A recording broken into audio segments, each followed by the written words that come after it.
Chapter 1642, Shocking All Sides. Chapter 1642, Shocking All Sides. As the players within the city watched the defensive magic array around ancient rock city transform into particles of light and disappear, their expressions froze.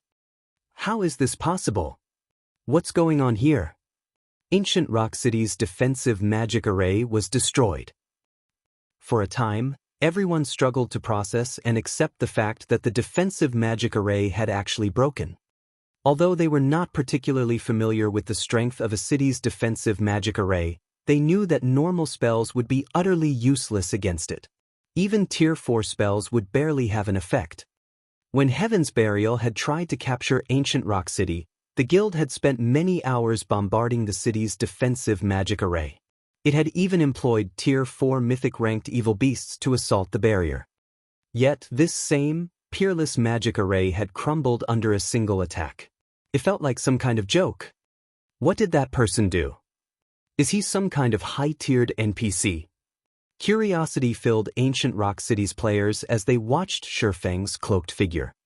Meanwhile, the eyes of the various players from visiting superpowers within the city glowed as they watched the defensive magic array fall. A chance. This is our change. Quick, notify the guild leader. Thus far, the superpowers hadn't given up on securing Ancient Rock City for themselves. Its daily income was so astronomical that not even super guilds could ignore the temptation. However, nobody had been able to do anything against the city. Its defenses were simply too powerful. Aside from the city's level 100 NPCs, the city's defensive magic array was impossible for these superpowers to overcome. They'd also have to contend with the defensive magic array protecting the city lord's mansion. Now, however, Ancient Rock City's defensive magic array was gone. City's defensive magic arrays weren't like the defensive arrays players could summon with magic array scrolls. Once shattered, the protective barrier would need a long time to reform. Depending on the mana supply, forming another magic array could take anywhere from 24 to 48 hours. During this time, Ancient Rock City would be without the protection of a defensive magic array. Aside from the city's defensive structures, the various superpowers only had to overcome the NPCs defending the city. It was entirely possible to steal Ancient Rock City out from under Heaven's Burial.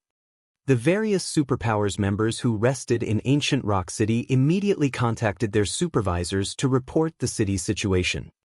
In almost no time, everyone had heard the news of Ancient Rock City's defensive magic array shattering, causing quite a commotion among the various major powers in the Orc Empire.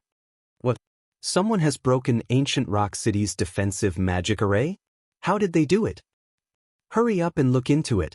We must know that person's identity. This is a good opportunity.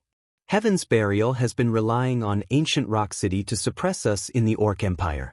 Now that the city has lost its defensive magic array, we definitely have a chance of taking Heaven's Burial's place.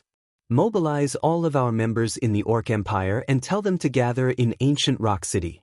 Call in all of our elite members grinding elsewhere, too. We can't let the other guilds get ahead of us. For a time, the various superpowers developing in the Orc Empire began to gather their forces in Ancient Rock City. 24 hours was more than enough for their forces to make it to Ancient Rock City.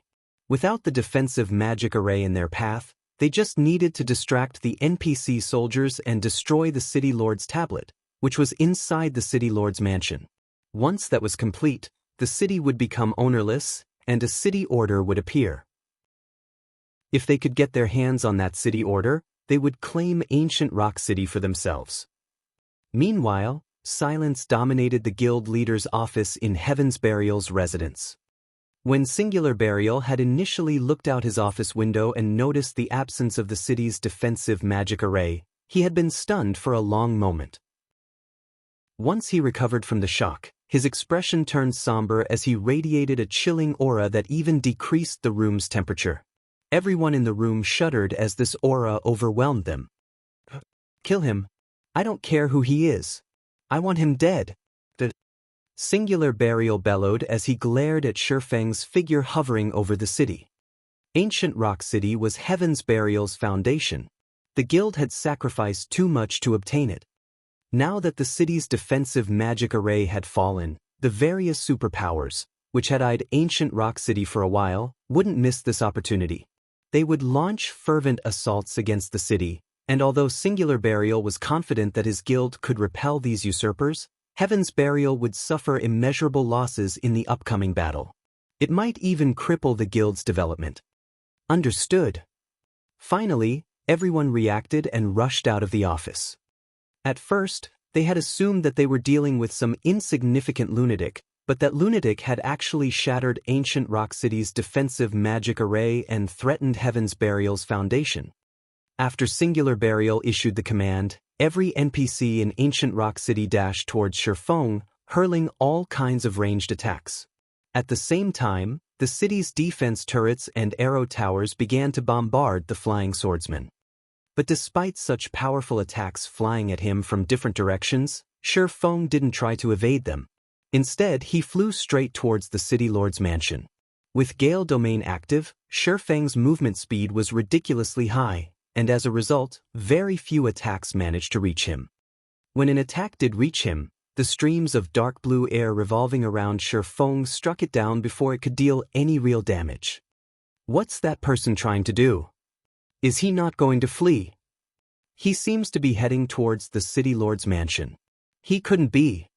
When the city's players realized where Shifeng was heading, they considered a possibility. Although they thought that the chance of such an occurrence was minuscule, and the action was utterly suicidal, they couldn't help but shudder at the thought. Sieging the city lord's mansion. No matter how they thought about it, no single player could achieve this feat. The city lord's mansion had its own defensive magic array. Only, it didn't require as much energy as the barrier that protected the entire city. Even so, Tier 3 or 4 attacks couldn't easily bring it down. Could he be capable of using that spell again? Everyone gulped in trepidation at the thought.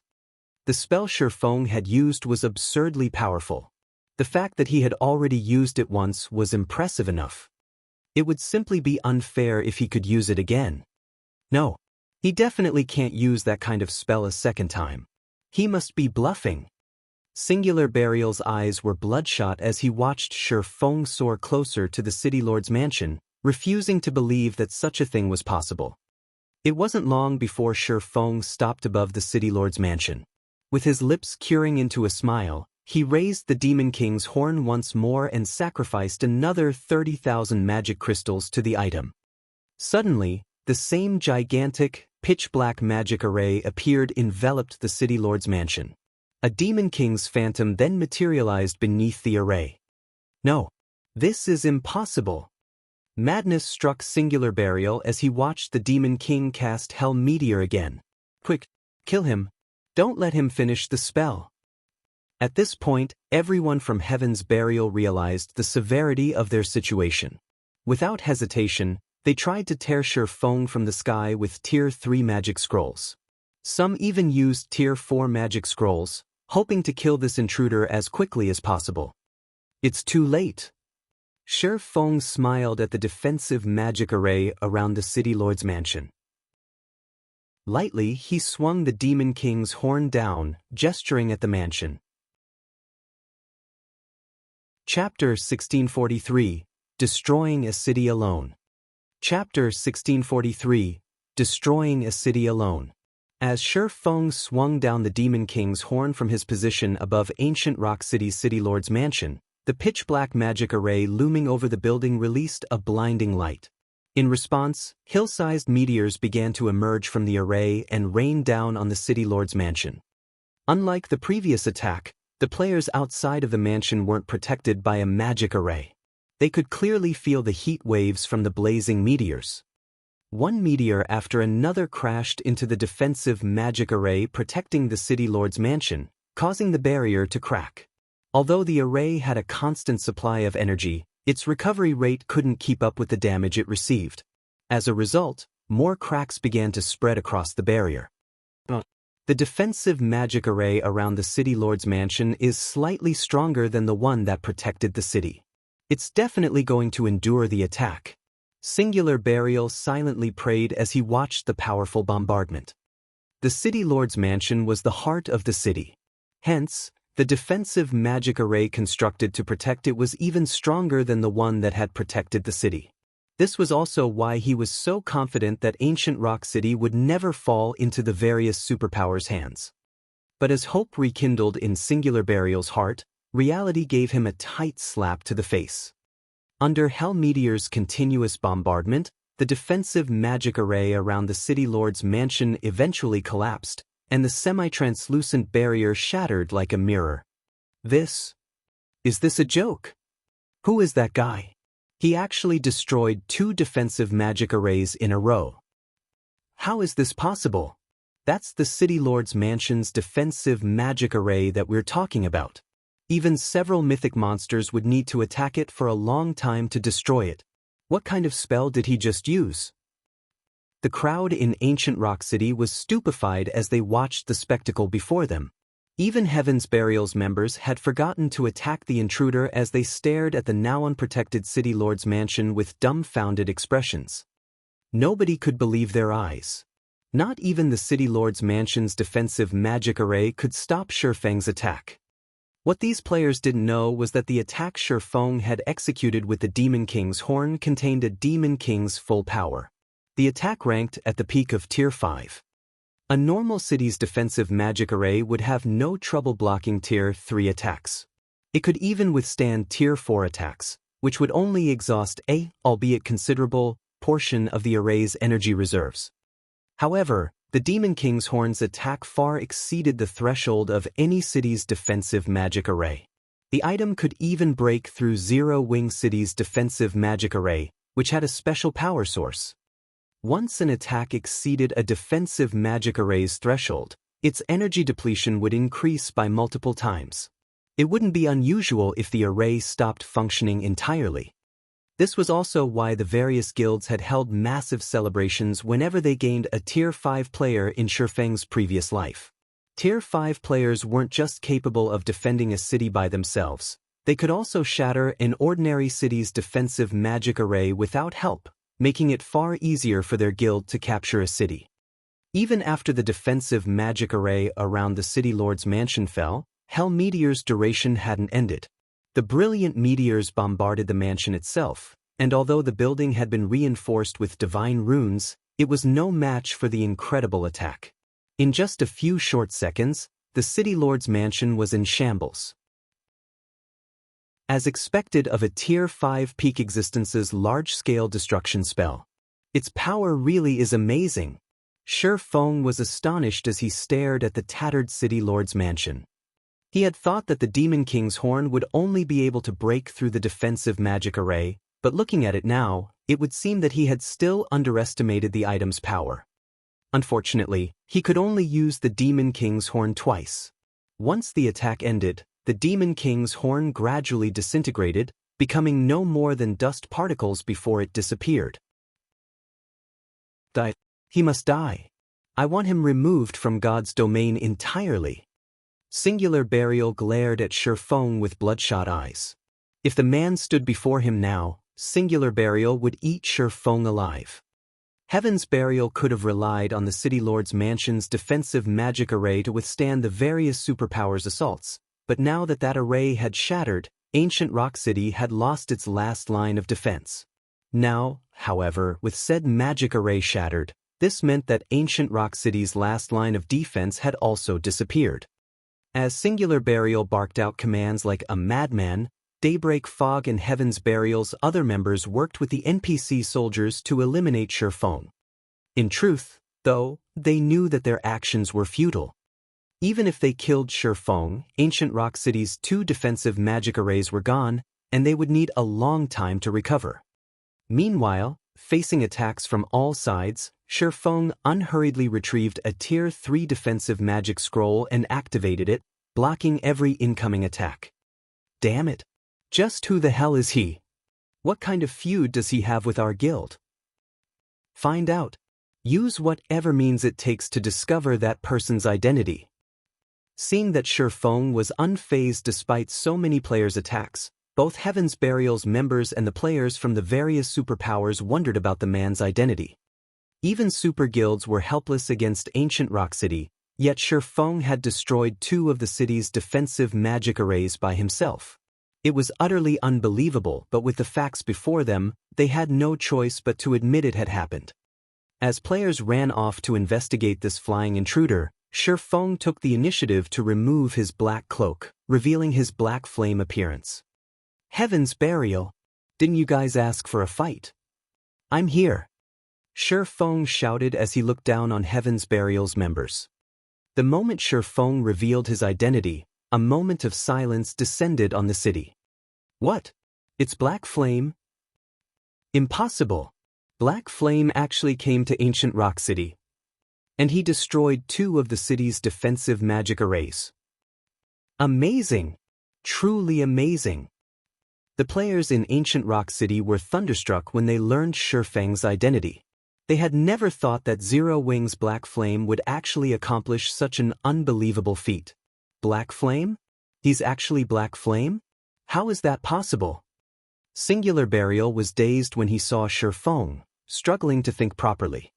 When he had sent the evil demon army after Zero Wing, he had taken into account that the enemy guild might launch some kind of counterattack, but he had never imagined that Zero Wing's guild leader would be so bold as to attack Heaven's Burial's headquarters by himself. Meanwhile, Daybreak Fog, who commanded the battle outside the City Lord's mansion, took a deep breath and ordered, "Kill him. We outnumber him. We cannot let Black Flame enter the City Lord's mansion." The guild's members only reacted and remembered to attack Shifeng after they heard Daybreak Fog's voice ring out. Now that the City Lord's mansion had lost its defensive magic array, there was nothing to protect the City Lord's tablet. If they allowed Shifeng to destroy the tablet and obtain the city order that would then appear, Heaven's Burial would suffer unimaginable consequences. There was no way that Shifeng, who hovered above them all, would emerge unscathed with so many attacks from both players and NPCs. However, Shifeng had no intention of entering the City Lord's mansion. Instead, he swiped his right hand across the empty air before him. In response, a spatial tear appeared in front of him, blocking the incoming attacks. Before every player's eyes in ancient Rock City, Shifeng entered the spatial tear and vanished. Chapter 1644, Reversal. He's gone. He must have teleported. Amazing! He's too strong. So, that was the Sword King? Everyone was dumbfounded yet again as they watched the tear in space gradually mend. Shifeng had certainly given them a shocking show. First, he had attacked Heaven's Burial's main headquarters by himself and destroyed 2 of ancient Rock City's defensive magic arrays. Then, despite the fact that he had been surrounded by Heaven's Burial's members and ancient Rock City's NPC soldiers, he had left without taking a single point of damage. Meanwhile, Heaven's Burial's members had been utterly powerless during all of this. They had only been able to watch as it had all happened. Not even super guilds could impact ancient Rock City, yet Zero Wing's Black Flame had flipped the city upside down on his own. The man's capabilities were simply terrifying. Damn it! He escaped. Broken Flow ground his teeth in frustration as he watched Shifeng disappear. Shifeng had safely left ancient Rock City as everyone had watched. If news of this spread, Heaven's Burial's reputation would be in ruins. Black Flame. Daybreak Fog's expression darkened.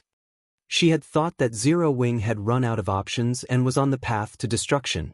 She had never thought that the guild would actually make such a move.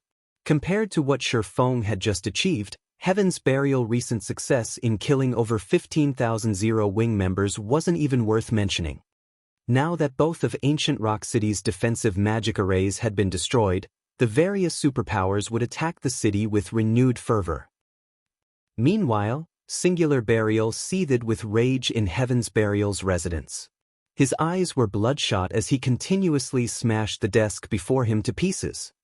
Black Flame will never. Singular Burial bellowed from within his office, and everyone in the guild residence could hear his declaration. He had lost too much this time. Without the 2 defensive magic arrays, the various superpowers armies could charge into Ancient Rock City without trouble. Ancient Rock City had just begun to take shape. The guild hadn't even fully fortified the city yet. If the various superpowers attacked now, the city would sustain heavy damages and would be out of commission for some time even if Heaven's Burial managed to hold on to it. Guild leader, what should we do now? Daybreak Fog asked Singular Burial through a private call. Recall everyone. Notify young Master Lei and the others and have them return to help defend the city. We cannot allow the other superpowers to get anywhere near the City Lord's mansion. Singular Burial instructed once he had calmed slightly. Although he wanted nothing more than to hunt Shifeng down and decimate Zero Wing City, fending off the superpowers armies was far more important right now. Zero Wing, just you wait. Sooner or later, I will have my revenge. After Singular Burial finished issuing his commands, he took another look at the video before him. It replayed Shifeng's reign of destruction as he eliminated the defensive magic array around the City Lord's mansion. Shifeng's latest actions had caused Heaven's Burial plenty of trouble. It would also delay Zero Wing's destruction by quite a while. However, it didn't change Heaven's Burial's overwhelming advantage over Zero Wing. After Shifeng had destroyed the 2 defensive magic arrays in Ancient Rock City, news of his feat quickly spread throughout the several kingdoms and 2 empires neighboring the Orc Empire. Amazing! He actually made such a mess of Ancient Rock City by himself. Galaxy Past could not help but laugh when he read the urgent report his subordinate had sent. The various superpowers armies will have a greater chance of securing the city now. So, this is the rumored Sword King? He really is something, Cuttlefish from the Crimson Emperor Guild muttered, chuckling as he watched the battle video. This has definitely created an opportunity for Crimson Emperor. Meanwhile, in the Dragon Phoenix Pavilion's residence on Thunder Island, Blue Phoenix, who wore a set of elegant, dark purple mage robes, burst into the guild leader's office, wearing an excited expression. Big Sis Rain, big news? Black Flame has single-handedly destroyed Heaven's Burial's Ancient Rock City. Heaven's Burial is in turmoil. Blue Phoenix reported as she grinned at the beauty in a black, silken dress, who currently sat behind an office table as she shifted through paperwork. How is that possible? Ancient Rock City's defensive magic array can easily withstand Tier 4 attacks. Phoenix Rain paused, looking up from her work to give Blue Phoenix a skeptical look. It's true. Black Flame used some kind of tool to destroy Ancient Rock City's defensive magic arrays in a single hit. Blue Phoenix said. She then sent Phoenix Rain a battle video. In the video, Shifeng attacked Ancient Rock City's defensive magic array, casting Hell Meteor repeatedly and shattering both defensive magic arrays in minutes. Just how many secrets does Zero Wing have? Phoenix Rain's eyes widened in shock as she watched Shifeng use the same devastating attack twice in a row. With such a powerful attack and Shifeng's ability to move about freely, no guild town or city could hope to stop him. Even super guilds would fear the swordsman. However, what Phoenix Rain didn't know was that Shifeng could only use the Demon King's horn twice. Once he expended those uses, it would disappear. He'd have to rely on his luck to obtain another such item. After all, tools that allowed players to cast Tier 5 spells were as rare as a phoenix's feather in God's domain. Elsewhere, Shifeng arrived in a deserted mountain range after using space movement. He then took out a return scroll and teleported back to White River City. As he strolled down the city streets, he could hear countless players discussing Ancient Rock City. Because of the latest events, Zero Wing's reputation had reached an all-time high. It seems my plan has been quite effective. Seeing that Zero Wing's reputation had soared among the masses, Shifeng was considerably satisfied with his latest operation. Although he had exhausted the Demon King's horn and spent 60,000 magic crystals, he had put Heaven's Burial at risk. Even if the guild defended their hold on Ancient Rock City, it wouldn't see any more of the city's profits for some time. To make matters worse, both Heaven's Burial and Zero Wing still incurred massive expenditures every day due to the ongoing war. If Heaven's Burial wasn't careful, the guild might disintegrate in the next few days. As Shi Feng was about to return to the candlelight trading firm to resume forging magic light sets, Aqua Rose contacted him. "Guild leader, you're too ruthless," Aqua Rose said, clearly excited as she addressed Shi Feng. "Heaven's Burial is definitely in trouble. According to our latest reports, over 10 superpowers are marching their armies towards ancient Rock City as we speak. They have a combined force of around 700,000 elite players. Heaven's Burial is going to have its hands full trying to defend ancient Rock City, let alone deal with us.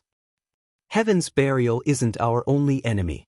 We still have to worry about the Blackwater Corporation. Have we seen any movement from Blackwater recently?" Shi Feng asked. Nodding her agreement with Shi Feng's statement, Aqua Rose calmed herself and answered, "It seems that Blackwater has turned its focus to raiding the Primordial Divine Ruin. It has even reduced the number of experts hunting our members to send more players to explore the ruin." The Primordial Divine Ruin? Shi Feng fell into deep thought for a moment. The Primordial Divine Ruin was an excellent location to obtain combat techniques native to God's domain. If one collected enough of them, the result from learning them all could even rival the advanced combat rooms in Stone Forest Town's battle arena. While Shi Feng considered the situation, the sound of a system notification attracted his attention. System announcement. Someone has successfully triggered the new expansion pack, Primordial Trial. The Primordial Divine Ruin within the Orc Empire will undergo further activation. In 10 hours, the Primordial City's gates will open on the Primordial Divine Ruin's 5th floor. Please prepare. Chapter 1645, Primordial City. Chapter 1645, Primordial City. Shi Feng wasn't the only player to receive the system notification.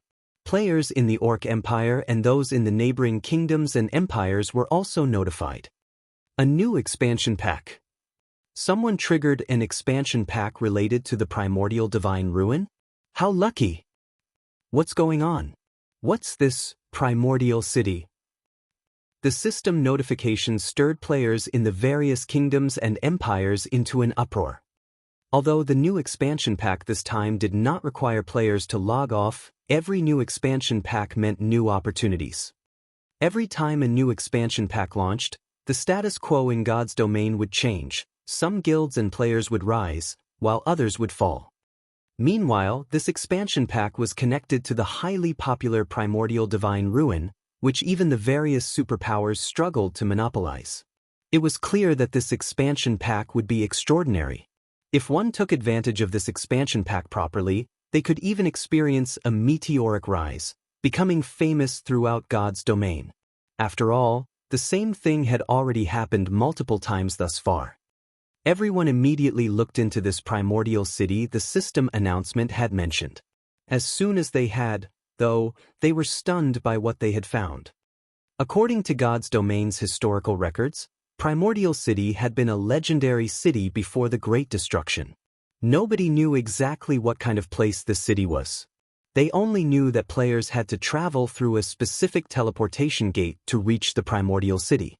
This teleportation gate could be found throughout the continent of God's domain. According to the legends, the Primordial City was even grander than Blackwing City. In fact, it offered even more benefits than the Holy City of Titan. Countless opportunities awaited players, including hidden classes and combination skills that had been lost in time. After learning more about Primordial City, the potential benefits tempted many top adventurer teams. They began to partner with other teams to explore the Primordial Divine Ruin. Since the various large guilds had monopolized the ruin since it had appeared, adventurer teams and independent players hadn't dared to consider exploring it. The risks far outweighed the gains. Although it was possible to obtain combat techniques within the Primordial Divine Ruin, doing so was incredibly difficult. At the very least, no lone adventurer team had any hope of survival in the ruin. It would need the strength of multiple adventurer teams. Unfortunately, even if multiple teams worked together, they'd have to address the problem of loot. No one wanted to take a loss, and because of this, it was unlikely that multiple adventurer teams would cooperate. Most importantly, a single adventurer team's strength was insignificant in the eyes of the various superpowers. Not even first-rate guilds would take top adventurer teams seriously. However, the situation had changed, and their only goal now was entry into the Primordial City. In that case, it was definitely possible that the various top adventurer teams could work together without incident. As for how many players each team got into the Primordial City, that would depend on them. The various superpowers were now focused on Heaven's Burial's ancient rock city, and even if they were interested in the Primordial City, they'd only be able to spare a portion of their forces to raid the ruin. This gave the top adventurer teams a greater chance of entering the Primordial Divine Ruin and proceeding towards the Primordial City. Guild Leader, the Primordial City is amazing. Aqua Rose was astonished when she read the report on the new city.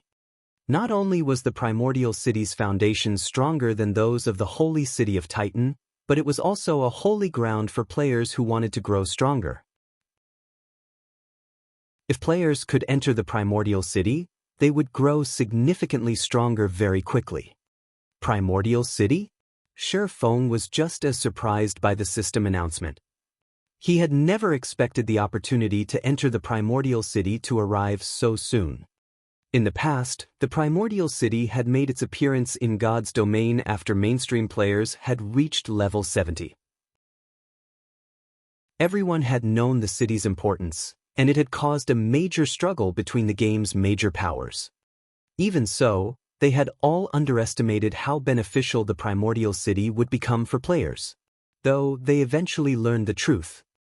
Aside from the ability to obtain hidden classes, combat techniques, skills, and spells in the Primordial City, the city's most valued aspect was its ability to help players complete their class promotions much faster. It was common knowledge that class promotions became more difficult as players reached higher tiers. In fact, some players might never even reach Tier 2. Meanwhile, Primordial City offered a special product called a Primordial Soul. When used, it provided a buff that improved players' physiques for a certain amount of time. With an improved physique, players would have a much easier time completing their promotion quests. As for using the Primordial Soul for PvP, that was not possible. This was because the Primordial Soul's buff would vanish the moment any other players were within 1,000 yards of the user. Hence, players could only use the Primordial Soul when they soloed monsters or quests. Even so, the Primordial Soul had become highly sought after in God's domain. Unfortunately, it wasn't easy to obtain a Primordial Soul since the city only sold a limited number each day. Once they were bought out, the item would only restock the next day. It was a limitation the system had set to avoid too many players completing their promotion quests too easily. Although Zero Wing had plenty of level 50+ players, only a small number had actually reached Tier 2 thus far. It was safe to say that, aside from Feng, no one knew about the Primordial Souls yet. If he could enter the Primordial City and monopolize the Primordial Souls sold, Zero Wing could gain a new batch of Tier 2 experts in a short amount of time. If Zero Wing could form a large enough team of Tier 2 experts, defeating mythic monsters of the same level would be possible even without powerful tools. Tier 2 experts were also the foundation to challenge super large-scale Hell Mode team dungeons. Aqua, notify Fire and Blackie and have them gather the main force and Dark God's Legion immediately. It's about time we make a trip to the Primordial Divine Ruin, Feng said after giving the matter some thought. Wonderful. I've been waiting for you to say that, Guild Leader. Aqua Rose was ecstatic when she heard Feng's command. However, she quickly realized a problem, saying worriedly, Guild Leader, the various superpowers are paying close attention to the Primordial Divine Ruin right now. Moreover, it's in Heaven's Burial's territory. If we head to the ruin, even with the Dark God's Legion, I'm afraid that. The Primordial Divine Ruin was near the boundary between the Orc Empire's inner and outer regions. It was not far-fetched to consider the area part of Heaven's Burial's territory.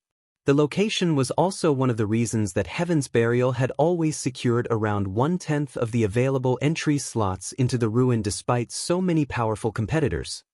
Now that Feng had destroyed Ancient Rock City's defensive magic arrays, Heaven's Burial would give them a piece of its mind if they dispatched forces to the Primordial Divine Ruin.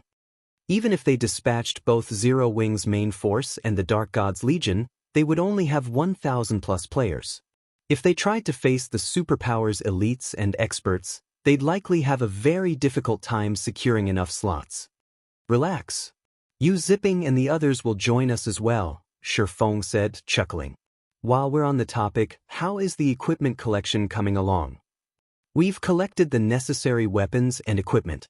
I'll have someone send them over in a moment. But even if we include Yu Ziping and his team, our members are still, Aqua Rose said worriedly. Even if they included Zero Wing's internal members and White Tiger Dojo's disciples, they'd still have less than 2,000 players.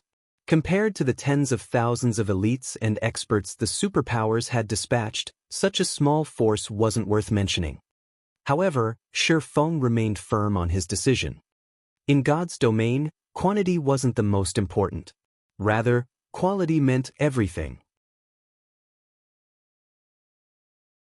Chapter 1646, Team Strengthens. Chapter 1646, Team Strengthens. After receiving Aqua Rose's answer, Shi Feng disconnected the call and focused on forging magic light sets. He only had 10 hours before the Primordial City's gates opened, which coincided with the Primordial Divine Ruins activation time.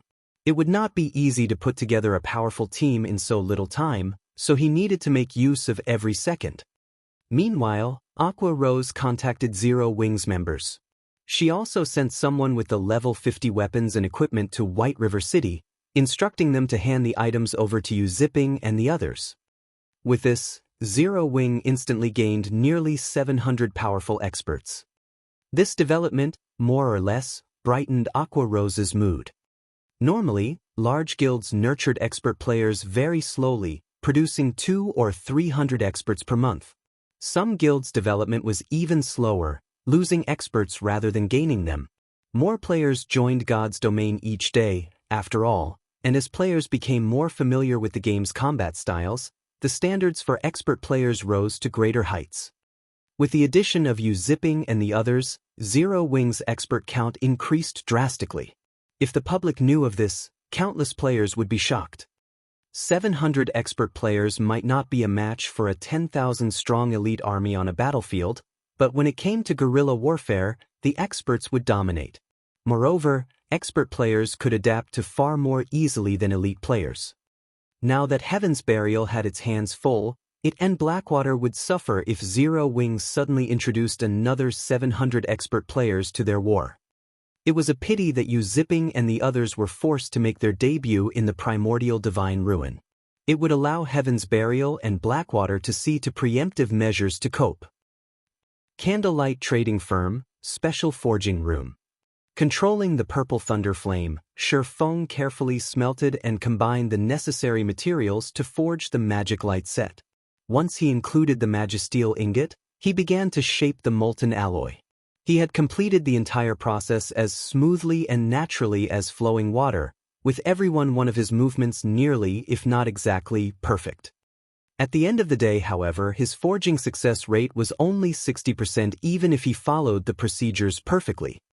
After successfully forging another 4 magic light sets and increasing his total to 30, Shi Feng stopped crafting.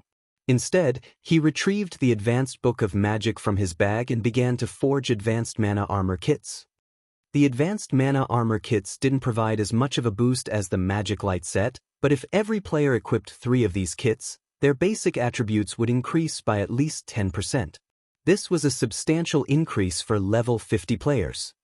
The strengthened Magic Light sets could rival Dark Gold equipment of the same level in basic attributes, but after including the Advanced Mana Armor Kits, the set equipment would be on par with level 50 Dark Gold set equipment. The various superpowers currently treated level 50 Fine Gold equipment like precious treasure, not to mention level 50 Dark Gold equipment or set equipment. Thankfully, I made it in time. Shi Feng revealed a satisfied smile as he gazed at the Advanced Mana Armor Kits on the table before him. Due to the purple thunder flame, his production speed with these kits had improved significantly. After working for 5 hours straight, he had successfully forged 90 armor kits, enough to equip 30 players. He had also gained an incredible amount of EXP and was now only 19% away from level 65. Following which, Shifeng contacted Yu Zipping and had the youth lead 29 other plate armor players to his special forging room. It wasn't long before Yu Zipping and his companions arrived in Shifeng's room. They all wore a mix of level 50 mysterious iron and secret silver equipment. When Yu Zipping and the others entered the special forging room, they were dumbfounded by what they saw. Numerous pieces of dazzling equipment littered the room. It was clear that the equipment was extraordinary at a glance. Moreover, based on the piece's design, they obviously belonged to a single set. However, what stunned Yu Zipping and his companions the most was the unique glow of fine gold items radiating from the pieces. And the room actually held 30 full sets. The sight was blinding. Level 45 fine gold set equipment? Everyone inwardly guessed the set equipment's rank as shock overwhelmed them. Guild leader, I've brought the players you've requested, 15 shield warriors and guardian knights, and 15 berserkers and swordsmen, Yu Zipping respectfully announced as he walked up to Shifeng. After seeing the sight before him, his admiration for the swordsman had solidified. It was obvious that Shifeng had personally handcrafted fine gold sets in the room. At this stage of the game, countless experts dreamed of equipping level 45 fine gold set equipment. Even the various major powers would have to invest a lot of time, manpower, and resources to acquire one set, yet Shifeng could actually forge such equipment. If the various superpowers knew about this, they'd likely curse Zero Wing for cheating. With the ability to produce level 45 fine gold set equipment, Zero Wing would almost certainly grow stronger. Alright, I want every one of you to pick a set and equip it, Shifeng said as he gestured the magic light sets in the room. We're supposed to equip them? The 30 players couldn't help their confusion. They currently wore level 50 mysterious iron and secret silver equipment, which was only slightly weaker than level 45 fine gold set equipment in terms of basic attributes. On the other hand, level 50 mysterious iron and secret silver equipment offered higher defense than level 45 fine gold set equipment. It'd be better to let the other experts, who lacked equipment, to use these pieces rather than equip the sets themselves. But since their guild leader had given them an order, they had no choice but to obey. As Yu Zipping and the others picked up the magic light sets and prepared to equip them, they realized something that left them dazed. How is this possible? This is level 50 fine gold set equipment. I'm not dreaming, am I? Everyone's eyes nearly fell from their sockets when they inspected the magic light set's attribute panels. They were already impressed that Shifeng had crafted level 45 fine gold set equipment, but they had never even heard of a player obtaining level 50 fine gold set equipment. And yet their guild was giving each of them one of these sets. For a moment, their minds even failed to process the situation. Wait, there's a strengthened label on this set. These pieces' basic attributes should be even higher than those of level 50 fine gold set equipment, a player with a keen eye suddenly exclaimed. The player's declaration immediately caught everyone's attention. Crap, it's true. The basic attributes on this set are even higher than the level 50 fine gold equipment I've seen before. Yu Zipping and the other players were at a loss for words as they held the magic light set pieces, shuddering involuntarily. Each piece of a fine gold set equipment was half a rank stronger than fine gold equipment of the same level, but after the enhancement, it was clear that the magic light set pieces were on par with level 50 dark gold equipment. A set of level 50 dark gold equipment. If news of this matter spread, it would definitely cause a sensation throughout God's domain. Before Yu Zipping and his fellow players could digest this information, Shifeng gestured to the advanced mana armor kits atop a stone table in the corner of the room and instructed, once you've equipped the magic light sets, I want each of you to take 3 armor kits and equip them as well. Take a look at the final effects. Chapter 1647, Zero Wing appears. Chapter 1647, Zero Wing appears. When Shifeng finished speaking, Yu Zipping and the others turned towards the advanced mana armor kits, their eyes bulging and bloodshot. Although they weren't the guild's frontline members, They knew how valuable the advanced mana armor kits were. After all, only Shifeng was capable of crafting these armor kits. There was an extremely limited number available, and even guild members struggled to purchase them with GCPs. Not only did guild members have to spend an exorbitant amount, but they also needed to be elite members or higher to purchase the advanced mana armor kits. In addition, each player was limited to 3 armor kits. Even now, the various major powers offered extraordinary prices to purchase advanced mana armor kits. Yet, these players had the chance to equip these armor kits. This was simply a dream. However, when they thought about how each of them had just received a magic light set, they quickly recovered their senses. Amazing! These basic attributes are incredibly high. That's right. My basic attributes have risen by over 30% with everything equipped. I'm pretty sure that I can even put up a fight against a peak expert now. Once they had equipped the magic light sets and advanced mana armor kits, these players felt transformed. An indescribable sense of power filled their bodies.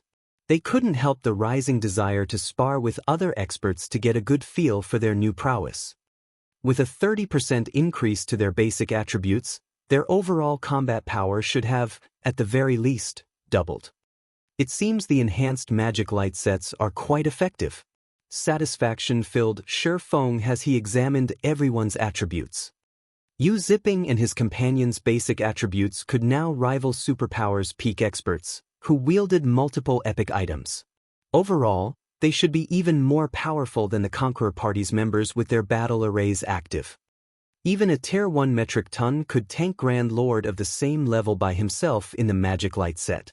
Every one of the 15 MTs in the room had over 50,000 HP, and if they worked together, they'd easily form an impenetrable wall. Suddenly, Aqua Rose contacted Shifeng and reported, "Guild leader, everyone has gathered. We can move out at any moment." "Alright, it's about time that we head out," Shifeng said after glancing at the time. There was not much time left before the Primordial Divine Ruin reopened. Orc Empire, Primordial Divine Ruin. Due to the new expansion pack, the ancient tower atop a gravel hill had improved. Restaurants and hotels could now be found both within and around the tower. Now, not only could players enjoy unique dishes, but they could also recover their stamina and concentration by resting in the hotels. One could say that the Primordial Divine Ruin had become one of the few footholds players had in the Orc Empire. The only downside was the tower's fraudulent prices. The price for food was somewhat acceptable, only costing around 2 to 3 times than in other NPC cities, but the hotel accommodation fees were a different story. Renting a room in the Primordial Divine Ruins hotels cost 40 silver per day.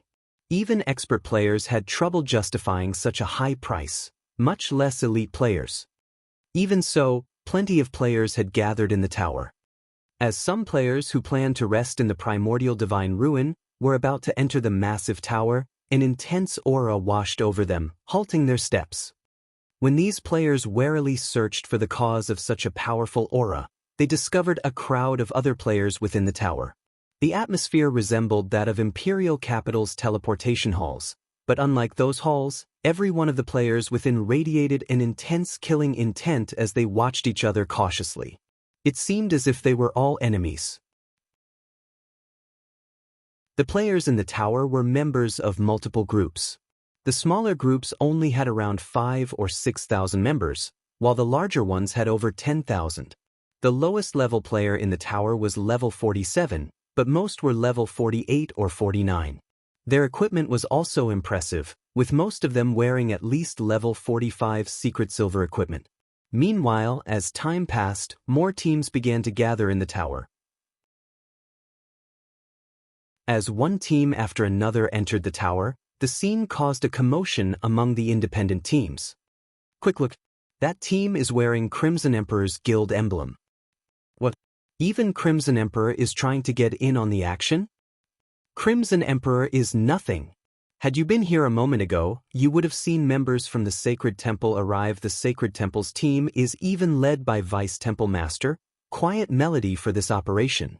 That team was ridiculously strong. All 5,000 members were experts, and they all wore level 45 fine gold or better equipment. Quiet Melody herself even has 3 pieces of epic equipment on her. The independent players in the tower couldn't help but gawk at the various superpowers teams as they rested. The fact that they could survive and make a living in the Orc Empire proved that they were on par with God's Domain's elite players. Needless to say, they were stronger and higher leveled than ordinary players. However, these guild players were leaps and bounds ahead of them in terms of levels and equipment. In addition, a large number of top adventurer teams had banded together to form a massive force. It seemed that these top adventurer teams were adamant about contending with the various superpowers. While one top adventurer team would struggle to gather 1,000 experts, they could form a force of 6,000 to 7,000 expert players if they worked together, and not even the various superpowers should underestimate such a force. What a naive bunch. Do they really think that Crimson Emperor and Sacred Temple are the only superpowers participating in this struggle? Purple Jade, who stood a short distance away from several conversing independent players, expressed her disdain as she overheard the conversations. After the release of the new expansion pack, far more powers had become interested in the Primordial Divine Ruin. Even the Dark Forces had begun to poke their noses into the matter, and among these Dark Forces, even Raven, an emerging dark guild that developed rapidly recently, intended to participate. Although Raven had only dispatched 8,000 members to the Primordial Divine Ruin, every one of these members was an expert. Moreover, they radiated intense killing intent. They were clearly murderous experts that had long since grown comfortable with fighting other players. Even Purple Jade felt threatened by Bloodsucker, the leader of Raven's team. Judging by the man's aura, his combat standards should be no weaker than Yuan Tiexin's, who held a commander-level position in the secret pavilion. A lot of powers have definitely gathered here, but when the competition for the entry slots begins, we should avoid provoking Blackwater and Heaven's Burial's members as much as possible. Do you understand? Yuan Tiexin warned Purple Jade seriously. Don't provoke them? Is it because they have the home ground advantage? Purple Jade asked. As many as 3 super guilds had gathered in the tower, including Pantheon, King's Return, and the Sacred Temple. None of these super guilds could be underestimated, yet rather than taking note of these organizations, Yuan Tiexin warned her to take care around Heaven's Burial and Blackwater. She was truly surprised. That's not the case. Heaven's Burial and Blackwater are still no match for super guilds in terms of quality and quantity of experts, but don't forget that they still command evil beasts and demons. It is best if we avoid them, Yuan Tiexin said as he glanced at Falling Fire and Lei Jingyang, who commanded Blackwater and Heaven's Burial's teams. Although the destruction of Ancient Rock City's defensive magic arrays has forced Heaven's Burial to station most of its evil beasts and evil demons in the city's defense, it is best if we use caution around them. Purple Jade nodded. As the various powers in the tower prepared for the upcoming struggle, a team of players arrived outside of the Primordial Divine Ruin. The team was pitifully small compared to the various guild teams, with not even 2,000 players in total. However, when this team entered the tower, silence fell. What? Zero Wing? That shouldn't be possible, right? Zero Wing just destroyed Ancient Rock City. Are they trying to get themselves killed by showing up in Heaven's Burial's territory? Or do they really not consider Heaven's Burial a threat?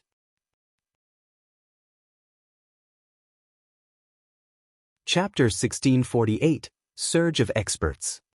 Chapter 1648, Surge of Experts. As Zero Wing entered the Primordial Divine Ruin, every player in the tower turned towards its entrance. The culprit for the destruction of Ancient Rock City's defensive magic arrays was none other than Zero Wing. One could say that Heaven's Burials hated the guild to their very core. If the guilds hadn't needed to station most of its evil beasts and evil demons in Ancient Rock City to defend against the various superpowers invading armies, it likely would have launched a frenzied counterattack on Zero Wing by now. Yet, Zero Wing's members dared to show up in the Orc Empire, Heaven's Burial's territory. The guild had even gone so far as to travel all the way to the Primordial Divine Ruin. Just how bold are Zero Wing's members? Don't they know that Heaven's Burial could mobilize thousands of elite members to surround the Primordial Divine Ruin if it wanted to? Maybe they think Heaven's Burial can't touch them now that the guild is busy fending off the superpowers' armies. Even so, isn't Zero Wing underestimating the fight for access to the Primordial Divine Ruin? It sent less than 2,000 players. Does it really think that it can achieve anything with so few members? I wonder how Heaven's Burial's members will react?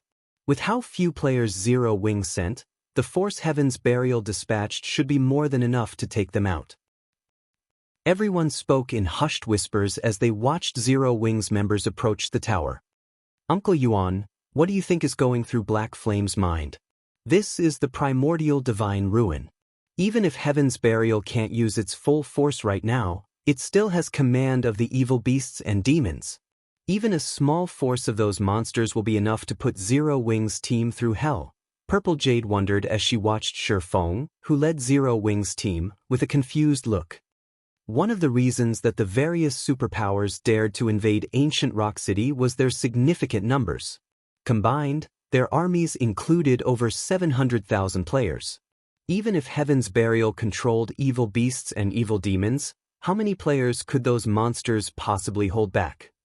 As long as they wished it, the various superpowers could send their forces to circle the defending evil beasts and evil demons while they charged for the City Lord's mansion.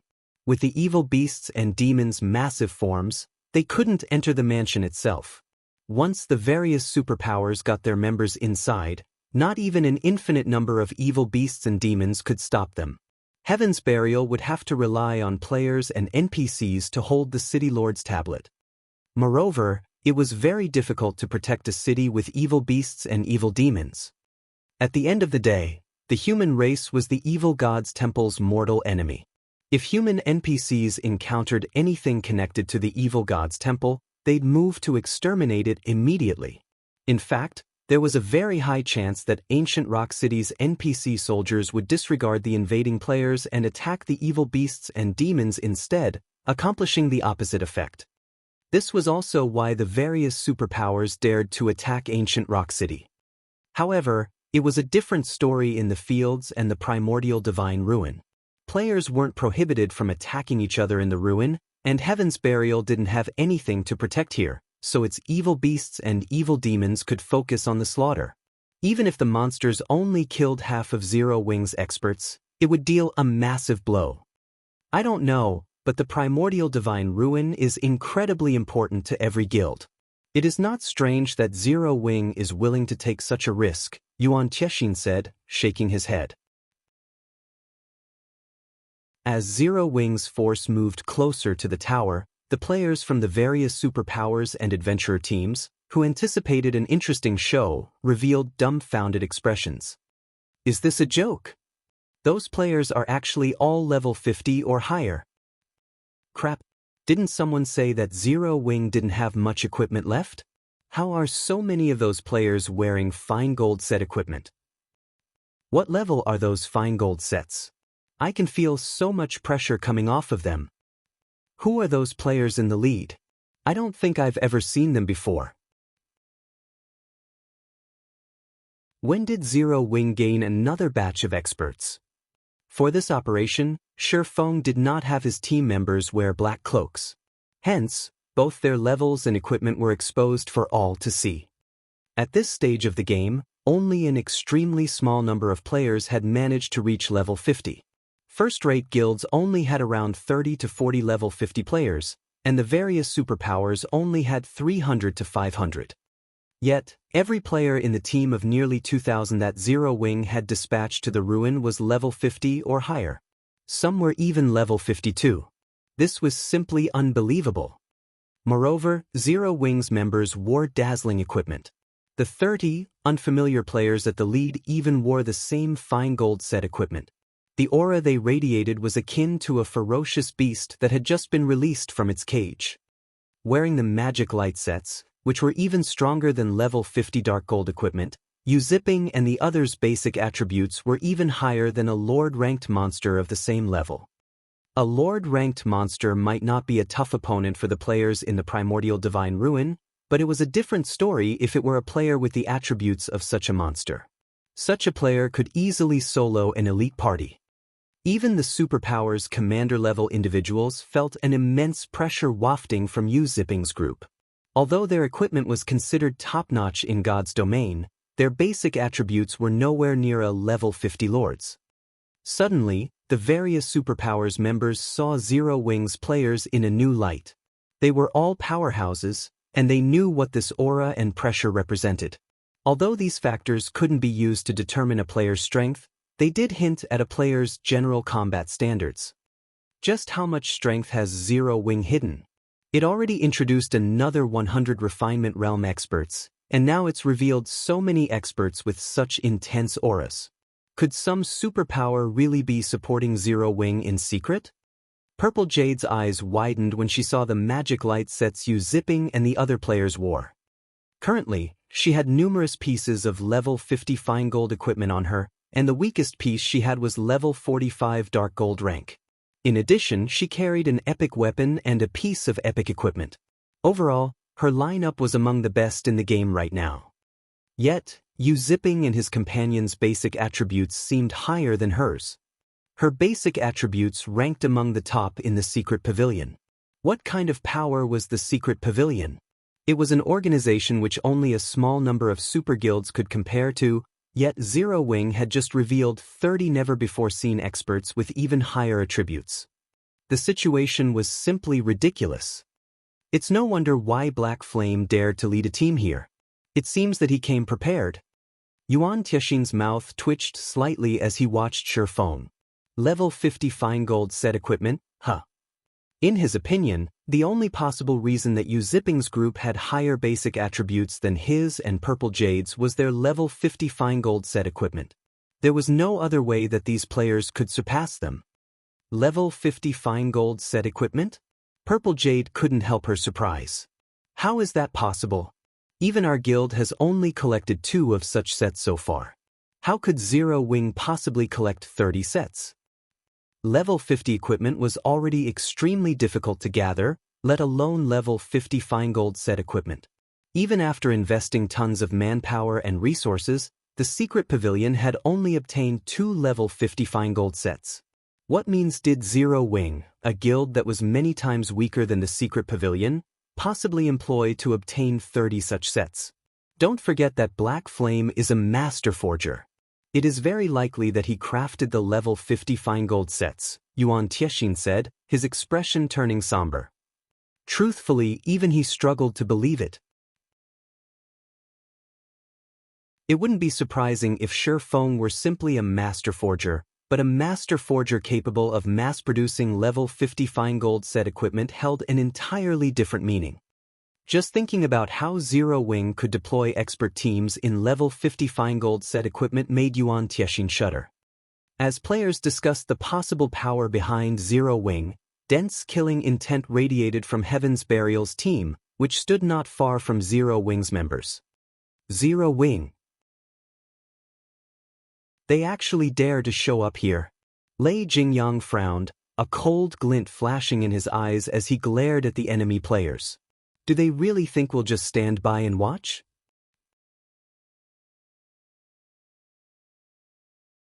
Chapter 1649, Power of the Magic Light Set. Chapter 1649, Power of the Magic Light Set. Inside the tower, as Shi Feng's group approached the teleportation zone, which would teleport players into the Primordial Divine Ruin when it activated, the killing intent Heaven's Burial's members radiated grew more intense.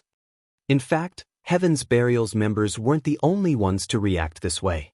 Players from the various superpowers all warily eyed Shi Feng's group as they rested near the teleportation zone. This is going to be interesting. Zero Wing's members are trying to get themselves killed.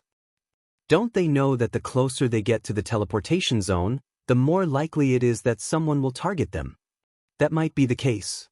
I remember that, during the previous struggle, several guilds had waited beside the teleportation zone, ignorant of the risk. As soon as the fight began, the various superpowers took those guilds out. Zero Wing can't possibly think that it will get into the Primordial Divine Ruin with less than 2,000 experts, right? The various major powers reacted with surprise and ridicule as they watched Zero Wing's team get closer to the teleportation zone. As the areas around the teleportation zone provided a terrain advantage during the struggle to enter the ruin, the 5 superpowers, which had fought for slots since the very beginning, monopolized it. Now that even more superpowers were getting involved, the competition had become more intense. The various superpowers might tolerate another superpower so close to the teleportation zone, but there was no way they'd allow anyone weaker to stand beside them. When the struggle for the entry slots began, Zero Wing would likely become their first target. If that happened, Zero Wing's outcome would be tragic. Every superpower involved had brought a minimum of 6,000 players, all of which were experts. Some of these teams were even led by several peak experts. Being targeted by just one of these teams would be enough to make a first-rate guild's situation precarious. If multiple superpowers targeted the same team, they could eliminate a first-rate guild from the competition instantly. Boss, should we take action? A level 50 assassin in silver leather armor asked Lei Jingyang as he nodded towards Shifeng and the other players from Zero Wing. Although Zero Wing had only dispatched experts to the Primordial Divine Ruin, the team had less than 2,000 members. On the other hand, Heaven's Burial had dispatched 3,000 experts and 10,000 elites. It had even sent the entire Thunder Legion. Annihilating 1,000 or 2,000 experts would be a piece of cake for them. Furthermore, Blackwater had sent along 4,000 of its experts. With this, they had a combined force of 7,000 expert players and 10,000 elite players. Zero Wing's team had no chance of victory. Brother Fire, what is your opinion on the matter? Lei Jingyang asked as he turned towards the handsome man beside him. This handsome man was none other than Falling Fire, the vice commander of Blackwater's 3rd main force. The man wielded a crimson staff and was enveloped in translucent flames. Just looking at him felt stifling. The fact that he was fully geared in level 50 equipment, 3 pieces of which were epic rank, only made him all the more eye-catching. However, Lei Jingyang knew that, compared to Falling Fire's level and equipment, this man's most impressive feat was his promotion to a Tier 2 Elementalist and the Tier 2 spells in his arsenal.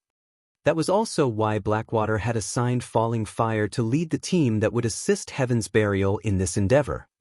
Of course, we have to exterminate these people from Zero Wing. However, it is too soon to strike. They'd have an easier time getting away if we did so now.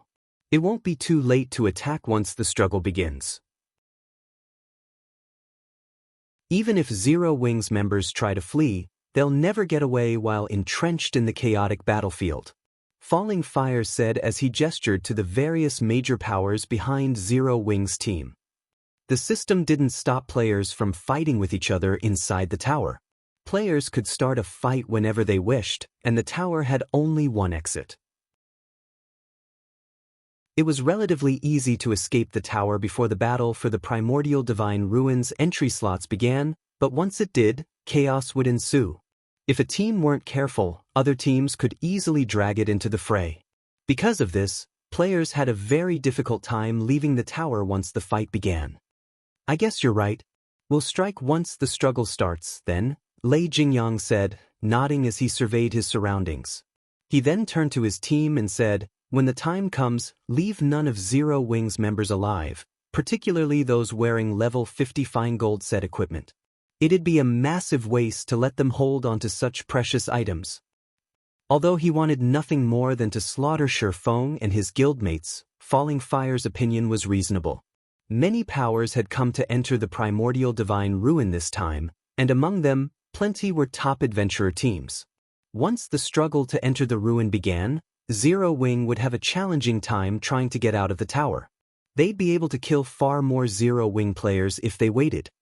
Earlier, Shifeng had destroyed Ancient Rock City's defensive magic arrays, crippling the city. Now, the city couldn't generate nearly as much income. Lei Jingyang was no less angry than Singular Burial about the insult. Now that he'd encountered an opportunity to take care of Zero Wing, he couldn't let it get away. When he saw Yu Zipping and the others, who wore the magic light sets, he was particularly tempted. If he could get his hands on a few of those sets, he could help Heaven's Burial when the guild began to raid super large-scale team dungeons. Meanwhile, Zero Wings members could feel an intense pressure bear down on them, the majority of which radiated from the various superpowers. The fight to claim the entry slots this time sure is intense. We're just camping out beside the teleportation zone, yet everyone's eyes are glued on us. Blackie was slightly astonished as he glanced at the nearby superpowers teams. The only other time he had seen so many superpowers in a single location was during the contest for Thunder Island. If he hadn't fought these superpowers in the past, he'd likely tremble with anxiety. Guild leader, Heaven's Burial and Blackwater's members are keeping a very close eye on us. Based on their killing intent, they'll definitely attack us as soon as the battle begins, Aqua Rose said, smiling at the players from Heaven's Burial and Blackwater, who stood a short distance away. Let them come, Shifeng said, revealing a faint smile as he eyed Heaven's Burial's members. It's about time we show these major powers Zero Wings might. When the time comes, the Magic Light team will open a path while everyone gathers in the center of the teleportation zone. Although the number of entry slots has increased to 15,000 after the new expansion pack, the number of powers trying to enter the ruin has increased as well. Avoid fights whenever possible. Understood. Zero Wings members nodded in response to Shifeng's command, their expressions hardening. This was especially true for Zero Wings internal members and White Tiger Dojo's disciples, who were about to participate in such a high-intensity war for the first time. They even felt as if they were dreaming. Shortly after Shifeng fell silent, a circular, light blue barrier formed around the edge of the teleportation zone. At the same time, a gigantic magic array gradually manifested, encompassing the area and notifying players that the teleportation process had begun. Excellent. Everyone charge. Slaughter Zero Wings members. Upon seeing the barrier rise, Lei Jingyang turned his gaze towards Zero Wings members, flashing a sinister smile. Immediately, 7,000 level 48+ expert players charged at Zero Wings team. The 10,000 elite players then split into two groups to surround the enemy players. As Heaven's Burial and Blackwater's experts got close to Zero Wings team, spells and arrows rained down on their heads. However, like lively monkeys, these experts nimbly dodged most of the attacks, preventing Zero Wings' ranged attacks from doing much harm. Just when both front lines were about to clash, Shifeng switched his title to Disintegration User and endowed the 30 Magic Light Team's members with Disintegration power, increasing their basic attributes by 10% and damage by 20%. The buff also reduced the magic damage and physical damage they received by 30% and 15%, respectively. In the next moment, the two teams collided. Boom. The sounds of the collision resounded throughout the tower along with players' screams. Impossible! Shock gripped Lei Jingyang's heart when he saw the scene before him. He even wondered if his eyes were playing tricks. When the melee players slammed into each other, it seemed as if Heaven's Burial's members has crashed into an immovable wall. Meanwhile, Yu Zipping and his companions in the Magic Light sets moved like sharpened blades, unstoppable. The 30 players easily dove past Heaven's Burial's frontline and into the enemy ranks without slowing in the slightest. Zero Wings' other MTs were just as frightening. Each one of Zero Wings' MTs shattered the blockades of 3 to 5 players, sending these players flying. The difference between both sides' basic attributes was like heaven and earth. Chapter 1650, Overwhelming Advantage. Chapter 1650, Overwhelming Advantage. The scene inside the tower had transformed into something akin to an ancient battlefield. Hundreds of thousands of players fought as screams and explosions echoed throughout the tower. Many adventurer team members, who participated in the struggle for the Primordial Divine Ruins entry slots for the first time, were dumbfounded by the view before them. They even found it hard to move their feet.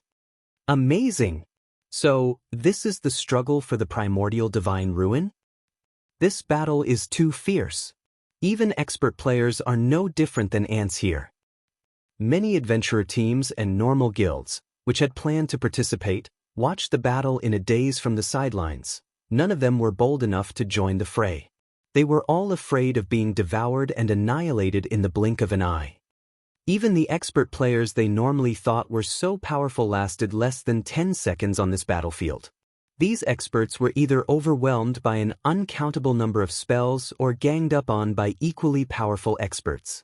On this battlefield, expert players were fortunate enough to keep their lives, let alone accomplish anything significant.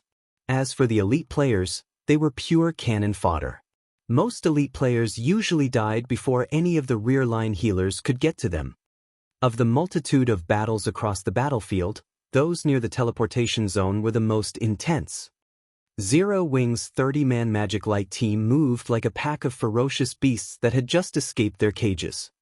Neither the attacks from Heaven's Burial's melee players nor those from the guild's ranged players could stop the mobile, iron wall the 15 Magic Light MTs had formed. Not only did the Magic Light MTs block every incoming melee attack, but they also sent their attackers flying with their weapons and shields. Zero Wing's rear-line DPS then followed up with an intense bombardment, turning its enemies into starlight instantly. Unfortunately, as Heaven's Burial had the numerical advantage, and not even the Magic Light MTs could block every incoming attack. From time to time, arrows and spells broke past their defenses. However, Heaven's Burial's members nearly despaired when they saw the damages above the Magic Light MTs' heads. Minus 3,057. Minus 2,371. Despite landing direct hits, none of their attacks dealt more than minus 4,000 damage. It was utterly inconceivable. Every Heaven's Burial expert present wore top-tier equipment, and even against top-tier MTs of the same level, their direct hits dealt at least minus 5,000 damage. Powerful spells could even deal over minus 10,000 damage, yet when a level 50 ranger struck one of the Magic Light MTs with a tier 1 heart-piercing arrow, the ranger had only dealt around minus 3,700 damage. These MTs took even less damage from spell attacks. Meanwhile, after receiving numerous buffs and the benefits from Shifeng's Disintegration user title, the Magic Light MTs had over 70,000 HP each. Not even 10 of Heaven's Burial's attacks could force their HPs below 50%. Zero Wing's rear-line healers could easily restore such little HP, making the Magic Light MTs practically invincible. In contrast to Heaven's Burial's DPS, Zero Wing's DPS was overwhelming. U-Zipping, for example, easily dealt over minus 3,000 damage to Heaven's Burial's MTs with his normal attacks alone. When he used skills like Cross Slash, he dealt over minus 10,000 damage. Unlike Zero Wing's MTs, Heaven's Burial's MTs only had around 50,000 HP. U-Zipping only needed a few attacks to devour most of an MT's HP by himself. Coupled with the ranged attacks from Zero Wing's rear-line DPS, the enemy MTs were dead before their healers could cast any healing spells. In the short moments since the battle had begun, Heaven's Burial had suffered several hundred casualties, and every one of them had been an expert player. Damn it! Why is there such a huge difference in our basic attributes? Confusion tore at Lei Jingyang as he watched Zero Wing's Magic Light team move closer to Heaven's Burial's ranged classes and healers. He simply could not fathom how U-Zipping and the others had such high basic attributes. Heaven's Burial's expert members were all geared in top-tier equipment, and even if U-Zipping's team wore level 50 Feingold set equipment, the difference should be this massive. He even wondered if the Magic Light team's members had activated Berserk skills. However, he was certain that none of them had. He was confident that Zero Wing's members hadn't activated Berserk skills because all of the various major powers had silently agreed not to use such skills in the struggle for the entry slots. There were two reasons for this agreement. The first was that every power participating in this struggle doubtlessly had some members who could use Berserk skills. If everyone used these skills, nothing would change. Berserk skills' long cooldowns was the second reason. On the off chance that they'd encounter trouble in the Primordial Divine Ruin, they'd likely be annihilated if they couldn't use their Berserk skills. However, Lei Jingyang didn't know that, Although Yu Zipping and his companions appeared to be wearing level 50 Fine Gold set equipment, the Magic Light set's basic attributes could rival level 50 Dark Gold set equipment. This was the reason that the gap between their basic attributes was so vast. This fight was on par with a player in a full set of Secret Silver equipment trying to contend with a player in Dark Gold equipment. Such a massive gap was only natural when both sides had similar combat standards. Moreover, the Conqueror Party's performance was also impressive. Although the Conqueror Party's basic attributes weren't as high as the Magic Light team members, their combat standards were higher. When they worked together, they could exhibit even greater combat power. Hence, the destruction the Conqueror Parties caused on the battlefield was in no way inferior to the Magic Light teams. Even Lei Jingyang's prided Thunder Legion was forced back. Meanwhile, the various superpowers upper echelons, who had kept a constant eye on Zero Wing, were astounded. Despite Zero Wing's less than 2,000 players, it actually overwhelmed and suppressed Heaven's Burial and Blackwater's combined army of 7,000 experts and 10,000 elite players. Boss, we can't hold on for much longer. At this rate, they'll chase us out of the teleportation zone. One of the Thunder Legion members on the front lines hurriedly shouted through the team chat. I know. All of you, get ready. Lei Jingyang said, grinding his teeth as he took 5 dark gray crystal balls from his bag. He had planned to save these as a trump card to surprise the other superpowers. He had never expected to need them so soon. Following which, he turned to Falling Fire beside him and said, Brother Fire, I'll have to rely on you for cover fire. Relax.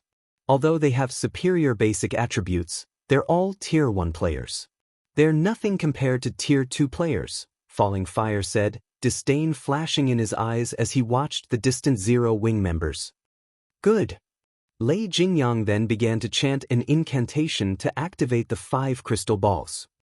Suddenly, the 5 gray crystal balls shattered, and 5 dark gray magic arrays appeared around Lei Jingyang. Shortly after, 5-meter-tall figures emerged from these arrays. They were humanoid creatures covered in sharp spikes and radiating dense evil energy. These 5 humanoid creatures were none other than Grand Lord-ranked evil demons. The frightening aura these Grand Lords radiated stunned everyone in the tower. Level 70 Grand Lords. Such monsters were on par with natural disasters to current players. So, this is Heaven's Burial's trump card? Yuan Tiexin's expression darkened upon seeing the evil demons. When Heaven's Burial's members saw the Grand Lord-ranked evil demons, however, excitement lit up their faces, and their morale skyrocketed.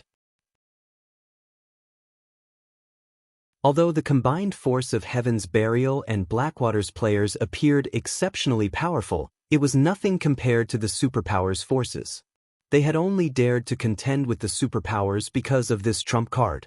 However, Lei Jingyang wasn't a member of the Evil God's Temple. He couldn't summon evil demons directly and control them. He could only rely on Flame Blood, asking the cleric to spend the Evil God's Temple points he had struggled to accumulate on 5 evil demon crystal balls. Each evil demon crystal ball allowed players to store 1 evil demon within, and even non-Evil God's Temple players could use the crystal balls to summon and control the stored evil demon. However, the cost was painful. The evil demon crystal ball was a consumable item, and once the evil demons were stored inside, they would become so as well. Once the crystal ball's 3-hour duration ended, the summoned evil demons would be permanently destroyed. Lei Jingyang had wanted to avoid using this trump card unless absolutely necessary. Since you forced me to use the evil demon crystal balls, none of you from Zero Wing should even think of escape.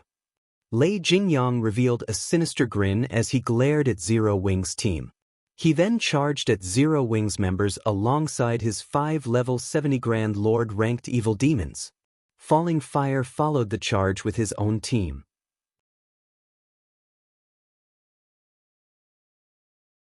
Chapter 1651, Hidden Power. Chapter 1651, Hidden Power.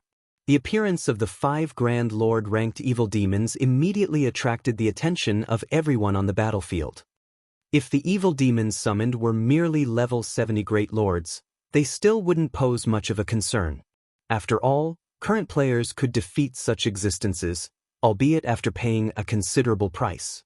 However, level 70 Grand Lords were a different story. Without Berserk skills, level 50 peak MTs would not survive 2 hits from a level 70 Grand Lord. Moreover, evil demons possessed superior combat standards to monsters of the same rank. Even level 50 MTs with their Berserk skills activated wouldn't last very long against such a monster. Meanwhile, 5 of such evil demons had actually appeared on the battlefield. How could anyone ignore and not feel worried over these monsters? Although the various major powers had already predicted that Heaven's Burial would make use of the evil beasts and evil demons it controlled, they hadn't anticipated that the guild could summon as many as 5 Grand Lord ranked evil demons. Sure enough, they did bring along this trump card. Zero Wing is doomed now. Even a tier 3 summoned creature won't be able to hold back a Grand Lord ranked evil demon, much less 5 of them. The various major powers were delighted as they watched the 5 evil demons charging towards Zero Wing's team.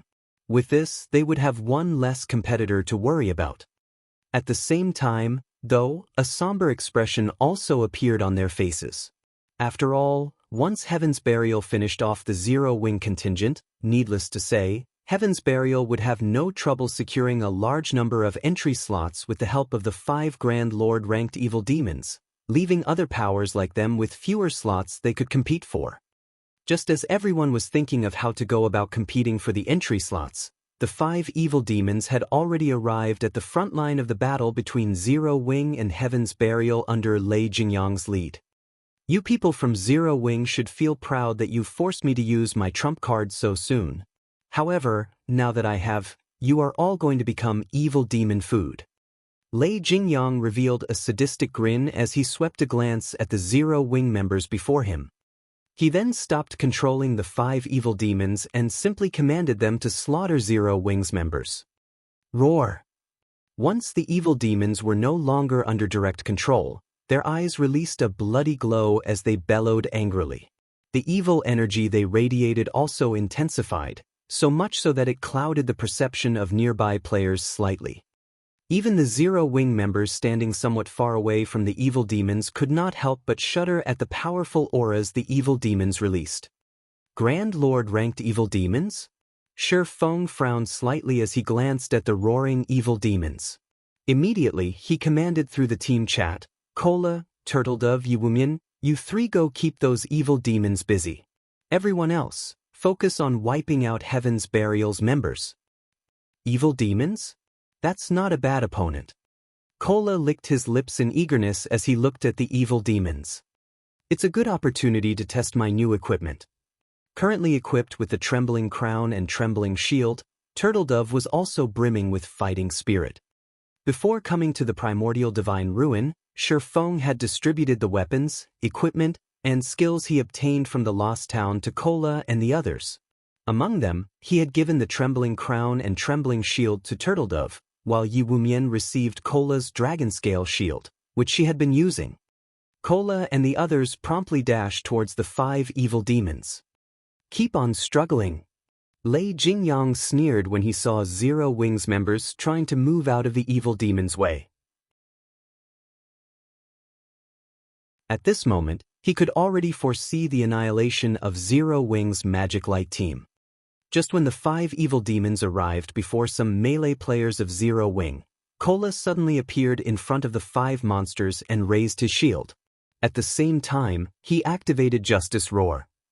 The blinding light Cola's shield gave off instantly made him the center of attention on the battlefield. Meanwhile, the 5 evil demons involuntarily stopped their actions and turned to look at Cola.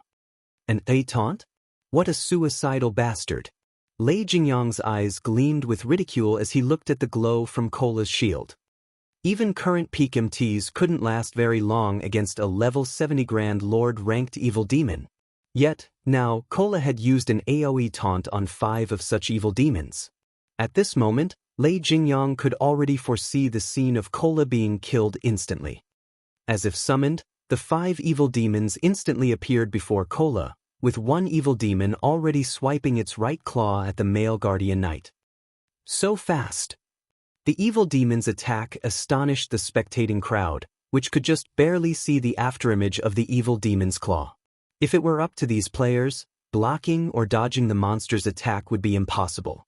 Needless to say, if they were its target, they would no doubt be killed instantly. Ping! However, the scene that occurred a moment later was utterly different from everyone's expectations. Not only did Cola manage to block the first attack using the Titan Guard, but he actually retreated by only 2 steps after receiving the attack. Moreover, he only sustained a little over -10,000 damage from doing so. How is this possible? Could it be a skill? The nearby spectating crowd was stunned by this scene.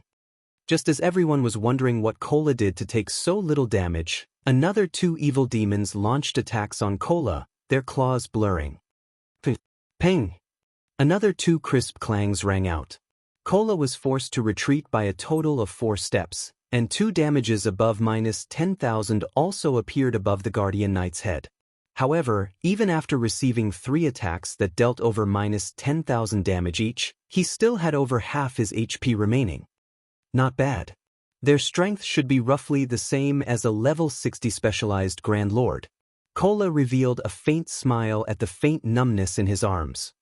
To him, someone who possessed over 80,000 HP, attacks that dealt around -10,000 damage were entirely within his tolerance range.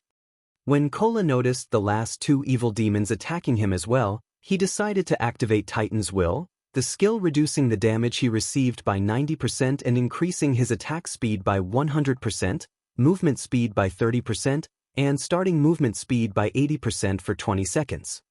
When the 2 evil demons' claws collided with Cola's Titan Guard, 2 dazzling flashes appeared. This time, however, not only did Cola not retreat by a single step, but even the damage he received from each attack was just a little more than -1,000, that was practically a negligible amount. Following which, several healing lights fell on him, instantly replenishing his HP to full. So, this is Zero Wing's Chief MT? He's so strong. Everyone's eyes nearly fell out of their sockets when they saw Cola actually going toe-to-toe with the 5 Grand Lord-ranked evil demons. If it were them, a single Grand Lord-ranked evil demon would be beyond their means. Yet, despite going up against 5 of such evil demons, Cola still seemed to have plenty of energy to spare. Right now, it looked as if these 5 evil demons were actually fake evil demons. However, they were fully aware that this result was not because the evil demons were weak. Instead, Cola was simply too strong. Just the shockwaves resulting from the clashes were enough to force the nearby players to retreat involuntarily. With this, one could imagine how much strength both sides possessed. However, before everyone could recover from their shock over Cola's performance, 2 more players joined him, each one of them pinning down 1 evil demon. These 2 players were none other than Turtledove and Yi Wumian. The moment these 2 MTs appeared, they immediately used a taunt skill and solidified their aggro on their respective targets. Very quickly, 2 evil demons peeled away from Cola. However, this was still not the most shocking part. The crucial point was that both Turtledove and Yi Wumian actually possessed defense that was in no way inferior to Cola's. In fact, when the female Guardian Knight Turtledove blocked an attack from her Grand Lord, she received only a little over -8,000 damage, which was far less than the damage Cola received. This showed that her defense was above even Cola's. As for HP, due to the various team buffs, Yi Wumian had over 75,000 HP. Meanwhile, Turtledove, who was equipped with epic set equipment, possessed over 80,000 HP, just like Cola. Meanwhile, due to Cola, Turtledove, and Yi Wumian's appearance, the evil demons, whom everyone thought would be able to create a huge ruckus, were now thoroughly suppressed. Damn it! How can their defense be so high? Lei Jingyang was momentarily stupefied when he saw this scene. However, a possibility that made his entire body shudder came to mind soon after. Could they have been promoted to Tier 2 as well?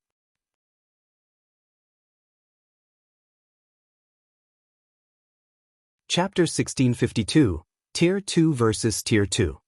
Chapter 1652, Tier 2 vs. Tier 2. Inside the teleportation zone, the 5 level 70 Grand Lord ranked evil demons furiously attacked the MT trio from Zero Wing, their speed extremely fast. Many expert players present inside the tower could not keep up with the monster's movements, yet Cola and the other MTs blocked every attack of the evil demons using their shields. Moreover, they did so very casually. Meanwhile, any expert player that accidentally came into proximity of their battle would get killed by the battle's shockwaves. They're able to stop even 5 Grand Lord ranked evil demons? Purple Jade wore an incredulous look on her face as she watched Cola, Turtledove, and Yi Wumin going up against the evil demons. Even the peak MTs of the secret pavilion would need to activate their berserk skills to go up against a level 70 Grand Lord. However, Cola and the other 2 MTs could actually hold back the evil demons without using any berserk skills. Moreover, they were even at a numerical disadvantage. Zero Wing is truly extraordinary. It's no wonder Rain is so adamant in working together with the guild. Quiet Melody, who was commanding the Sacred Temple's members in battle, could not help her surprise when she sent a glance at the distant evil demons. Now, she more or less understood why Phoenix Rain had decided to partner with Zero Wing early on in the game. Phoenix Rain's insight was indeed many times more acute than Nine Dragons Emperor's. Meanwhile, Zero Wing's members also had their morale boosted further after seeing the MT Trio's performance. Brimming with fighting spirit, they started putting even more effort into suppressing Heaven's Burial's members. Damn it! How is this possible? Lei Jingyang was filled with envy as he looked at Cola and the other 2 MTs. Why does Zero Wing possess 3 Tier 2 MTs? Not only did Heaven's Burial receive financial support from major corporations, but it had also managed to recruit plenty of expert players. Despite all this, the entire guild had only 3 people that succeeded in their Tier 2 promotion even until now. The guild had invested everything it had to help these 3 players complete their promotion quests after they reached level 50. Moreover, unlike other classes, MT classes faced much more difficulty with their Tier 2 promotions. Although Heaven's Burial had attempted to help its MTs with their promotions, all of those MTs failed. On the other hand, Zero Wing actually possessed 3 Tier 2 MTs.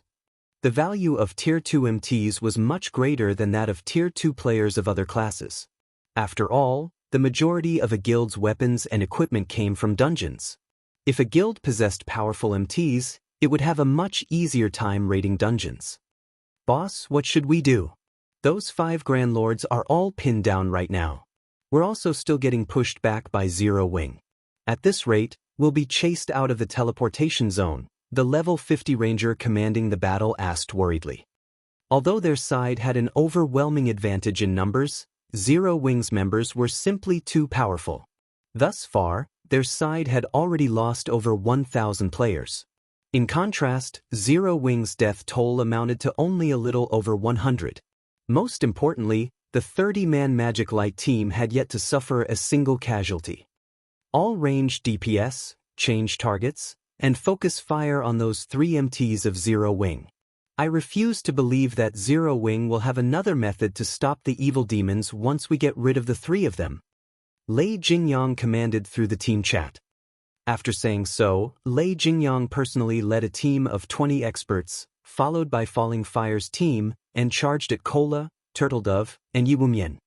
Although it was indeed surprising that Zero Wing possessed 3 Tier 2 MTs, both Falling Fire and he were Tier 2 players as well.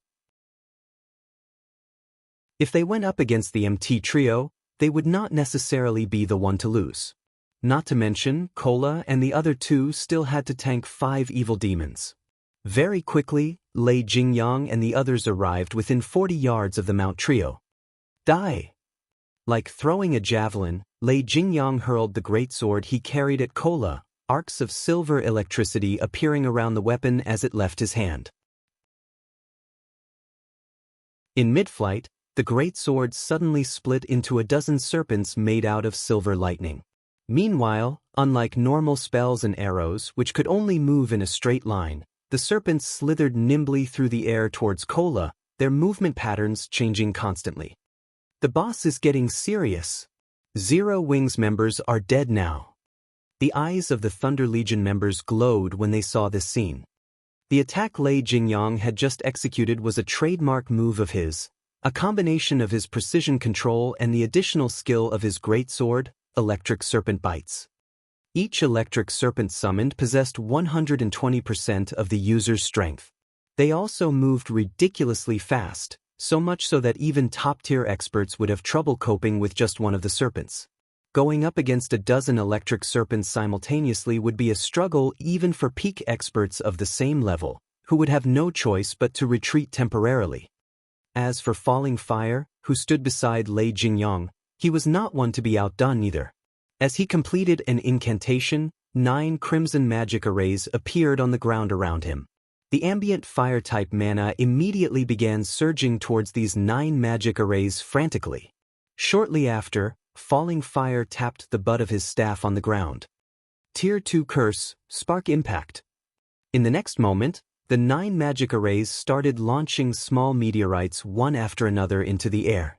After reaching a certain altitude, the meteorites then changed trajectories and flew straight towards Cola. The power pact within each meteorite was visibly stronger than that of Lei Jingyang's electric serpents. Their speed was on par with the electric serpents as well. They're working together to attack me? Despite seeing the electric serpents and small meteorites rapidly approaching him, Cola showed no sign of panic whatsoever. Instead, he gave the ground a mighty stomp, taking a defensive stance, and activated Titan's Heart. The instant Cola used Titan's Heart, a yellow, earthen barrier formed around him, shielding him from the electric serpents and small meteorites. Boom, boom, boom. Let's see how you people from Zero Wing stop the evil demons now. Lei Jingyang laughed in ridicule as he looked at Cola's position. Although Cola had activated a life-saving skill, Lei Jingyang's electric serpent bites possessed extraordinary attack power. It was not something that could be received head-on. Not to mention, the Tier 2 curse that Falling Fire used possessed even greater power. Falling Fire likewise laughed as he looked at the dust surrounding Cola's position. He then turned to look at Turtledove and Yi Wumian. However, as the dust settled, a figure emerged standing where the electric serpents and meteorites landed. Meanwhile, this figure was none other than Cola. At this moment, Cola's surroundings had already been charred black. However, Cola himself remained completely unharmed. In fact, not only had his HP not decreased by the slightest, but it had even increased quite significantly. He's not dead. Lei Jingyang and Falling Fire were stunned. Both of them had used their respective aces in the hole, each of which was easily capable of instant killing a player of the same level. Yet, Cola actually managed to survive both attacks without taking any damage. In fact, aside from blocking their attacks, Cola had also fended off the attacks of 3 evil demons. What powerful attacks! They actually managed to deplete half of my protective energy. Cola could not help being startled when he looked at the remaining energy of his barrier, as Titan's Heart created an energy shield that had an HP equivalent to 10 times his own. Had he tried receiving all those attacks without Titan's Heart, even if he activated Protection Blessing, he still would have gotten killed instantly. An invulnerability skill.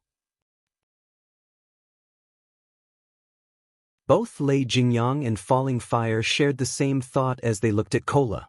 In God's domain, although invulnerability skills were extremely rare, some still existed. Meanwhile, every one of them was extremely troublesome to deal with. However, after Lei Jingyang and Falling Fire exchanged glances, they sprang into action again, targeting Turtledove this time. No matter how strong an invulnerability skill was, once its duration was up, it would disappear. Hence, all they needed to do now was attack other MTs instead of Cola. They also refused to believe that all 3 MTs had learned invulnerability skills. However, when Lei Jingyang was within 30 yards of Turtledove, he suddenly felt a chill crawling down his spine. Immediately, he tightened his grip around his white bone greatsword and activated Whirlwind Slash. Dang! In the next moment, Lei Jingyang felt as if he had just struck an impenetrable wall as his greatsword stopped abruptly, sparks flying from the edge of his greatsword. Then, a lithe figure gradually appeared before him. Zero Wings Fire Dance? Lei Jingyang sneered as he looked at the lithe figure facing him. Are you here to get yourself killed? He sent a slash at the female assassin before him straight away. An assassin was most powerful when conducting an ambush. As long as the ambush failed and their body became exposed, their combat power would decrease drastically. In a frontal clash, an assassin was significantly inferior to a berserker. Ding, ding, dang. However, after exchanging several attacks with Fire Dance, Lei Jingyang started panicking. As a Tier 2 berserker, his strength should be overwhelmingly superior to most players at this stage of the game. Moreover, he was currently geared in 3 pieces of epic equipment. Despite that, not only did every one of the dozen or so attacks he had sent at Fire Dance get blocked, but his arms even started falling numb from the resulting impact. Could she be a Tier 2 player as well? Lei Jingyang could not help entertaining such a thought. However, even if Fire Dance was a Tier 2 assassin, it should be impossible for her to be superior to him, a Tier 2 berserker, in terms of strength. Lei Jingyang very quickly shook the thought out of his head and calmed himself. In terms of combat standards, he was no doubt superior to Fire Dance. Since he couldn't win using a forceful approach, he simply needed to target her weak points. He immediately activated the Tier 2 skill Battering Slash. Battering Slash allowed him to ignore his target's defense and block effects. Although the damage his attacks dealt would decrease significantly, it would be more than enough to kill an assassin, a class that had both low HP and defense. However, when his greatsword passed through Fire Dance's body, Lei Jingyang's complexion immediately darkened. The reason for this was the sensation he felt coming from his greatsword. It did not feel as if he had just cut through a physical entity at all. He tried using Blade Storm right away, but before he realized it, Fire Dance had already appeared behind him, the 1,000 transformations in her hands stabbing towards his back. Tier 2 skill, Shadow Raid. Fire Dance instantly transformed into numerous streaks of shadows that pierced through Lei Jingyang's body. Damages ranging between 10,000 and 20,000 appeared rapidly above the berserker's head one after another, depleting his HP to 0.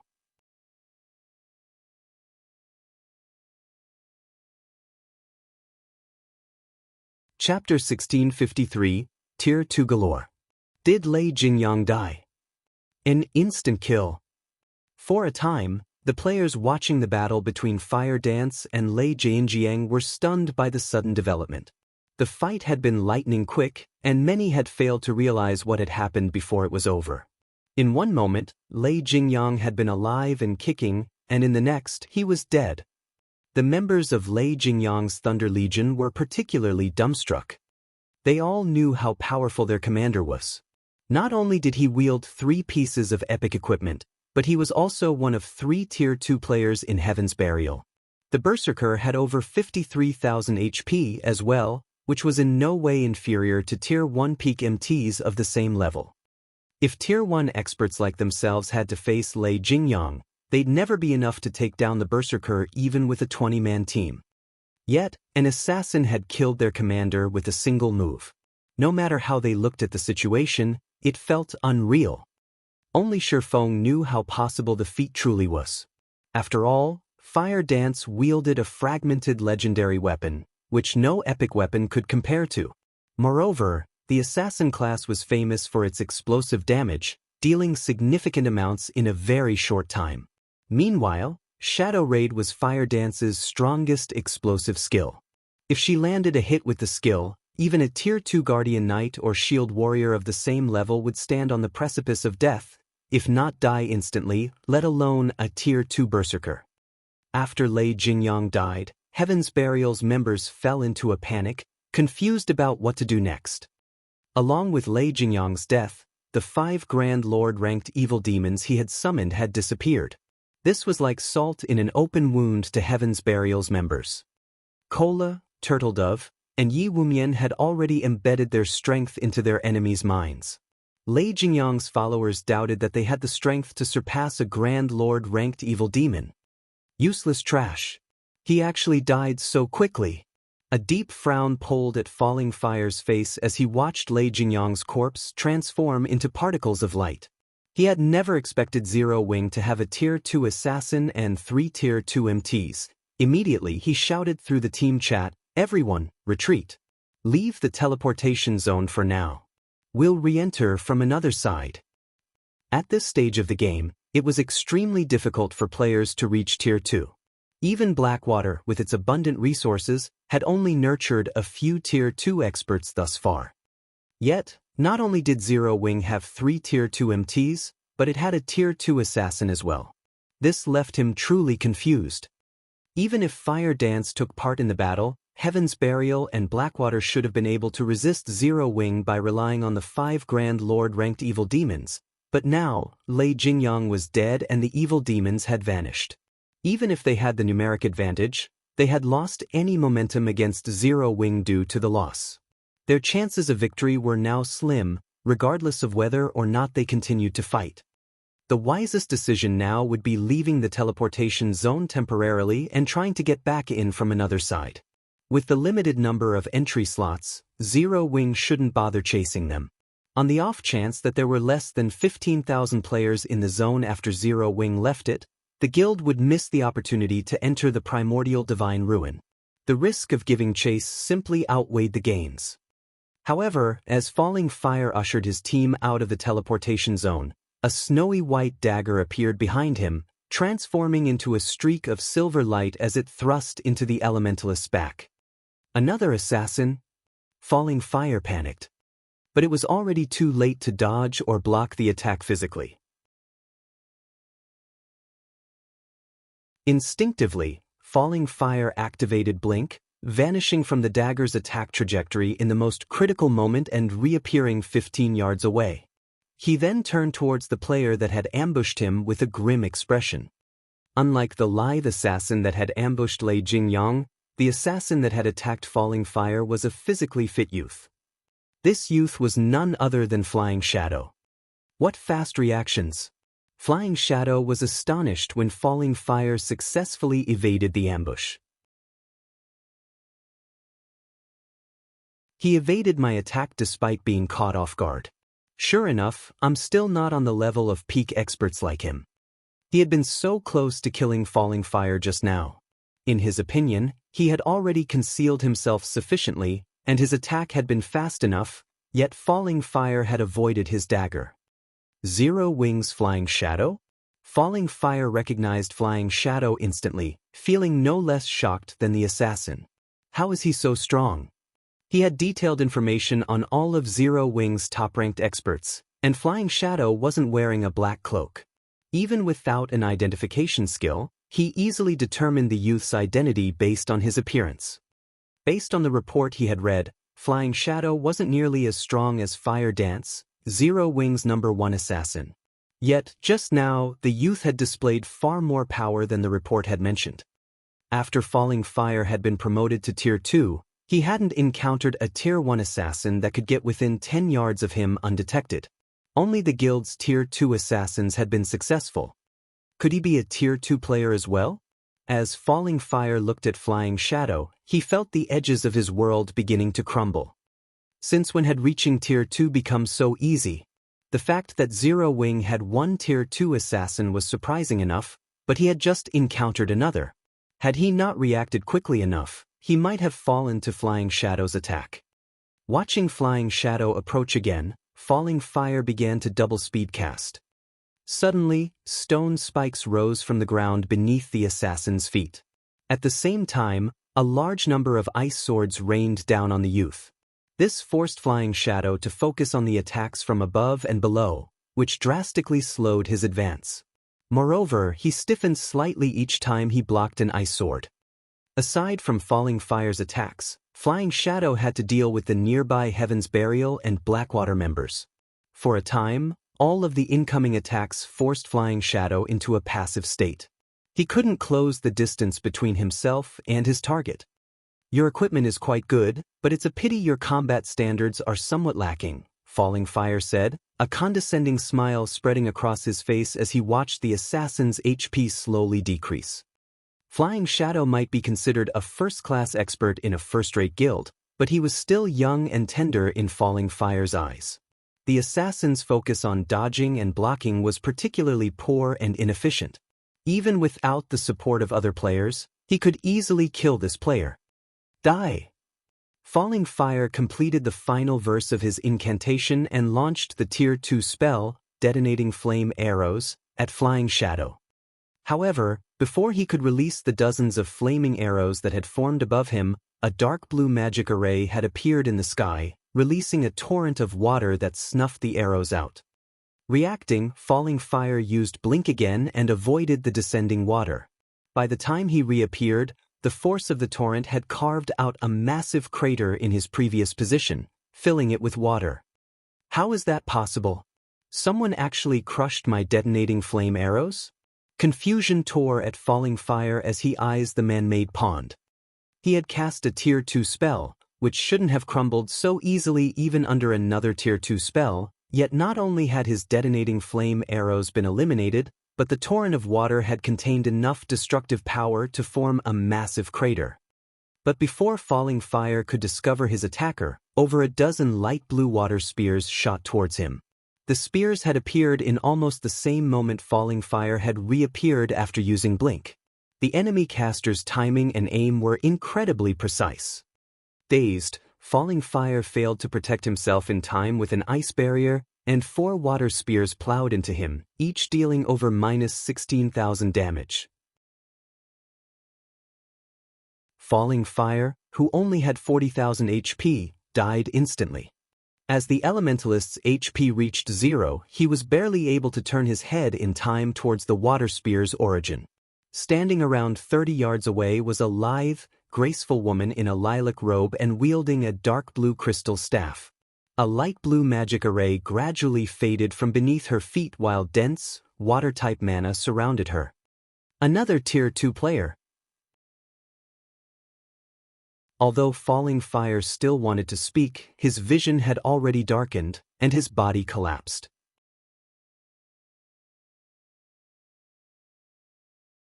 Chapter 1654, Shocking All Sides. Chapter 1654, Shocking All Sides. As Falling Fire collapsed, silence descended on Zero Wing and Heaven's Burial's battlefield. Commander! The commander actually died. Do they also have a Tier 2 magical class expert? Blackwater's members gaped at Aqua Rose, who was responsible for Falling Fire's death. Falling Fire was both one of the scant few Tier 2 players and a top-ranked expert within Blackwater. Normally, the Elementalist killed them instantly when they sparred with him. However, they had just watched this man die after one hit. No matter how they looked at the situation, it was utterly unbelievable. The tier suppression Tier 2 players had over Tier 1 players was much greater than that of Tier 1 players over Tier 0 players. Moreover, as an Elementalist, Falling Fire had a few passive skills that increased his magic resistances, making him much tougher against spells. Yet, Aqua Rose had annihilated Falling Fire with a single spell. There were only 2 possibilities to explain the outcome.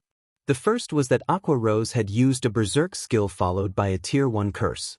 The other possibility was that Aqua Rose was also a Tier 2 player. When players activated a Berserk skill, some kind of special effect would change their bodies. Only, not all Berserk skills generated visible indicators.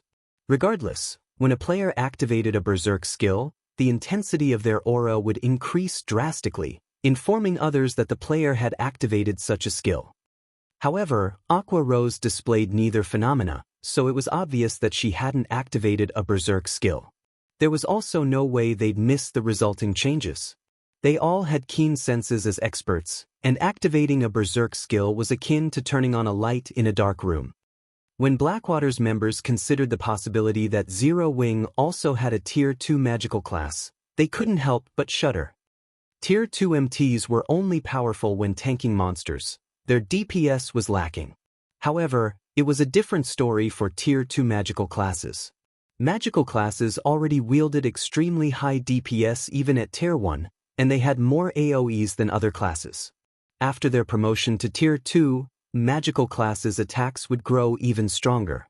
It wouldn't be an exaggeration to call Tier 2 magical classes mobile defense turrets. When solely comparing combat capabilities, Tier 2 magical classes were stronger than another class by far. While everyone struggled with their shock over Falling Fire's death, Aqua Rose used the opportunity to cast the Tier 2 spell, Aqua Precinct.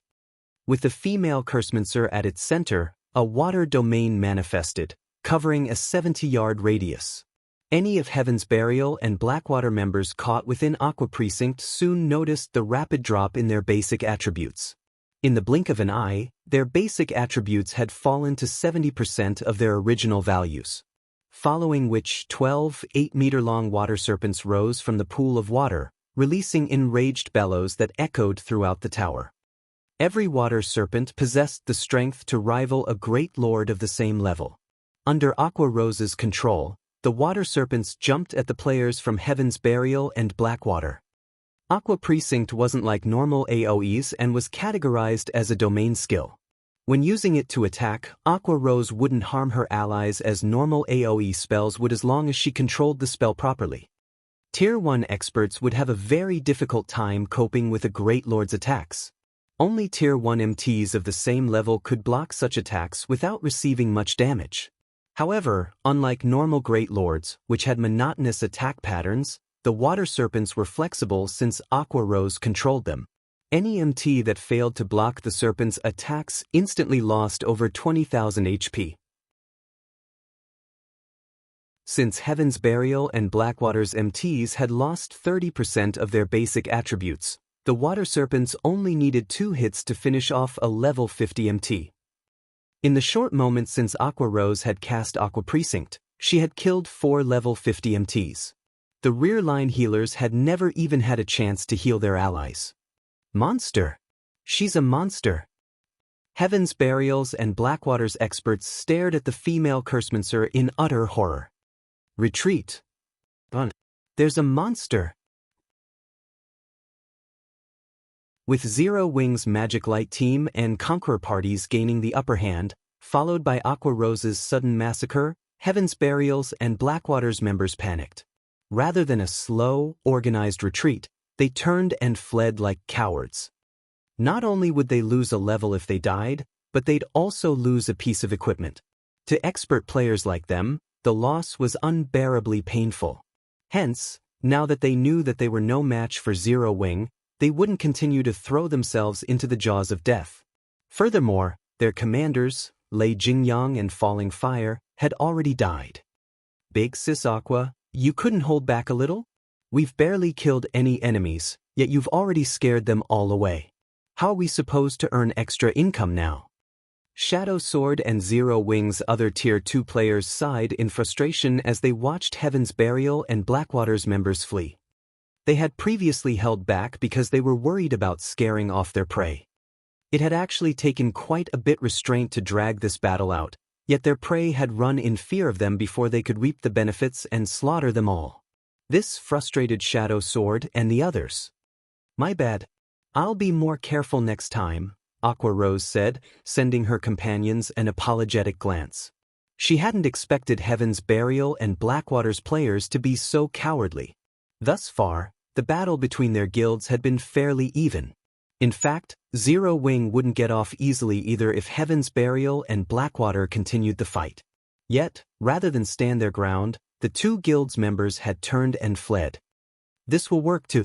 Just kill as many as you can, but be careful to stay near the team and in the teleportation zone, Shi Feng commanded. He was not particularly surprised by their enemy's response. Although Heaven's Burial and Blackwater's experts were no weaklings, the series of mental blows had thrown them into a panic. Fortunately, Heaven's Burial and Blackwater's reaction was a good thing for Zero Wing. At the very least, Zero Wing could now secure more entry slots for the Primordial Divine Ruin. Shadow Sword, Blackie, Violet Cloud, Rampant Blade, Alluring Summer, and Zero Wing's other Tier 2 players began to put all they had into their battles. With the overwhelming strength of Tier 2 classes, Shadow Sword and the others charged into Heaven's Burial and Blackwater's ranks like lions charging into a flock of sheep. The guild's magical class players, such as Blackie, Violet Cloud, and Alluring Summer, dominated the battlefield like humanoid defense turrets. Without anyone to hinder their progress, they each killed over a dozen players with every attack. This only encouraged Zero Wing's other members to fight with more fervor. By the time Heaven's Burial and Blackwater's members left the teleportation zone, they had littered their path with corpses and equipment. The two guilds had lost nearly 2,000 experts since the battle had begun. The outcome was startling. If these casualties were only ordinary or elite players, the loss wouldn't be as painful, but the players Zero Wing's members had killed were all experts. These two guilds had lost just as many experts as there were in an ordinary, first-rate guild. Amazing! So this is Zero Wing's strength? Didn't someone say that Zero Wing was no match for Heaven's Burial and Blackwater? Heaven's Burial sure is unlucky. Not only is it in danger of losing Ancient Rock City, but entering the Primordial Divine Ruin will also be a major challenge.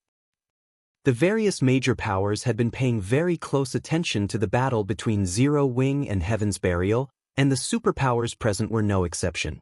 However, none of them had ever imagined that this outcome was possible. Even Purple Jade, who had a high opinion of Zero Wing, had assumed that the guild would fight its enemies to a draw at best. Yet, Zero Wing had actually chased Heaven's Burial and Blackwater out of the teleportation zone while suffering minimal losses. This had completely exceeded her expectations. As for the various guilds and adventurer teams, which had planned to enter the teleportation zone near Zero Wing, shrank back in fear after seeing the guild's prowess in battle. "Commander, are we still going to charge in?" A level 50 shield warrior clad in black armor could not help but ask his commander. "Charge in? Are you suicidal?" "We're retreating. We'll go in from another side."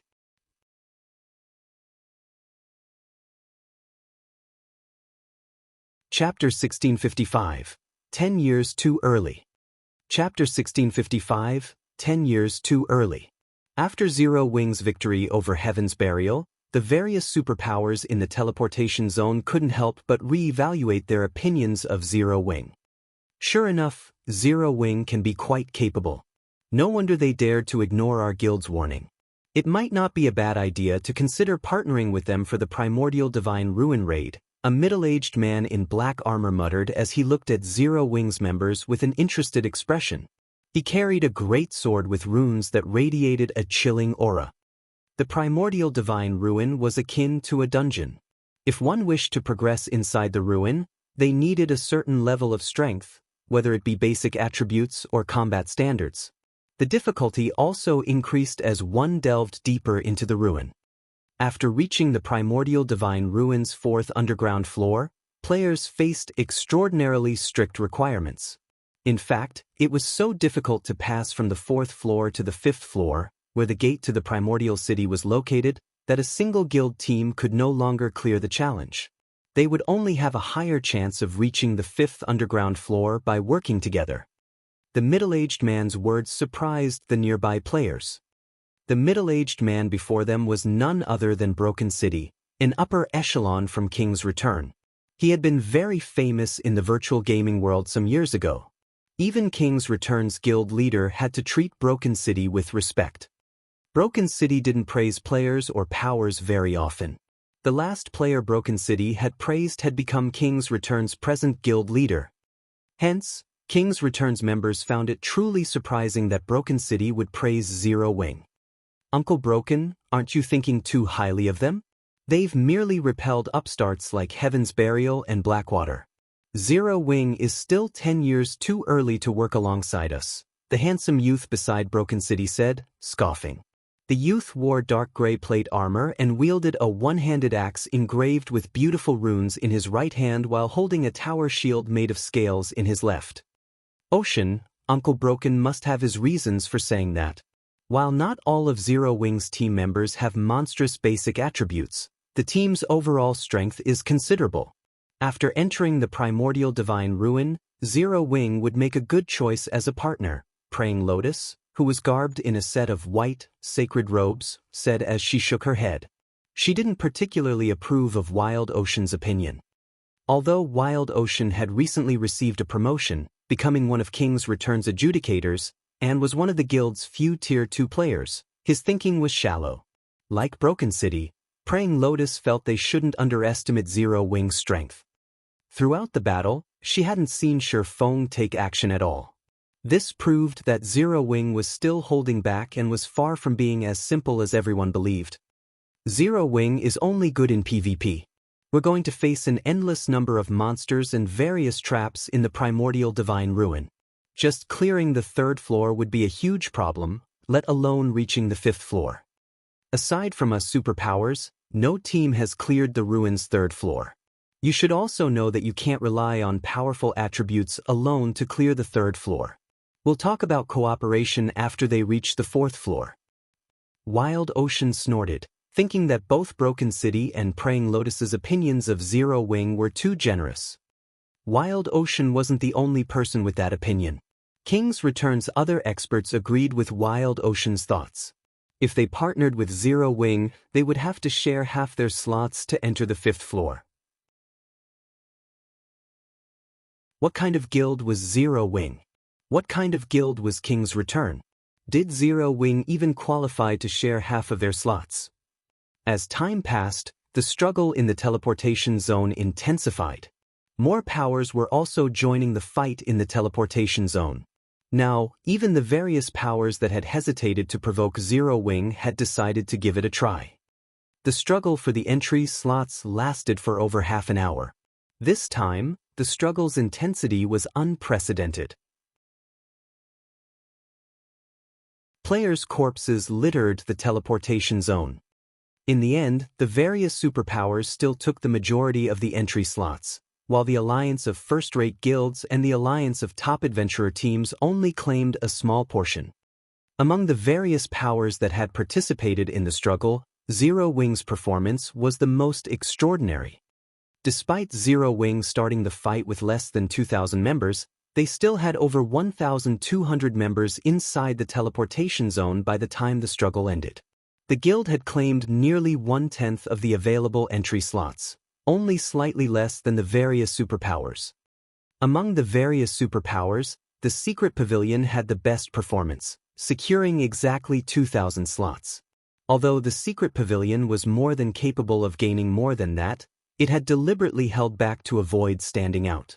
Every one of the other superpowers secured around 1,500 slots, which was slightly more than Zero Wing. This was also the reason why Zero Wing's performance shocked everyone. The various superpowers had started the fight with at least 6,000 members, yet Zero Wing had achieved a near-similar result with less than 2,000 members. This battle record was a little terrifying. Crap. I thought that with Heaven's Burial and Blackwater out of the picture, we would get more slots. Why did we end up getting fewer slots than in previous raids? That's right. If I had known something like this would happen, I would have preferred for Heaven's Burial or Blackwater to win. The various first-rate guilds and adventurer teams' upper echelons clicked their tongues in anger and jealousy as they looked at Zero Wing's members. It was common knowledge that teams would have a greater advantage in the ruin if they entered with more players. Now that Zero Wing could send over 1,200 members into the ruin, the guild might actually make it all the way to the 5th floor and enter the rumored Primordial City. While everyone else was shocked by Zero Wing's strength, Feng was ecstatic. Zero Wing had earned over 5,000 pieces of the current top-tier equipment in the struggle for entry slots. Although the majority was level 45 fine gold equipment, they were still valuable. In comparison, Zero Wing had suffered practically insignificant losses. Zero Wing had suffered 600+ casualties in the battle, with the majority of them being the White Tiger Dojo disciples. The disciples were only geared in standard level 50 elite equipment. They had also recovered some of the lost weapons and equipment.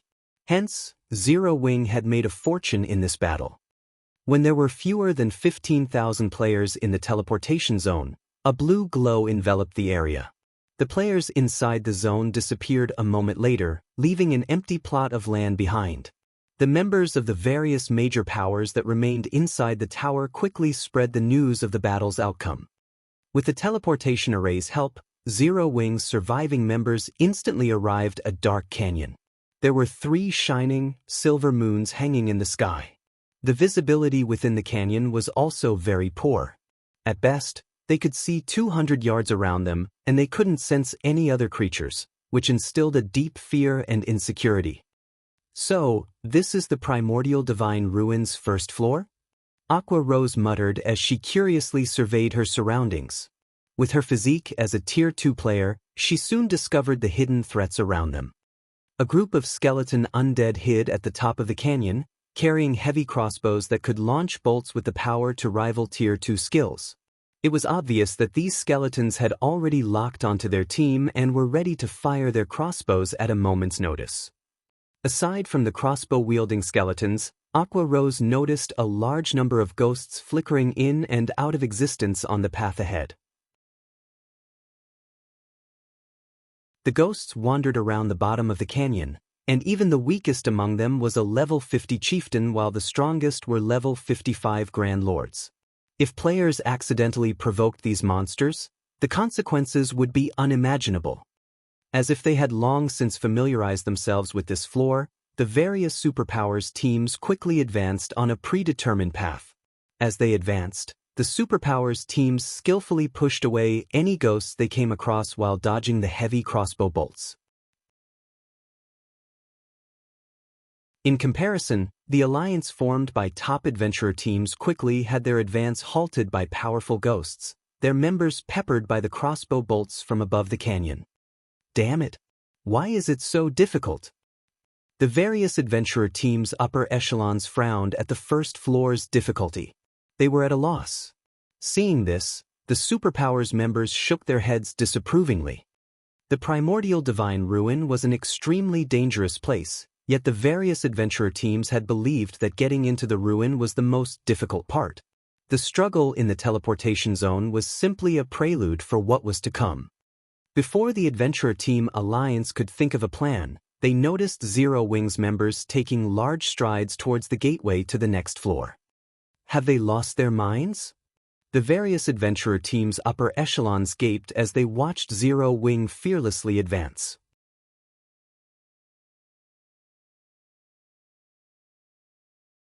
Chapter 1656, Dauntless Zero Wing. Chapter 1656, Dauntless Zero Wing. The adventurer team alliance wasn't the only force confused by Zero Wing's sudden advance. The several superpowers upper echelons and the first-rate guilds alliance also flashed Zero Wing incredulous looks. What's Zero Wing trying to do? Zero Wing's behavior confused everyone. The Dark Canyon's terrain was complex. Although there appeared to be many paths that would lead to the top of the canyon, only a few were actually viable. Moreover, timing was very important when traversing the various paths. A single mistake could easily put an entire team in a dangerous situation. It wouldn't be surprising if the team were even eliminated. Although players would lose only 20% of their EXP and be sent back to the starting point when they died in the Primordial Divine Ruin, multiple deaths would significantly weaken a team and increase the raid's difficulty. For newcomers to the Primordial Divine Ruin, such as Zero Wing and the Adventurer Team Alliance, the safest way through the Dark Canyon was to follow the various superpowers who were already familiar with the first floor's trial. Of course, tagging along didn't necessarily mean safety. Even if two teams took the same path, their timing wouldn't be the same. In this case, it would depend on the commander's abilities. Although, for the two superpowers that raided the ruin for the first time, this wouldn't be a problem. The force's leadership had a perfect grasp of their team's positioning and could minimize their losses as they followed the other superpowers. The Adventurer Team Alliance's chain of command, however, was chaotic due to its multiple leaders. As a result, the Adventurer Team Alliance suffered many casualties as it attempted to follow after a superpower. But the Alliance still fared better than if it pioneered a path of its own. Yet, Zero Wing did not even understand such a basic principle and had made a beeline for the top of the canyon. Moreover, Zero Wing's members moved with large strides, paying no attention to the monsters in their way, unlike the other teams who carefully and steadily advanced. Suddenly, Cola, Turtledove, Yiwumian, and Violet Cloud rushed ahead of Zero Wing's team, charging onto the gravel path that contained a plethora of wandering ghosts. Meanwhile, the 15 MTs of the Magic Light Team's 15 MTs guarded the rear of the team, while the Conqueror parties split up and covered the sides. Ghost Knight, Undead, Chieftain. Level 50. HP 6, 000, 000/6, 000, 000. Ghost Berserker, Undead, Lord. Level 52. HP 17, 000, 000/17, 000, 000. Ghost General, Undead, Grand Lord. Level 55. HP 85, 000, 000/85, 000, 000. As Kola and the others moved through the canyon, the wandering Ghost Knights and Ghost Berserkers quickly discovered their presence. Like hungry wolves that had just discovered meat, the ghosts surged towards the MT trio. Are they trying to get themselves killed? Are they really trying to grind the ghosts as if they were common monsters? Everyone was stupefied as they watched Kola, Turtledove, and Yi Wumian attract more and more Ghost Knights and Ghost Berserkers. The Primordial Divine Ruin had an endless supply of monsters, and even if players killed these monsters, the awarded EXP and loot was insignificant compared to monsters outside of the ruin. Grinding these monsters simply wasn't worth the effort. Though, to the various powers present, it did not really matter even if a large number of Ghost Knights and Ghost Berserkers ganged up on them, as they were more than capable of defeating these monsters. Instead, the canyon's true danger came from the numerous skeletons stationed at its top. The bolts they fired from their heavy crossbows were as powerful as Tier 2 attacks. Even level 50, Tier 1 MTs would be forced to retreat by several steps and lose around 4,000 HP if they blocked one of these bolts with their shields. If struck directly, they would be dead after 2 or 3 hits. Hence, it was important when selecting a path through the canyon to choose one with favorable terrain that could be used to block the crossbow attacks and lower the chances of encounter ghost generals. In the blink of an eye, over 500 Ghost Knights and dozens of Ghost Berserkers chased after Kola and the others. Moreover, the skeletons on both sides of the canyon had aimed and fired their crossbows at the MT trio. However, Kola and the others paid no attention to the countless incoming attacks and continued to advance mindlessly, attracting more monsters as they went. The commotion had even lured some of the wandering ghost generals. Could everyone charge? Follow Kola's group. Feng revealed a smile when he saw the swarm of monsters charge at Kola and the others. At this stage of the game, nobody was more familiar with Primordial Divine Ruins than him. He knew that Primordial Divine Ruins were survival tests. Although it was the first time he had visited the Primordial Divine Ruin in the Orc Empire, every ruin had nearly the same tests. It had been common knowledge in his previous life that the Primordial Divine Ruins' first-floor trial would become more dangerous as teams spent more time here. Take the various superpowers, for example. Although they had familiarized themselves with the paths to the top of the canyon and hence could limit the number of crossbow attacks that reached their teams, it was impossible to avoid casualties completely. In fact, the various superpowers teams were continuously lost members as they advanced right now. Moreover, as they approached closer to the top of the canyon, their casualty rates became more severe. To make matters worse, players that died and allowed the system to resurrect them would reappear at the starting point. Once they did, they'd have no way of catching up to their main force. As for having the team stop midway to resurrect the fallen, that would only end up causing the team to suffer even more casualties. Because of this, team members that died halfway through the canyon were as good as eliminated unless a team wipe occurred. The best way to challenge the first floor trial was to send a player in as bait and draw the enemy fire while the rest of the team followed behind. Doing so would greatly reduce the number of attacks the team received and was much safer than following one of the more protected routes. The only problem with this method was that the players acting as bait needed to be strong enough. The main force also had to maintain enough distance from the bait. If the main force got too close, they would pull the agitated monster's aggro. If the main force fell too far behind, the bait would have moved past the skeleton's attack range. Fortunately, this wasn't the first time Feng had employed this strategy. His grasp of his team's positioning was incredibly accurate. With Violet Cloud in the center, Cola's group pushed forward. As they faced numerous attacks, their HPs steadily decreased.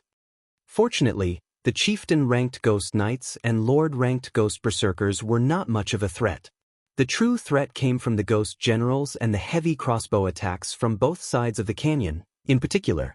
Currently, a swarm of Ghost Knights chased after Cola's group of 4, and although the situation looked dire, it worked in the group's favor as the Ghost Generals had a hard time reaching the players. Unfortunately, the same couldn't be said for the crossbow attacks. When Cola, Turtledove, and Yi Wumian used their shields to block the incoming crossbow bolts, they'd stiffen slightly and lose around 1,500 HP. When the other powers noticed the damage Cola and his team received, they couldn't help their jealousy. Unlike Cola and the others, their MTs received over -4,000 damage even when they blocked the crossbow bolts successfully. This meant that the MT trio from Zero Wing could endure 3 times the attacks that their MTs could. However, they still ridiculed Zero Wing for its foolish leadership. If Cola and his companions had the support of a large number of healers, they'd be practically unkillable. Yet, Zero Wing actually let these 3 powerful MTs charge ahead on their own. It was a reckless waste of resources. With how the team utilized Cola and the others, it wouldn't matter if they could endure 2 or 3 more hits than other MTs. Sure enough, Cola, Turtledove, and Yi Wumian's HPs began to decrease rapidly. In a short moment, they had lost more than 1/3 of their HPs. The various superpowers' upper echelons lamented the loss. The MT trio only had a single healer to support them, and it simply wasn't enough to keep the 3 players alive. But after another moment, the superpowers noticed something strange. Despite Cola, Turtledove, and Yi Wumian's HPs having already fallen below the 25% mark, Violet Cloud hadn't prepared to cast any spells. What's going on? Isn't that girl a cleric? Or does she have some kind of grudge against those MTs? Everyone watched Violet Cloud in confusion. However, while the spectating crowd wondered about the young woman's hesitation, Cola took a look at his own HP bar. "Let's begin," Cola said. Rather than panicking, his voice contained a hint of excitement. Turtledove and the others then nodded in response. Following which, Cola shouted before releasing a blinding, golden glow. Suddenly, a golden pillar of light descended from the sky and enveloped Cola's group, illuminating the dark canyon. Suddenly, 4 golden barriers enveloped each member of the group. The move Cola just used was none other than the Tier 2 skill, Divine Shield, which Shifeng had obtained from the Boneless Land. When activated, the skill granted the Divine Shield buff, which lasted 30 seconds, to a maximum of 10 players. The buff decreased incoming damage from Tier 3 or below attacks by 50% and attacks above Tier 3 by 20%. The buff also increased attack speed and movement speed by 20% and healing effects received by 100%. Divine Shield was a very powerful skill, though it had a downside, a 1-hour cooldown. Violet Cloud also used the Tier 2 spell, Holy Prayer.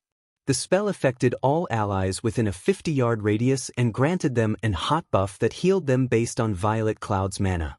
Moreover, players affected by Holy Prayer would receive a 20% damage reduction buff. The spell had a 1-minute duration and a 20-minute cooldown.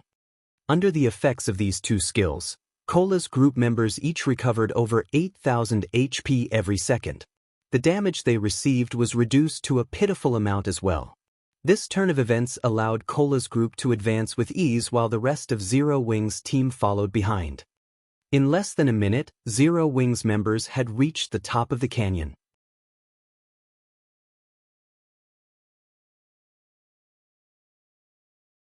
Chapter 1657, Continuous Clearance. Chapter 1657, Continuous Clearance.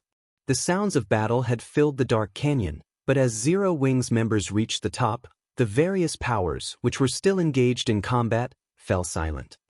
That's actually possible. For a moment, everyone was at a loss for words as they stared at Zero Wing's members. They had invested a ton of effort and made numerous sacrifices during their previous raids to locate the best route up the canyon, and they would still suffer before they reached the safe zone at its top. Yet, Zero Wing had run for the top of the canyon without sparing their surroundings a glance. Not only had the guild team succeeded, but they had only lost a few dozen players, which was practically negligible. Sure enough, Zero Wing is extraordinary, Praying Lotus muttered, her eyelashes fluttering as she watched Shifeng, the commander of Zero Wing's team. No other guild would dare to be so bold. The two skills Cola's group had used were particularly powerful. Although they were not invulnerability skills, the combined effect had nullified the threat from both the ghosts and the heavy crossbows. They only got through thanks to powerful attributes and skills, Wild Ocean said, clicking his tongue. The next floors will be even more difficult, and basic attributes will become less important. If they try to pull another stunt like that, they'll get themselves killed. Praying Lotus did not rebuke Wild Ocean's words this time. After all, what the Shield Warrior youth had said was true. As players delved deeper into the Primordial Divine Ruin, the trials they faced would become more difficult. They would also encounter more and different traps. Rather than simply relying on raw power, players would have to rely on their technical abilities in the lower floors. The brute force method Zero Wing had used was only viable on the first floor. It wouldn't be possible to clear the following floors with the same method. Correspondingly, though, players would have higher chances of encountering opportunities and treasure the further they explored. There was practically nothing noteworthy in the ruins' first underground floor. One would be extremely lucky if they even came across a bronze treasure chest. Although players could also find combat techniques on the first underground floor, the chances of that were extremely slim. If one wanted better loot, they'd have to reach the Primordial Divine Ruins' third underground floor. Only the third floor and down offered level 50+ top-tier equipment. At the same time, the chances of finding combat techniques and other treasures also increased. Shifeng didn't hurry through the ruin after reaching the top of the canyon. Instead, he had everyone rest in the safe zone. Players' stamina and concentration consumption were far more severe in the Primordial Divine Ruin than outside of it. If they did not rest, they might fail trials that should be passable. Meanwhile, the only places in which players could rest in the Primordial Divine Ruin were the system-established safe zones. Traps and monsters were present everywhere else, and if they relaxed, even for a moment in these locations, they'd swiftly lose their lives. After Zero Wing's members had rested for some time, the various superpowers teams began to arrive in the safe zone, one after another. However, unlike Zero Wing, the various superpowers only had around 80% of the 1,500+ members they had entered the ruin with. The rest of their players had to wait for the system to resurrect them, forming teams with other players to search for opportunities and treasure on the first floor. After everyone rested, they proceeded towards the second underground floor. The second floor contained a primal forest. Visibility here was even worse than in the first floor's dark canyon. Even Tier 2 players could only see up to 80 yards away. As players traversed the forest, they were bombarded by all kinds of spell attacks from out of nowhere from time to time. These spells packed a punch, and even Tier 2 MTs only survived after 3 or 4 direct hits. Tier 1 MTs were lucky to survive even 2 hits. If players wished to reach the next safe zone alive, they would have to rely on their individual reaction speed and decision-making. They'd have to dodge or block an attack instantly when targeted. Only by doing so would the healers have a chance of healing them. All the heals in the world wouldn't save them if a spell struck them directly. The ruin's second floor was also much larger than the first, a testament to the Primordial Divine Ruin's unique nature. As teams progressed, they'd encounter larger maps, forcing players to travel greater distances and face more danger. Shifeng didn't have any special strategy to get through the second floor's trial. He could only send in the Magic Light team and Conqueror parties to tank as many hits as possible, limiting the number of casualties the team suffered. Overall, Zero Wing didn't fare nearly as well as the various superpowers. Upon reaching the third underground floor, the increased difficulty was particularly evident. The necessary method to clear the third floor wasn't like the first two. The various attacks and traps players had to face had also changed. Now, players had to collect a sufficient number of teleportation stones to proceed to the 4th floor. Each teleportation stone could only transport 100 players, and only the 3rd floor's Grand Lord ranked monsters would drop them. One could just imagine how difficult it would be to kill a Grand Lord ranked boss in such a dangerous environment. It's no wonder why only the various superpowers have only gotten through the 3rd floor thus far, leaving the first-rate guild's alliance behind. As Shifeng stood at the 3rd floor's starting point and observed the barren wasteland before him, he could not help but frown. Thunderclouds covered the sky above the plain as far as he could see. Lightning frequently descended, decorating the ground with scorch marks. Not only did the lightning strikes contain a lot of power, but they were also extremely fast, significantly faster than normal spell attacks. When facing a normal spell attack, expert players could dodge or block as long as the spell was cast from a certain distance, but the lightning strikes from above were incredibly fast. This trial's difficulty increase was tremendous. Furthermore, players had to kill level 55 Grand Lords. However, the various superpowers teams, which had just arrived, reacted as if they didn't see the lightning bombarding the plane. They quickly split into 2 groups, leaving one behind in the safe zone while the other boldly strode into the barren wasteland in search of Grand Lord-ranked thunder beasts and thunder elementals. Lightning continued to descend from the sky, but the superpowers members swiftly maneuvered around the strikes. Aside from a few unlucky players who had been targeted by multiple lightning strikes, most were able to dodge the natural attacks. Even if they failed to dodge in time, their team's healers would quickly restore their lost HP. In contrast, the first-rate guilds and adventurer teams were unsure of how to continue. If they only had to dodge the lightning strikes, most of their members would be successful, but with the addition of monsters, chaos would ensue. They'd either fall to the lightning, or the monsters would slaughter them. So what if they got a lot of players this far? They still won't clear the 3rd floor. Wild Ocean could not help but flash Zero Wing's team, which still occupied the starting point, a ridiculing smirk. Players' basic attributes were no longer the key to clearing the trial once they reached the 3rd underground floor. Here, individual combat standards held greater importance. If a team couldn't defeat the Grand Lord-ranked bosses while being showered by lightning strikes, it would venture no further in the Primordial Divine Ruin. Guild Leader, the lightning strikes attack rate and numbers are too high. I'm afraid that no more than 50 of our members will be able to fight while dodging the strikes. Should we grind the bosses for teleportation stones with just a 50-man team? Although it will slow us down, we shouldn't have a problem collecting the necessary teleportation stones, Aqua Rose suggested. If any other guild, excluding the superpowers, encountered such a situation, they'd likely be stuck here. Even Zero Wing only had a few experts who could fight in this lightning zone. Not even the Conqueror's Armor's battle arrays would be very effective. Meanwhile, trying to raid Grand Lords with so few experts was impossible. This was also why the various first-rate guilds, which had reached the ruin's 3rd underground floor previously, had never cleared it. However, Zero Wing was different. Its team had over 10 Tier 2 players and shouldn't have a problem forming a 50-man raid team that could dodge the lightning while fighting the bosses. Unfortunately, raiding level 55 Grand Lords with only 50 members would take a lot of time, more time than the various superpowers raid teams, which had around 300 members each. No need, we'll all go together, Shifeng said, smiling as he shook his head. Everyone. For a moment, Aqua Rose thought she had misheard Shifeng. Relax. If this were any other trap, we might not have a way to deal with it, but if we only have to deal with lightning, we won't have to worry, Shifeng said.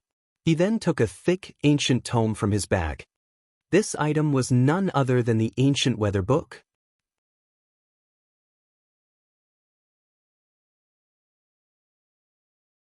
Chapter 1658, Might of the Ancient Book.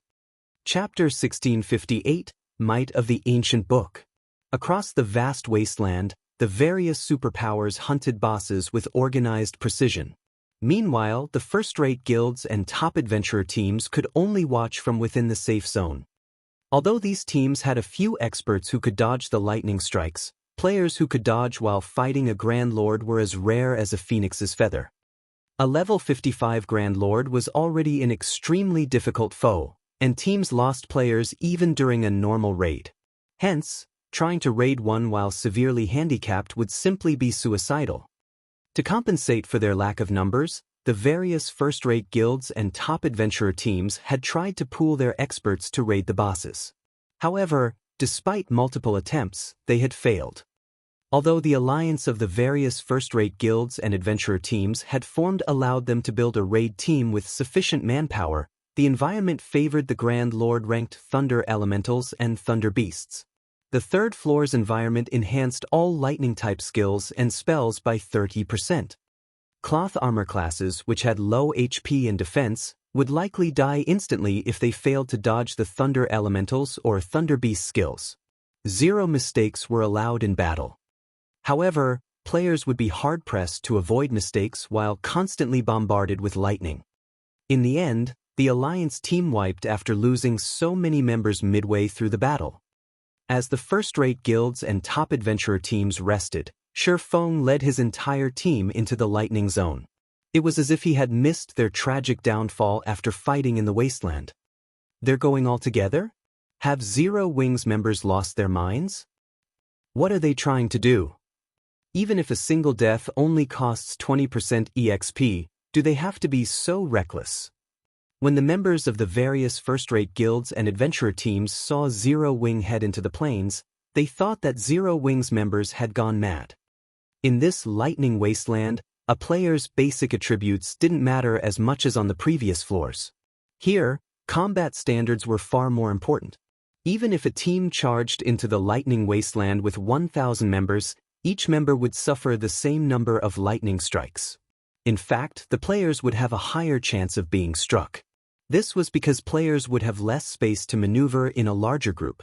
Moreover, if players were not careful when they dodged, they'd likely avoid their own lightning strike only to get hit by their neighbors. The various powers weren't the only ones confused by Shifeng's ludicrous decision. Even Zero Wings members were confused. They had seen how the experts from the various first-rate guilds and top adventurer teams had ended up after fighting in the wasteland. They also knew that those expert standards were much stronger than theirs. If they rushed into the plains, they'd doubtlessly suffer a similar fate. As Zero Wings members approached the safe zone's boundary and were about to enter the lightning zone, they couldn't help their growing nerves. Why are they here? Wild Ocean, who currently fought within the zone, was surprised to notice Zero Wings' team enter the lightning wasteland. Are they that tired of living? Zero Wings' team had over 1,000 members, and if it tried to enter the zone with so many players, the number of lightning strikes that would descend on the team would be staggering. Not even superpowers like King's Return would pull such a stunt. Could Zero Wing be experimenting and trying to see how many of its members can survive a battle in the lightning zone? Praying Lotus, who was casting a healing spell, was just as stunned to see Zero Wings advance. As the various superpowers members wondered, one player from Zero Wing after another stepped into the zone. Watching 1,000-plus players set foot into the lightning wasteland was extraordinarily eye-catching. Almost everyone kept a curious eye on Zero Wing's team, wondering how it planned to deal with the countless lightning strikes that would fall upon them. 3 seconds passed. 5 seconds passed. 10 seconds. However, not a single strike of lightning fell on Zero Wing's team. Every member on the team was alive and kicking, and they had an easy time defeating the multiple chieftain-ranked Thunder Elementals and Thunder Beasts that had charged at them. Where is the lightning? Why do those chieftain-ranked Thunder Elementals and Thunder Beasts seem weaker than the ones we're fighting? The watching players were stunned as they sent Zero Wings' team sidelong glances. They could not understand what was going on. Where were the lightning strikes that were supposed to descend? Could the lightning strikes have stopped because they have more people? Purple Jade was greatly confused as she watched Zero Wings members. The lightning was the most troublesome aspect about the Primordial Divine Ruins' third underground floor. Without the lightning strikes, the third floor's trial would just be a simple series of Grand Lord raids. If that were the case, the various superpowers could easily clear the floor. That's not possible. Other teams have dispatched even more players than Zero Wing in past raids, but this has never happened, Yuan Tiexin said, shaking his head. He too wore a confused look. Even Zero Wing's players were confused. Only Aqua Rose knew that this was Shifeng's doing. It seems this thing is quite effective. Shifeng smiled at the ancient weather book in his hands. The ancient weather book could change the weather in a 2,000-yard radius for 2 hours. Removing the thunderclouds in a specific area was a small task for the item. Without the lightning strikes, the third floor's trial posed no threat to his team members. Very quickly, Zero Wing's team located a level 55 Grand Lord ranked Thunder Beast. Great Thunder Wolf, Thunder Beast, Grand Lord. Level 55. HP 88, 000/88, 000/000. Now, the boss, which had given the various superpowers painful headaches, was an ordinary Grand Lord to Zero Wing. With Cola, Turtledove, and Yiwumian taking the lead, and the Magic Light team's MTs tanking the nearby mobs, the rest of the team could focus on dealing damage. Moreover, without the lightning environment's boost, the Great Thunderwolf's attacks were little more than tickles to Cola and his fellow MTs. The Grand Lord's normal attacks only dealt around -8,000 damage, while its skill attacks only dealt around -20,000. Even without Turtledove and Yiwumian's assistance, Cola could easily tank the Great Thunderwolf. The other players launched frenzied attacks at the Great Thunderwolf, each dealing several thousand damage. As the team fought, the Grand Lord's HP visibly decreased. Naturally, this made the various superpowers jealous. The Primordial Divine Ruins bosses weren't like field bosses. Their attributes wouldn't change, regardless of how many players raided them at one time. This meant that the more members a raid team possessed, the greater the team's advantage would be. Zero Wing's team had over 1,000 members, which was more than triple what the other teams possessed. Moreover, Zero Wing's members did not have to worry about avoiding lightning strikes. In less than 5 minutes, the Great Thunder Wolf fell before Zero Wing's members. Everyone on the team also gained a significant amount of EXP. Moreover, the Great Thunder Wolf had dropped 8 items in total thanks to Shifeng's divine providence. Although this didn't seem like much, it was above average for Grand Lords above level 50. When the various superpowers had killed their respective Grand Lords, they only got 5 items. Meanwhile, upon seeing the Great Thunder Wolf's loot, Shifeng had to admit that the Primordial Divine Ruins bosses were far more generous than the bosses in Team Dungeons. Out of the 8 items dropped, 1 was a teleportation stone, and 5 were level 50 weapons and pieces of equipment, 3 of which were fine gold rank and 2 were secret silver rank. The last 2 items were pages of incomplete combat techniques. An advanced combat technique? Shifeng was ecstatic the moment he saw the 2 sheets of lambskin parchment. Basic combat techniques would drop as complete items in the Primordial Divine Ruin, but advanced combat techniques and above would appear as pages. Players would have to gather every page to learn the combat technique. Excited, Shifeng immediately inspected the 2 parchment sheets.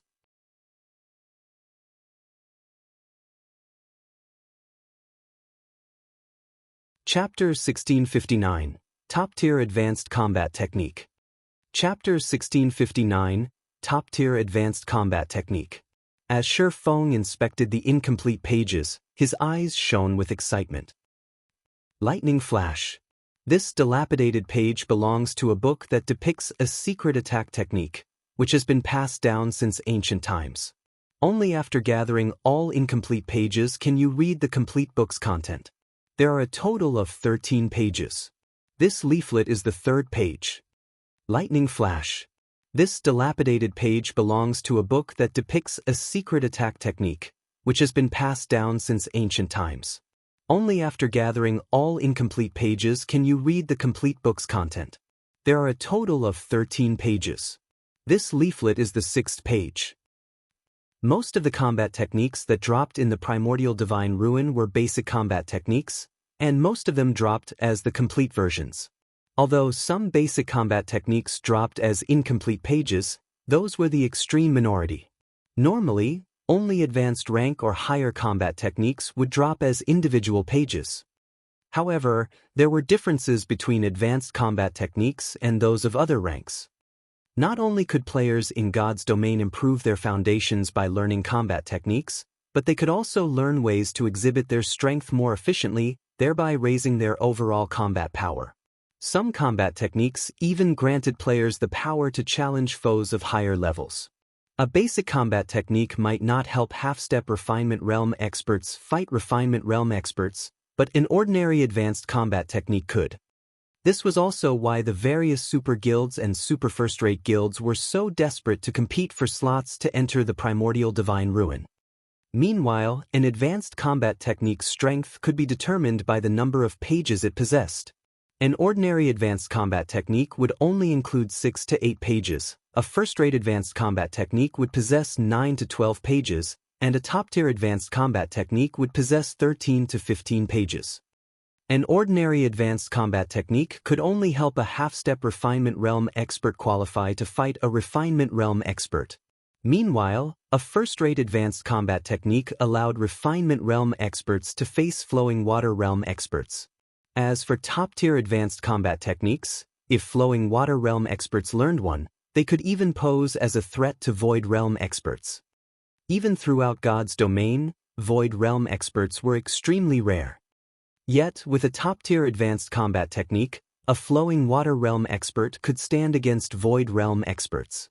One could just imagine how valuable such a combat technique was. There was no doubt that Lightning Flash was a top-tier advanced combat technique. Shi Feng had never expected to get lucky enough to find a top-tier advanced combat techniques pages, and moreover, it was an attack-type technique. Zero Wing didn't actually have any of these. If it were possible to collect the complete Lightning Flash secret technique, it would certainly help the guild's experts. Learning the technique would likely offer more benefits than the Conqueror's armor. The Conqueror's armor only gave its wearer the power to face Refinement Realm experts temporarily, and after all was said and done, it was only a piece of level 50 equipment. Once players leveled up, the equipment would be useless. It could not truly become part of a player's strength. An advanced combat technique was different. Once players learned it, they could put it to good use regardless of their level. It would also offer significant help when players challenged their promotion quests. Moreover, a complete advanced combat technique was different from secret technique tablets. Although the combat techniques one could learn from a secret technique were more powerful than advanced combat techniques, very few players could learn them. It was impossible to share those techniques with a significant number of players. However, a complete advanced combat technique took the form of a book. He could store the book in the guild warehouse, and guild members could read it as they wished. Setting aside whether or not players could actually learn the technique successfully, at the very least, everyone would have the opportunity to learn. In the past, the reason that experts from the various superpowers had an easier time with their promotion quests, rising through the tiers, than experts from first-rate guilds and below wasn't just better weapons and equipment. Rather, it was because their access to combat techniques was superior in both quantity and quality. Thinking up to this point, Shi Feng led his team in search of another boss rather than resting. The Ancient Weather Book only had a 2-hour duration, whereas it had a 10-hour cooldown. He might be able to wait for such a long time, but the Primordial City would not wait for him. Who knew if the Primordial City had an entry limit? If there wasn't one, they might be alright, but if there were, he and Zero Wings members would lose their chance to enter the legendary city if they were too late. Hence, he had to cherish every second and minute of these 2 hours. Zero Wings members continued to hunt one Grand Lord ranked Thunder Elemental or Beast after another. When the team encountered a Grand Lord in the barren wasteland, they'd pounce like a pack of hungry wolves. They behaved nothing like the players from the various superpowers, who returned to rest in the starting area after slaying 1 or 2 bosses. The various superpowers grew envious at seeing this. Without the threat from the lightning strikes, Zero Wing could casually slaughter these ready-made Grand Lords. Not only were the team members able to earn an abundance of EXP, but they also secured plenty of top-tier equipment. The Primordial Divine Ruins' third underground floor had practically become a sacred leveling spot for Zero Wing. How is this possible? King's Return's Wild Ocean was at a loss as he watched the scene before him. He had assumed that Zero Wing would be stuck on the third floor, yet based its pace, it'd likely be the first team to reach the fourth underground floor. Uncle Broken, should we contact them? Praying Lotus whispered to Broken City, who stood beside her. Thus far, the various superpowers had only reached the fourth floor. Not one of their teams had made it to the fifth yet. The fourth floor was simply too difficult, and there was no comparing it with the third floor. With the current strength of King's Return's team, it could not clear the fourth floor alone. If King's Return wished to reach the fifth floor, it would have to ally with another team. However, doing so would leave the team fewer entry slots to the fifth floor. No. It is too soon. We'll send them an invite once they experience the fourth floor's wall, Broken City said, smiling as he shook his head. The third floor's trial was child's play compared to the fourth floor. Not only did players have to face all sorts of attacks, but the Guardian boss was also a bona fide level 58 Grand Lord ranked archaic species. Even now, not a single superpower had dealt any damage to the Guardian boss. Although King's Return had prepared thoroughly this time, they had no more than a 30% chance of defeating the Grand Lord. Needless to say, Zero Wing's chances were even lower.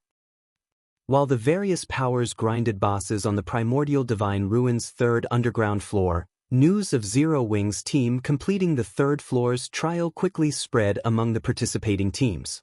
The various large guilds and top adventurer teams from the kingdoms and empire neighboring the Orc Empire, in particular, had to re-evaluate their opinions of the guild. The various superpowers had, thus far, monopolized the Primordial Divine Ruins' fourth floor. The fact that Zero Wing had reached that floor proved that it could nearly rival those superpowers in terms of top-tier experts. At the very least, Zero Wing was definitely superior to first-rate guilds and top adventurer teams in this regard. However, a deathly silence had fallen over the meeting room within Heaven's Burial's ancient Rock City residence due to this latest information. Nobody could have imagined that, in one short day, Heaven's Burial would lose the massive advantage it had cultivated. And it was all due to Zero Wing. First, Zero Wing had shattered ancient Rock City's defensive magic arrays. Then, the guild had plundered their entry slots for the Primordial Divine Ruin. Now, Zero Wing was about to set foot on the ruin's fourth underground floor. Zero Wing! Singular Burial's expression twisted as he read the latest report. Heaven's Burial's reputation was in tatters.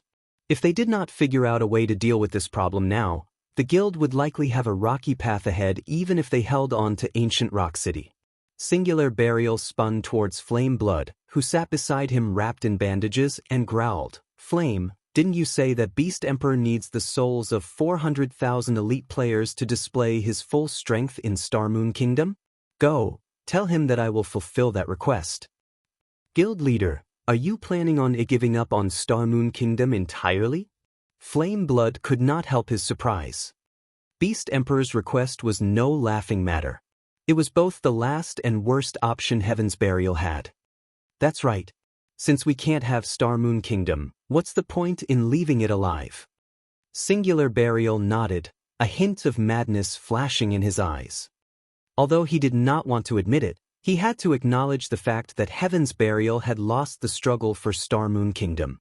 Regardless of whether or not they defended ancient Rock City, the necessary funds to repair it was still a problem. They also had to pay plenty in bounty claims each day. If they continued the battle with Zero Wing, it would only be a matter of time before the guild was finished, even if Heaven's Burial had the support of major corporations. If he wanted Heaven's Burial to survive, he had to give up on Star Moon Kingdom. I understand. I'll contact Beast Emperor right away.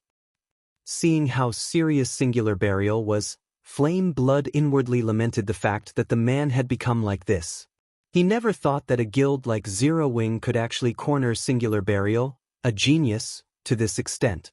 Of the many years he had followed Singular Burial, this was the first time something like this had ever happened.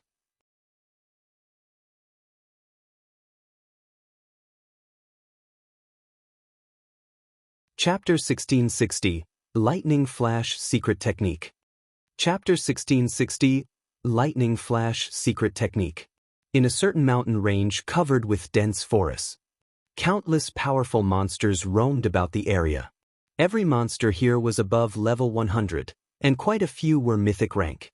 However, none of these monsters dared to approach the forest in the mountain range's inner regions. Suddenly, a figure appeared at the forest's entrance. It was none other than Flame Blood. When Flame Blood appeared, several massive, humanoid creatures appeared around him, each radiating the terrifying aura only Tier 4 mythic monsters had. Amazing! After not seeing him for some time, he's already developed to this point? Flame Blood was stunned when he noticed the 6 mythic-ranked evil demons around him. Mythic-ranked evil demons. Evil demons were far more difficult to nurture than evil beasts. Previously, Beast Emperor had only been able to nurture a Grand Lord-ranked evil demon. Although Grand Lord-ranked evil demons were very powerful, they were not invincible. If numerous experts worked together, they'd still be able to kill one. However, it was a different story for mythic-ranked evil demons. At this stage of the game, mythic monsters were insurmountable, even to the various superpowers. Otherwise, the level 50 super large-scale team dungeon in God's domain would not stand empty. Moreover, evil demons commanded superior intellect and could exhibit greater combat power than evil beasts. Most importantly, they could be summoned at any time, unlike evil beasts, which could only move from location to location of their own power.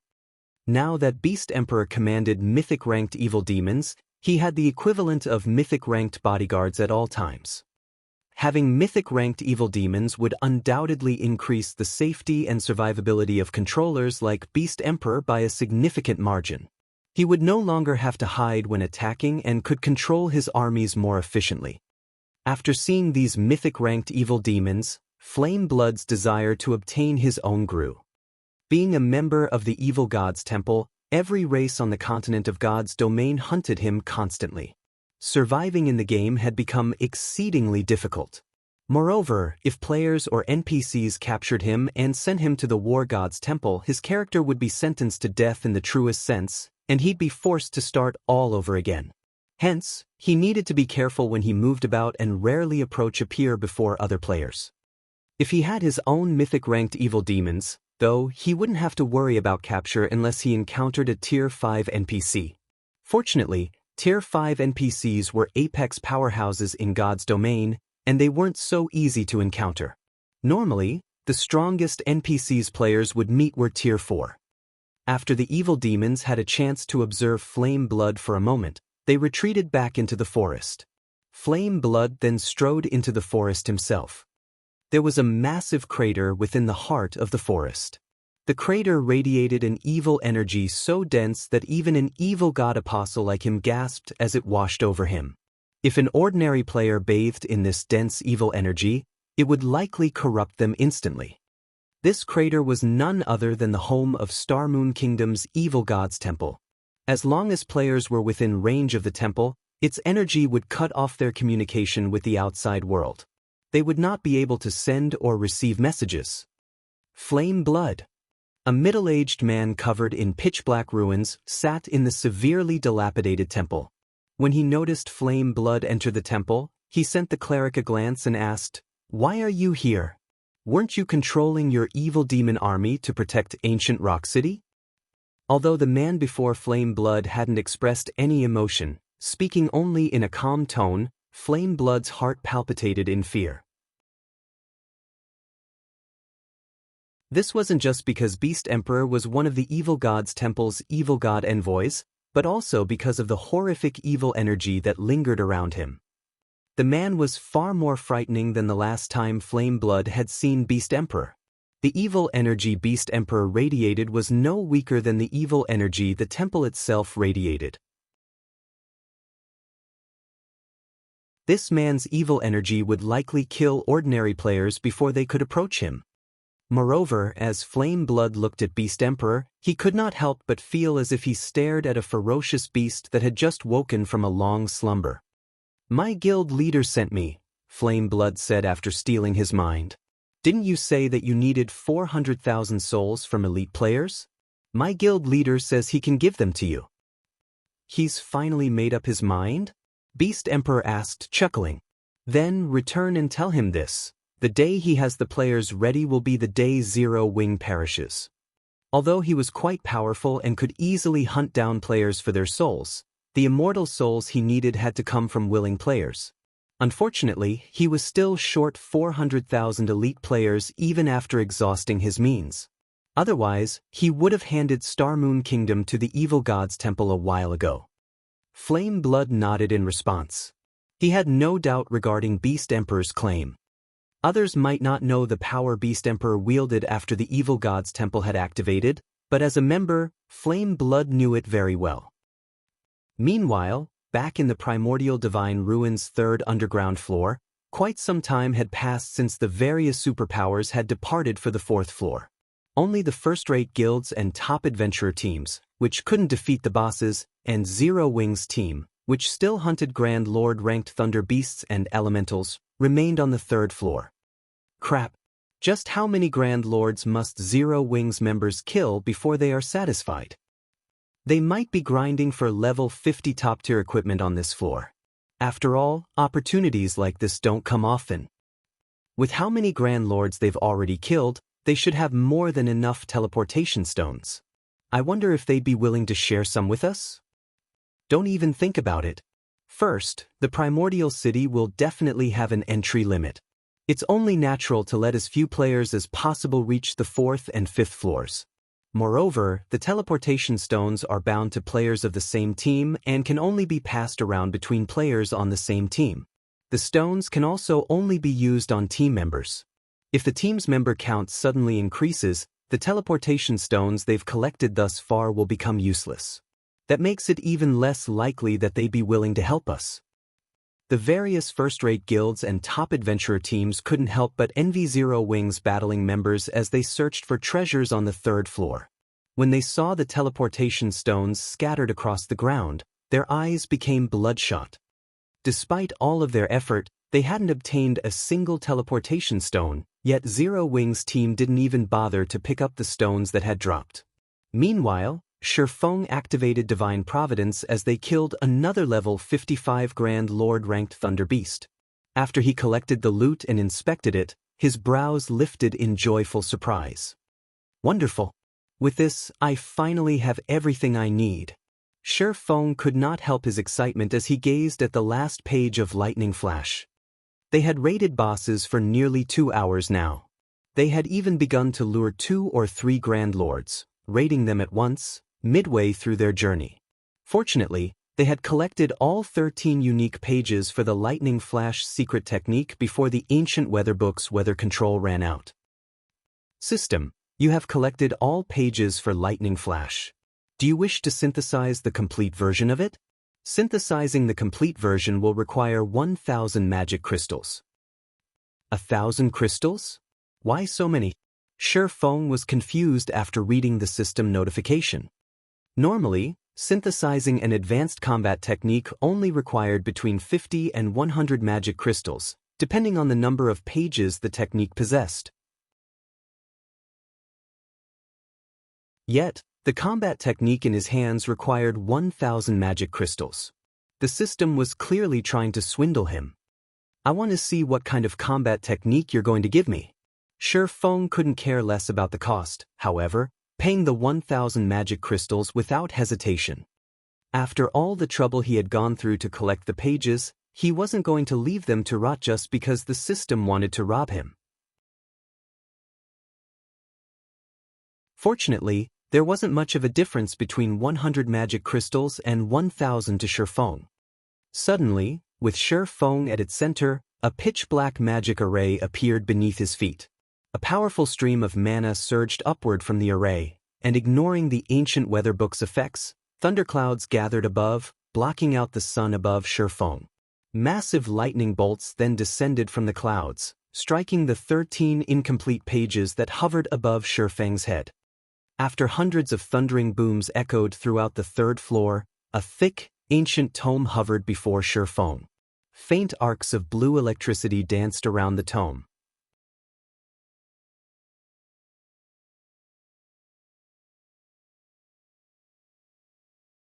Chapter 1661, Bronze Combat Technique. Chapter 1661, Bronze Combat Technique. The hundreds of lightning bolts suddenly flashing in the vast wasteland immediately drew the attention of every player on the Primordial Divine Ruins' third underground floor. Compared to the normal lightning strikes, not only were the ones just now much more powerful, but the number and rate at which they appeared were also much higher than before. The resulting thunder also echoed throughout the entire wasteland, hurting everyone's eardrums. What's going on over there? Why did so many lightning bolts suddenly strike Zero Wing? Everyone on the third floor turned towards Zero Wing's location at practically the same time, their hearts bursting with curiosity. Previously, none of the lightning strikes had hit anywhere near Zero Wing. Yet, now, Zero Wing received a violent bombardment. Most likely, even a great lord of the same level would be reduced to ashes after eating so many powerful lightning bolts. What's that? A book? Could some kind of treasure have dropped? Some of the players nearby quickly noticed the ancient tome hovering before Shifeng. Although they could not make out what kind of item the ancient tome was, judging by the huge commotion that heralded its appearance, they could easily guess that it was something extraordinary. The various first-rate guilds and top adventurer teams present revealed looks of envy and greed. As far as they knew, no fine gold or dark gold item would create such a huge commotion when it appeared. Hence, the tome should be epic rank at the very least. An epic item. At this stage of the game, although powerful guilds like first-rate guilds would already have around a dozen or so epic items in their possession, to the masses, epic items were still exceedingly rare. However, everyone also understood that stealing the tome from Zero Wing was impossible. Setting aside how powerful Zero Wing's team was, even reaching Zero Wing's location would be a massive challenge for them. What a powerful aura! Shifeng was indescribably shocked as he looked at the ancient tome in the air before him. He had seen the synthesis of many advanced combat technique tomes before. However, none of them had ever caused such a huge commotion. Moreover, even after the lightning flash tome completed its synthesis, it still radiated a faint aura that attracted mana to it, a situation that Shifeng had never encountered before. For a moment, he found it somewhat incredible that the book before him was a combat technique tome. Guild leader, what is that item? Is it an epic tool? Aqua Rose could not help but ask curiously. The other members of the team also held great curiosity about the lightning flash secret technique. Immediately, they pricked their ears up in hopes of catching wind of the tome's identity. As for the item's attribute panel, they held no expectations of catching a glimpse of it. Nowadays, Zero Wing was rife with spies of other guilds. Meanwhile, in regard to the epic items the guild possessed, they were generally considered a secret. After all, epic items served as the foundation of a guild. If used at a critical moment, they could achieve miraculous effects. Naturally, the guild wouldn't reveal such an important secret unless necessary. Hence, the members of the team did not hope to find out the exact details of the tome. They only wished to know what kind of item it was. No. Shifeng shook his head. Smiling, he said, "This is a combat technique." A combat technique? Aqua Rose could not help but narrow her eyes at Shifeng skeptically. She suspected that Shifeng was simply messing around with her. What kind of combat technique could cause such a huge commotion? Even a secret technique tablet would not create such a commotion when it dropped. Shifeng's words stunned everyone. Although they refused to believe Shifeng, they all knew what kind of personality he had. He would never lie about something like this. Moreover, if he did not wish for them to know what the tome was, he could simply say that it was a guild secret. In that case, they naturally would not pursue the matter. Yet, everyone also found it unbelievable that a combat technique could cause such a huge commotion. Of course. Moreover, it isn't just any ordinary combat technique, Shi Feng said, a hint of excitement in his voice. This is a bronze combat technique with a complete legacy. Advanced combat techniques was something that countless expert players wished to learn. Even the various superpowers only possessed a few. In the past, advanced combat techniques had also been the strongest combat techniques Shi Feng knew of. However, after finding out about secret technique tablets, in addition to the relevant information Phoenix Rain had provided him, he discovered the existence of combat techniques that were even stronger than advanced combat techniques, bronze combat techniques. Normally, secret technique tablets were the only source of bronze combat techniques. Meanwhile, the power one could exhibit using such a technique was beyond imagination. Even Void Realm experts would have difficulty coping against a bronze combat technique. Shi Feng had never expected to obtain a bronze combat technique on the 3rd floor of the Primordial Divine Ruin. Compared to a bronze tablet, a tome that recorded a complete bronze legacy technique was undoubtedly much better. Although a bronze tablet contained numerous bronze combat techniques, only 10 players could enter a bronze tablet each month, which meant that the guild could use it to nurture a mere handful of players. However, a combat technique tome did not possess such a restriction. As long as he willed it, he could let however many players learn from it as he wished. A bronze combat technique? Most of the Zero Wing members present revealed looks of confusion when they heard Shi Feng's words. They did not understand what a bronze combat technique was at all.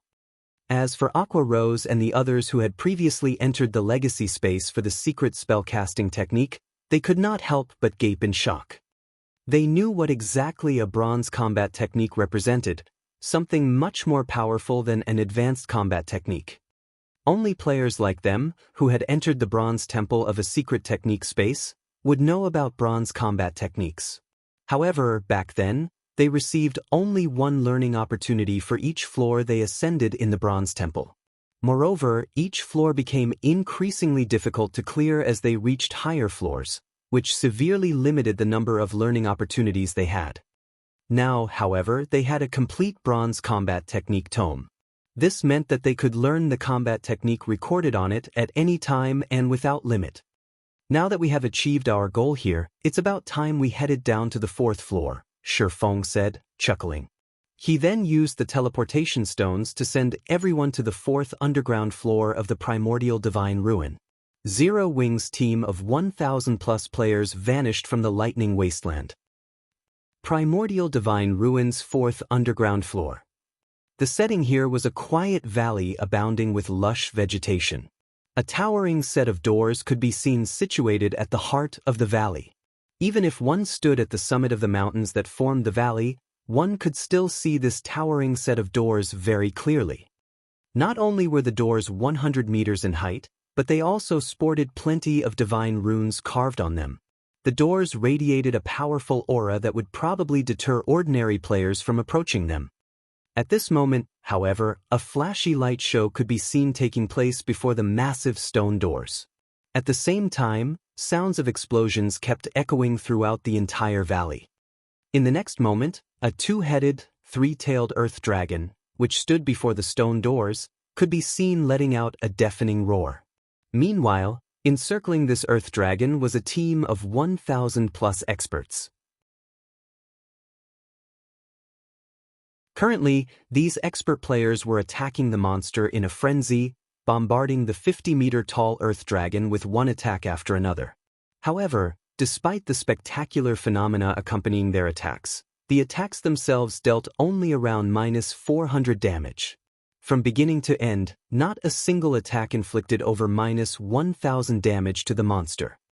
What a powerful monster! An archaic species? Or is it a ferocious beast? Zero Wings members could not help but stare wide-eyed at the monster guarding the massive stone doors, their hearts filled with shock.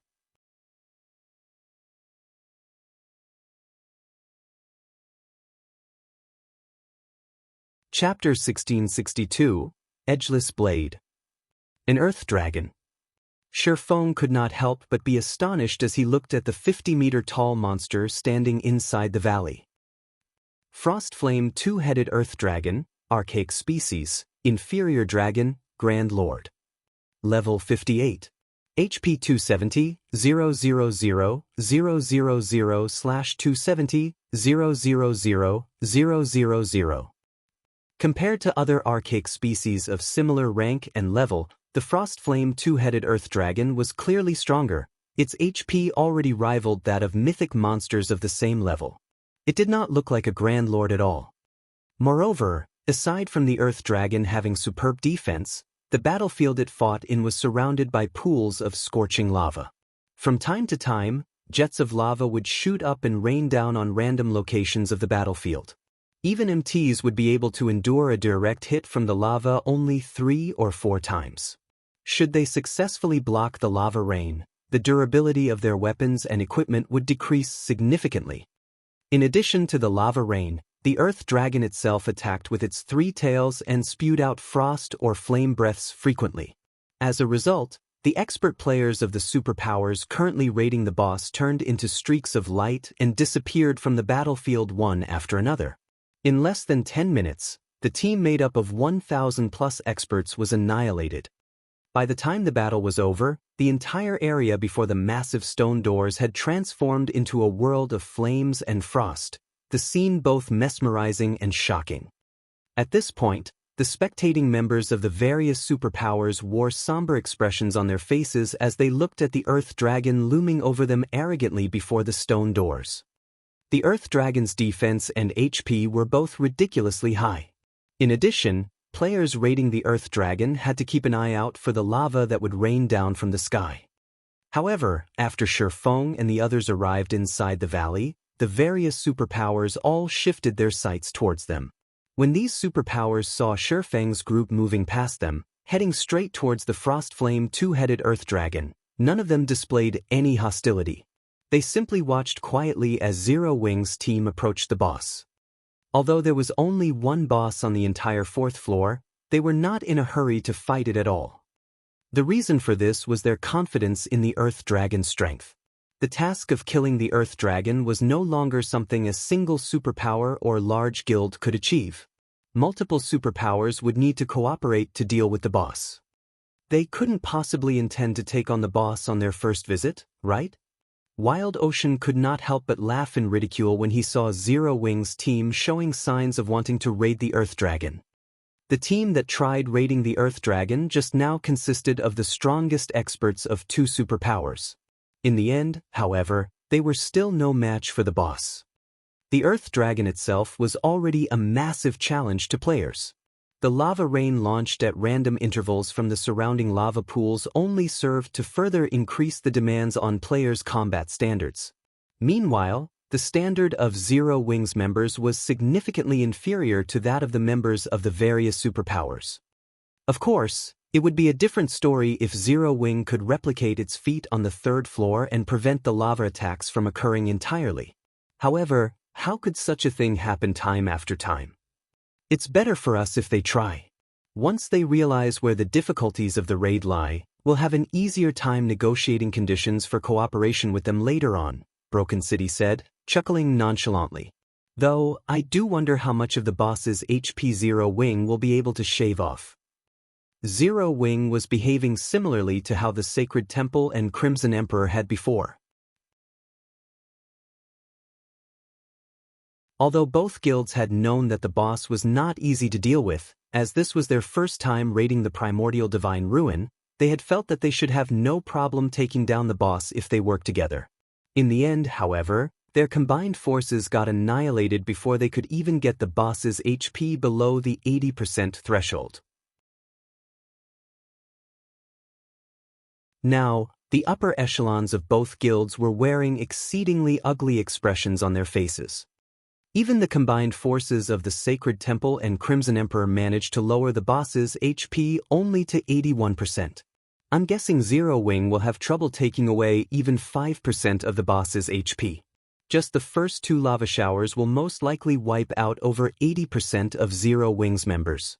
With the remaining members, they would be fortunate if their overall DPS exceeds the boss's battle recovery, Praying Lotus said, shaking her head in disapproval as she looked at Zero Wing's team. Although Zero Wing's previous performances had indeed exceeded expectations, the guild's deficient foundation would be its downfall on this floor. Meanwhile, the other guilds present were sitting back, eagerly awaiting the start of the upcoming show. After all, as more teams fought the Earth Dragon, spectators like themselves would be able to uncover more of the Earth Dragon's secrets, which would, hopefully, eventually allow them to defeat the boss. Uncle Yuan, how far do you think Zero Wing will be able to go? Purple Jade asked curiously as she looked at Shifeng, who stood in the middle of Zero Wing's team. Other guilds might not have a clear idea of Zero Wing's strength, but the secret pavilion was well informed on matters regarding God's domain. They were quite aware that, when Phoenix Rain's Phoenix Pavilion and Zero Wing obtained the first clear of the Sunset Forest, Zero Wing had played an indispensable role in the raid. I'm not sure. Maybe they'll shave off around 20% of the boss's HP. Hopefully, they can get the boss to enter its second phase. That way, we can get a better understanding of the boss, Yuan Tiexin replied, shaking his head. Meanwhile, just as Yuan Tiexin and Purple Jade were conversing with each other, Zero Wing's members were also looking at and discussing the Earth Dragon. Guild leader, let's go. Kola urged excitedly as he looked at the distant Earth Dragon. Truthfully, dealing with the bosses on the third floor had not posed a challenge to him whatsoever. He had not been able to fully exhibit the Titan Guard's capabilities when going up against those bosses. Now that the Frost Flame two-headed Earth Dragon was before him, he was very eager to use it as a sparring partner to improve himself. Guild leader, why not let me be the lead MT this time? Turtledove eagerly recommended herself. At this moment, Kola and the other MTs weren't the only ones itching for action. Fire Dance, Shadow Sword, and the other DPS of the team were also bursting with fighting spirit. As long as Shifeng gave the command, they would immediately charge at the Earth Dragon without hesitation. Hold on a moment. Shadow, take this weapon and use it for this raid, Shifeng said after pondering for some time. He then took out the Tier 3 mana weapon Edgeless blade from his bag and handed it over to Shadow Sword. Initially, Shadow Sword wanted to say that the Crimson Moon Greatsword he wielded was already plenty good and that there was no need to switch weapons. However, after he accepted the Edgeless blade, he fell into a daze. Although he had yet to equip the weapon, the instant he took it into his hands, he could feel immense power surging into his body. At the same time, his mind also gained greater clarity. Shadow Sword immediately inspected the attributes of the Edgeless blade. What is this weapon? Shadow Sword muttered blankly as he looked at the Edgeless blade's attribute panel. Crimson Moon was one of Titan City's 31 holy weapons. At this point, he had already upgraded the weapon to Dark Gold rank, and its attributes were significantly superior to even ordinary Dark Gold weapons. In the future, he could even raise it to Epic rank. However, compared to the Edgeless blade he was currently holding, Crimson Moon was no different from an iron rod. He found it truly hard to imagine that such a powerful weapon could exist at this stage of the game. Moreover, even if he eventually upgraded Crimson Moon to Epic rank, he did not think that it would be a match for the Edgeless blade. The reason for this evaluation was the sensation he got when he held the Edgeless blade. It felt as if he had just activated a berserk skill. Just equipping the weapon had increased his strength by 40%. Moreover, the Edgeless blade's attack power was directly correlated to his strength attribute. Overall, the Edgeless blade's attack power was 50% higher than Crimson Moon's. In response to Shadow Sword's reaction, Shifeng dispensed with explanations. He commanded through the team chat, "All right, everyone get ready. Kola, Turtledove, and Yi Wumian will be responsible for tanking the boss. Everyone else, pay attention to your positioning. Make sure not to stand near the Earth Dragon's heads and tails. If nobody has any problem, let's begin." As soon as Shifeng was done speaking, Zero Wing's members charged into the Frostflame two-headed Earth Dragon's sphere of influence like a frenzied mob.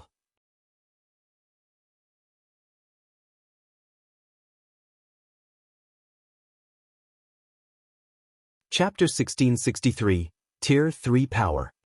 Chapter 1663, Tier 3 Power. The frost flame two-headed earth dragon laid before the massive stone doors with all of its eyes shut.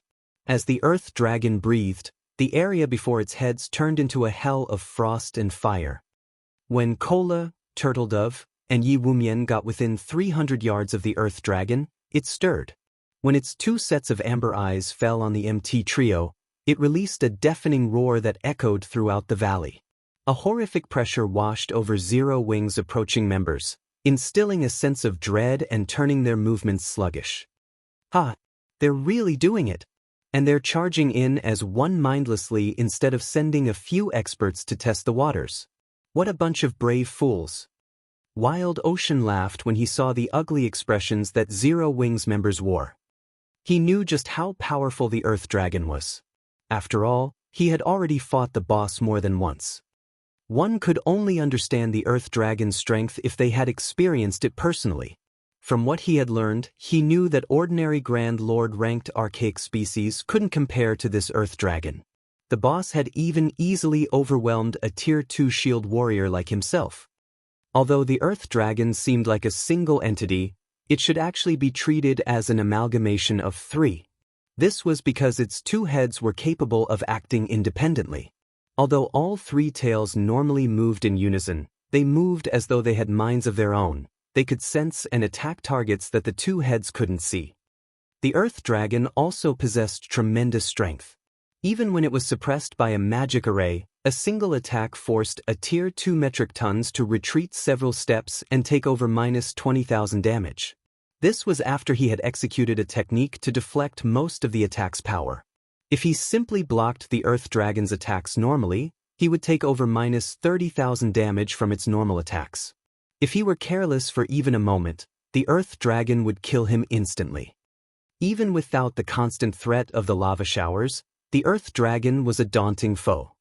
The Frost Flame two-headed Earth Dragon was the absolute gatekeeper for the Primordial Divine Ruins' 5th underground floor. Along with the Earth Dragon's roars, lava began to spew from the ground, creating a wall of lava around the battlefield. The ring of lava that formed sealed off Zero Wing's path of retreat. Now, it wasn't possible for players inside to escape or enter the battlefield.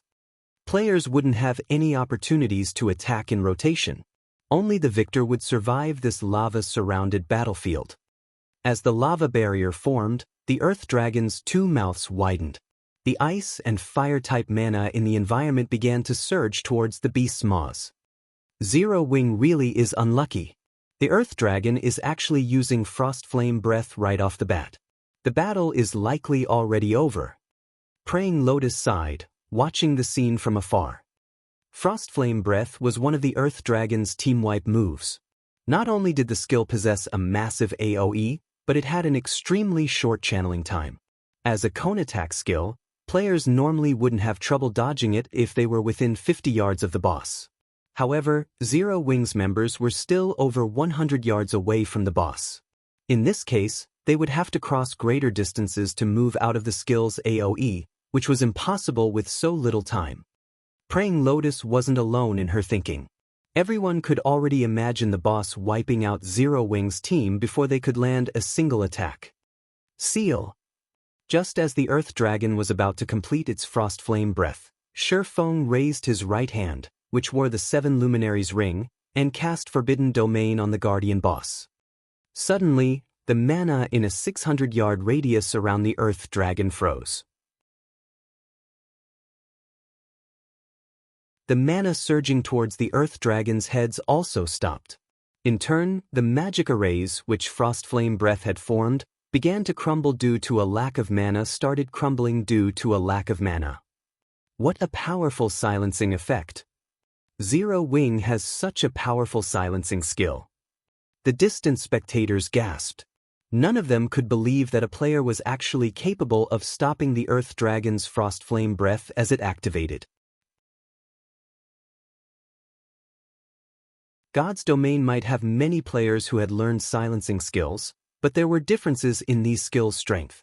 Normally, silencing skills would have striking effects against Tier 0 and Tier 1 players, but most of the silencing skills they've seen thus far had little effect on Tier 2 players, much less boss monsters.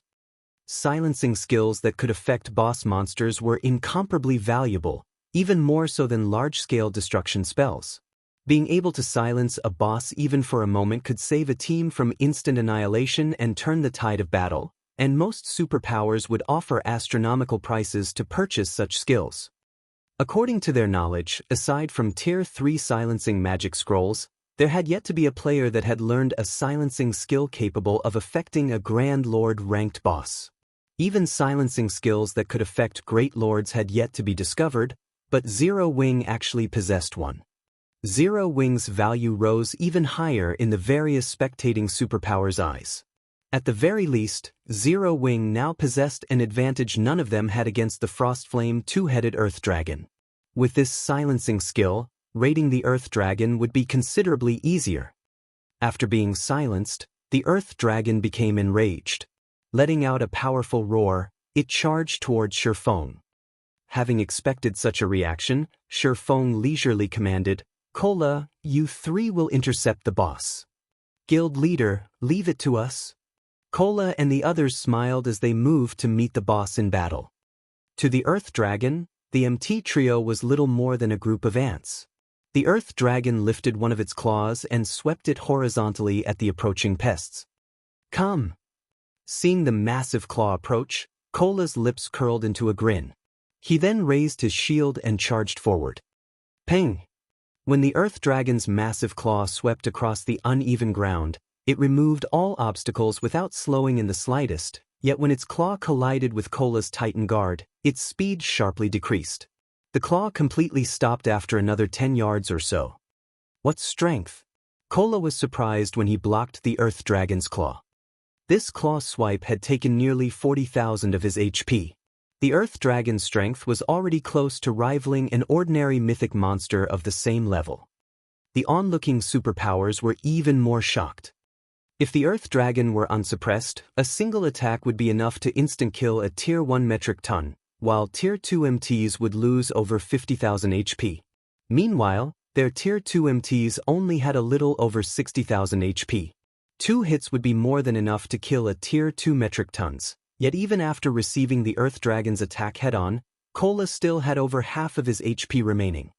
This proved that, at the very least, Cola could tank 3 of the unsuppressed Frostflame two-headed Earth Dragon's hits. This also meant that, even if the Earth Dragon weren't subjected to any form of suppression, Cola could tank the Earth Dragon head-on if they healed him enough. This, in turn, gave his team the foundation it needed to raid the Earth Dragon. With an MT like Cola, their chances of defeating the Earth Dragon increased by at least 20%. Seeing the ant survive its first attack, the Earth Dragon proceeded to swipe its other claw. This time, Turtledove received the attack. Ping! Once again, something unbelievable occurred. The boss pushed Turtledove a much shorter distance than Cola. She also only lost a little over 34,000 HP. Likewise, she still had over 50% of her HP. Immediately after the Earth Dragon's 2 consecutive attacks, Shadow Sword, who was only a short distance behind Cola and Turtledove, leaped into the air and slashed at the Earth Dragon's chest.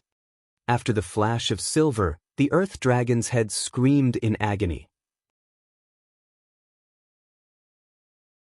Shadow Sword's greatsword had actually cut through the Earth Dragon's adamantine-like scales, leaving a bloody gash on the monster's chest.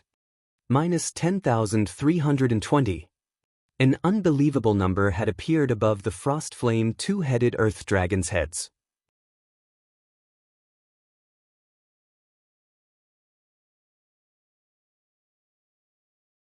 Chapter 1664, Frightening Team.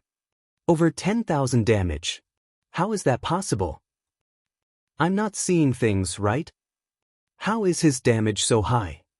Is he wearing a full set of epic equipment? The crowd couldn't tear their eyes off of Shadow Sword, shock and curiosity overwhelming their minds.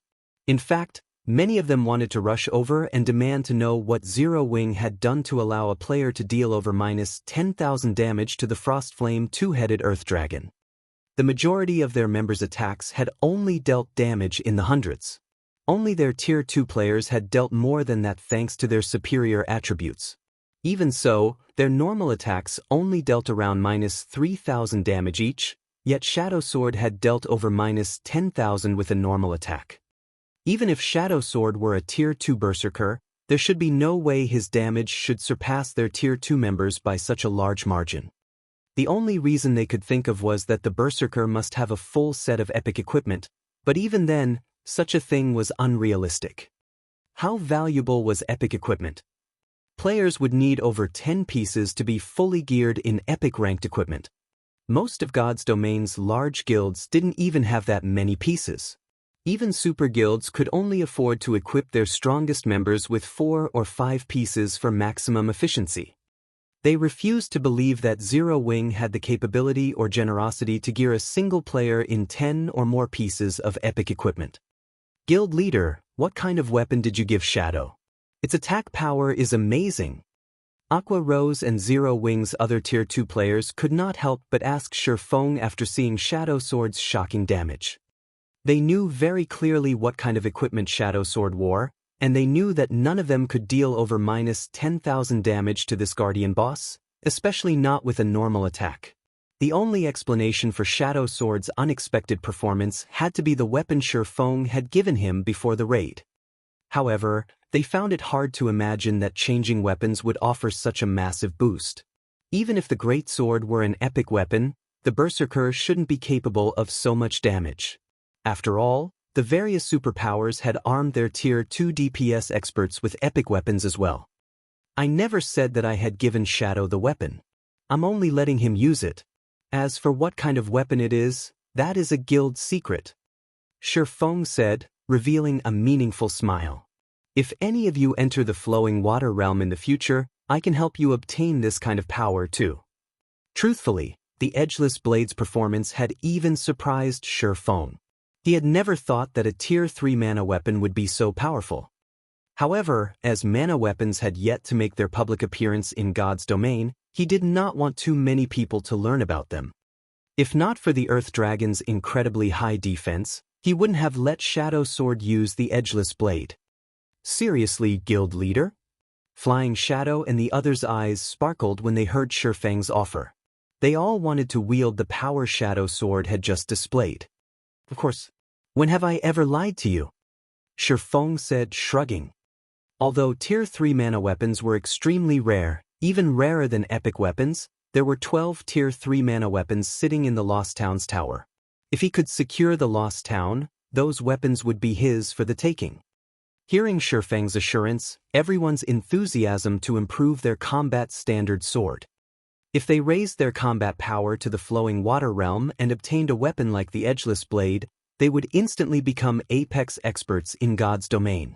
They wouldn't even have a problem killing a peak expert of the same level. Just thinking of the possibility excited them. The team began to vent its newfound passion in its fight against the Earth Dragon as damages in the hundreds began to appear above the boss's head. Only the Magic Light team and Zero Wing's Tier 2 players dealt over -3,000 damage, with some even reaching -5,000 damage. When Shifeng and Fire Dance joined the fray, the spectators were shocked once more. Due to the benefits formed the Shadow Bloodline, each of Fire Dance's normal attacks dealt over -9,000 damage. Although she didn't deal as much as Shadow Sword, she was an assassin. Her specialty was speed rather than raw power. Naturally, Shifeng was more impressive than both Shadow Sword and Fire Dance. His attack power was on a whole other level. His normal attacks alone dealt over -12,000 damage, while his skills easily dealt between -30,000 to -50,000 damage. He was practically a humanoid Great Lord. As they attacked, Shifeng sent 9 magical class players to approach the Earth Dragon and use the 9-star Polar Domain magic array to suppress the boss. Although the Earth Dragon had extraordinary strength, at the end of the day, it was only a Grand Lord. Its resistance wasn't on par with mythic monsters. Hence, the intermediate magic array still suppressed the Earth Dragon's attributes by 15%. Following which, Shifeng spent 5,000 magic crystals to activate world projection, suppressing the boss even further.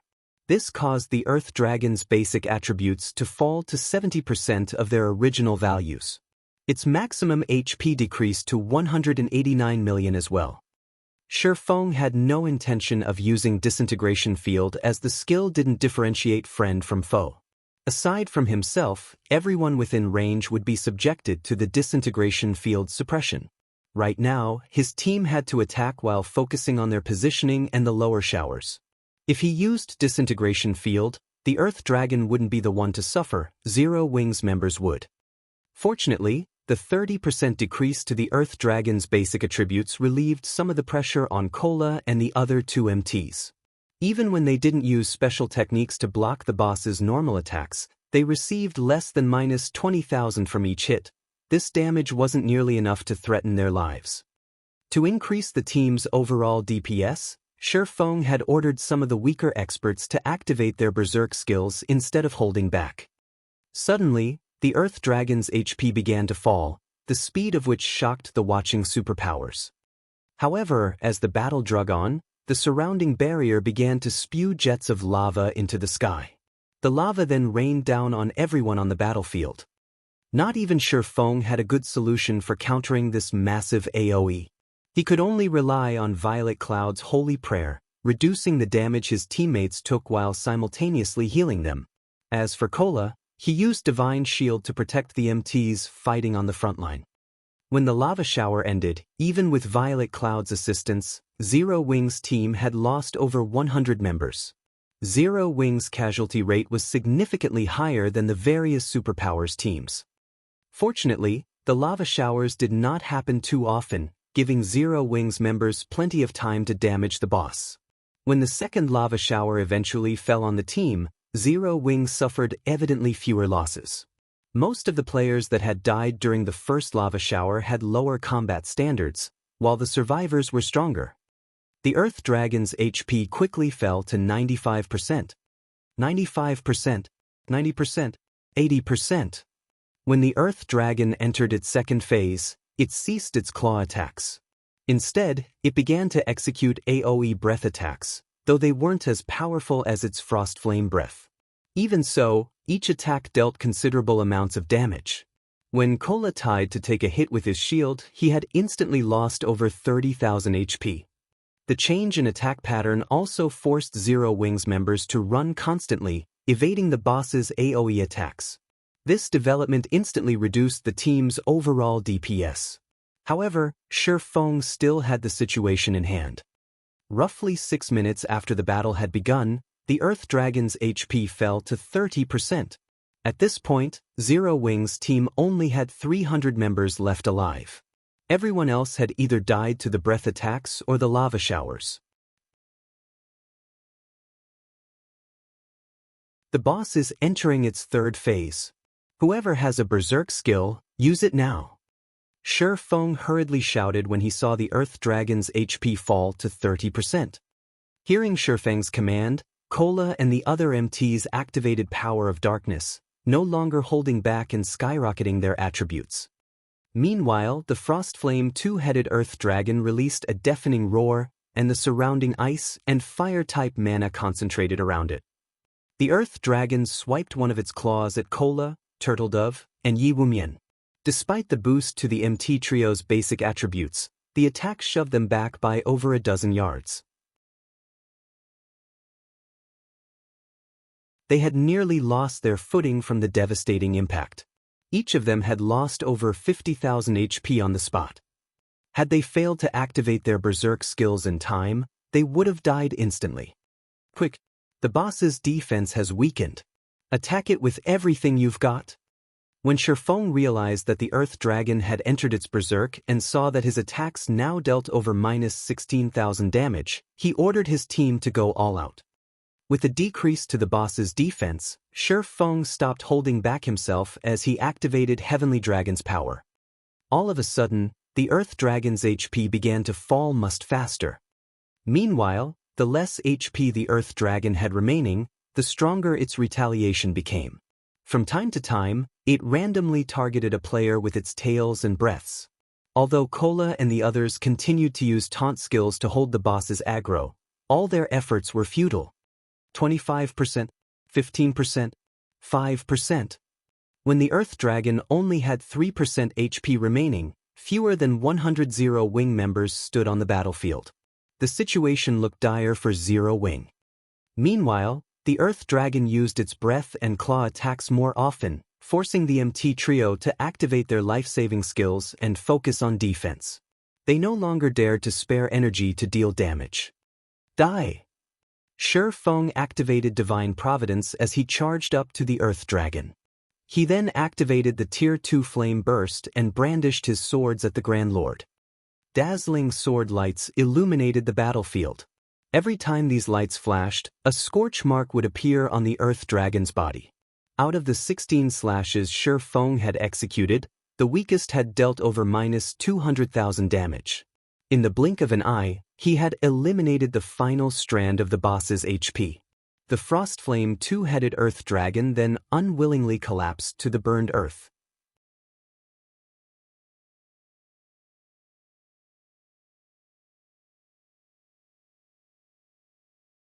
Chapter 1665, Everyone's Target. Chapter 1665, Everyone's Target. When the Frostflame two-headed Earth Dragon collapsed, the ground shook under its massive weight, and the 50-plus survivors nearly lost their footing as the earth trembled. Everyone, Zero Wing's members and those from the various superpowers behind the lava barrier, fell silent as they turned towards Shi Feng, who stood before the Earth Dragon's corpse. The Grand Lord's blood had dyed Shi Feng's armor, which was damaged in multiple places. The swordsman was visibly exhausted, yet despite that he seemed massive in the spectators' eyes. Every player watching felt as if they gazed upon a hero of legend. It's dead! Zero Wing actually slew the Earth Dragon. This is a trick, right? They actually managed to defeat the boss? No one could bring themselves to believe their eyes. Even the superpowers had been utterly helpless against the Earth Dragon on their own. They likely would have had to pull their forces to defeat the boss, yet Zero Wing's team had accomplished the feat on its own. Immediately, the sound of a system notification reached everyone's ears. System, congratulations to Team Zero Wing for being the first to kill the Frostflame two-headed Earth Dragon. Rewarding 3 fifth-floor teleportation stones and 10 humanity reputation points. With this system notification, even those who refused to believe that Zero Wing had succeeded had no choice but to accept it as fact. Is this why Phoenix Rain has such great faith in Zero Wing? Yuan Tiexin fell into deep thought as he stared at Shi Feng's back. Zero Wing? King's Return's Broken City could not help but watch Shi Feng closely as well. The guild is actually far more powerful than the rumors made it out to be. It seems that our subordinates will have to pay much closer attention to the guild. Suddenly, the various superpowers' attitudes towards Zero Wing changed. Now, rather than treat Zero Wing like some insignificant power, they had to view the guild as a competitor. Meanwhile, Shi Feng remained ignorant of the attention he received from the various superpowers. He only had eyes for the items that had dropped before him. Normally, a team would be incredibly lucky if a Grand Lord-ranked archaic species dropped several dozen items, yet the Earth Dragon had dropped over 100. The size of the bounty had far exceeded Shi Feng's expectations. Seeing this, the spectating superpowers' eyes became bloodshot. In fact, many of them wanted to charge forward and steal the loot.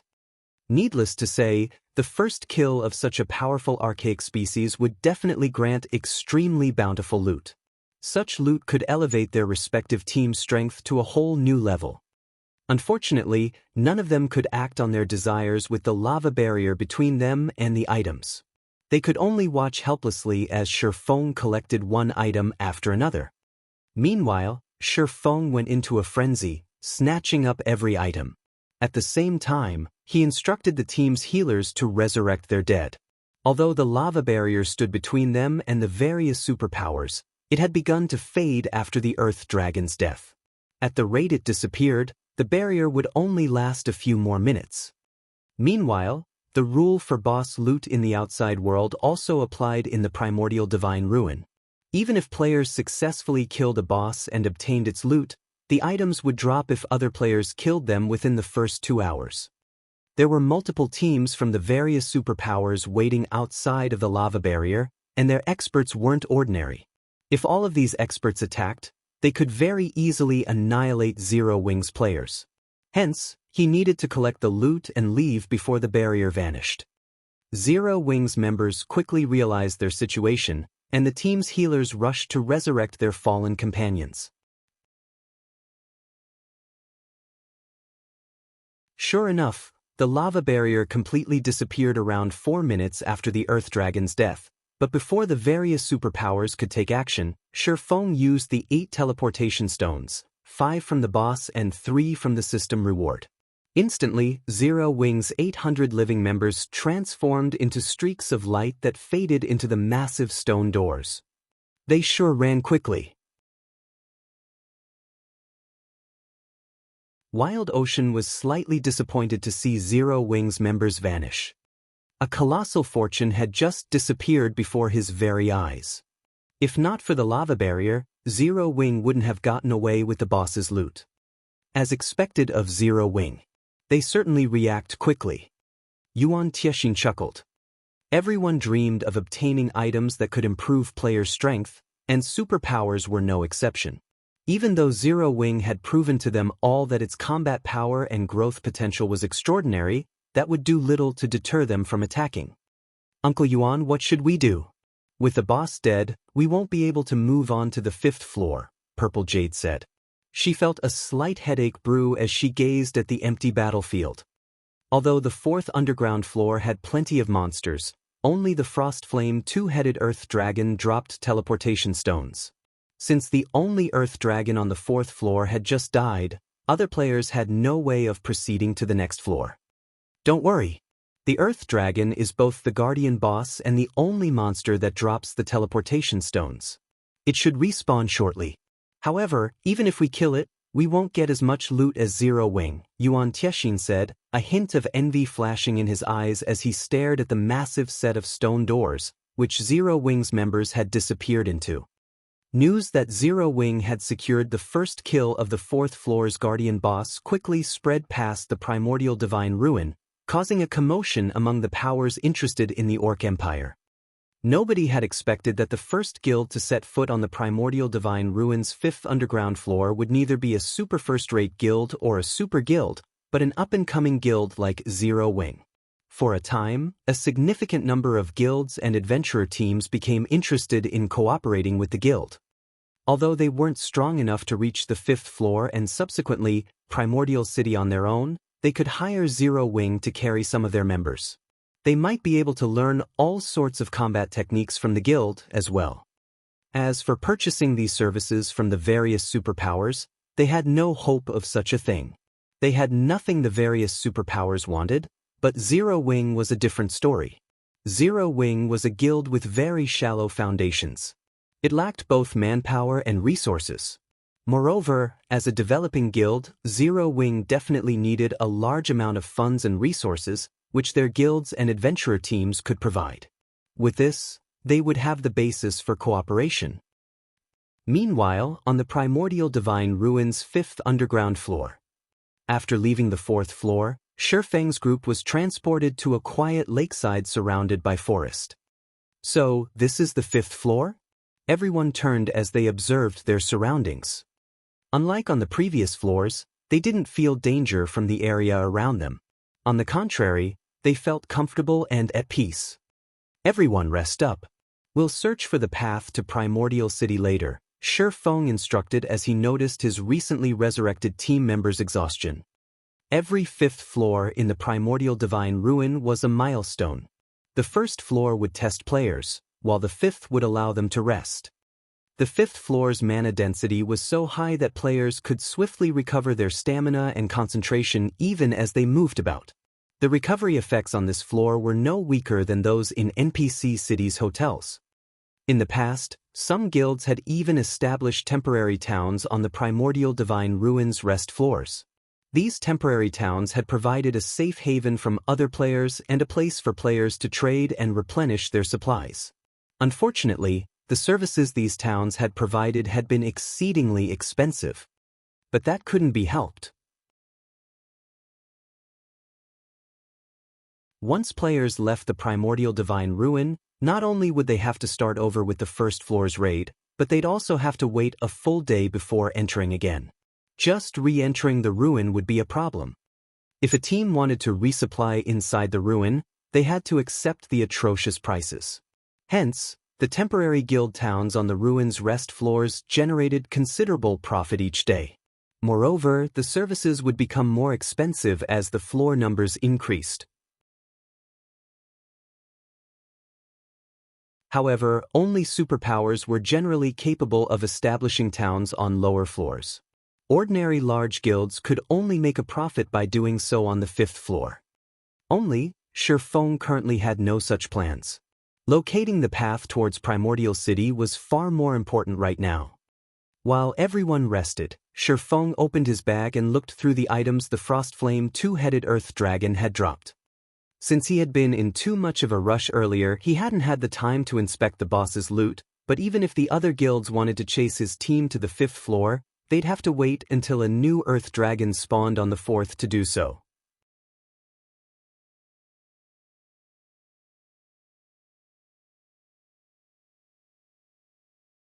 Chapter 1666, Insane Loot. Chapter 1666, Insane Loot. The Frostflame two-headed Earth Dragon had dropped over 100 items. Although the majority consisted of materials and magic crystals, 8 weapons and pieces of equipment had dropped. The reward for first kill is quite surprising. Shifeng could not help but grow a little excited after appraising the weapons and equipment.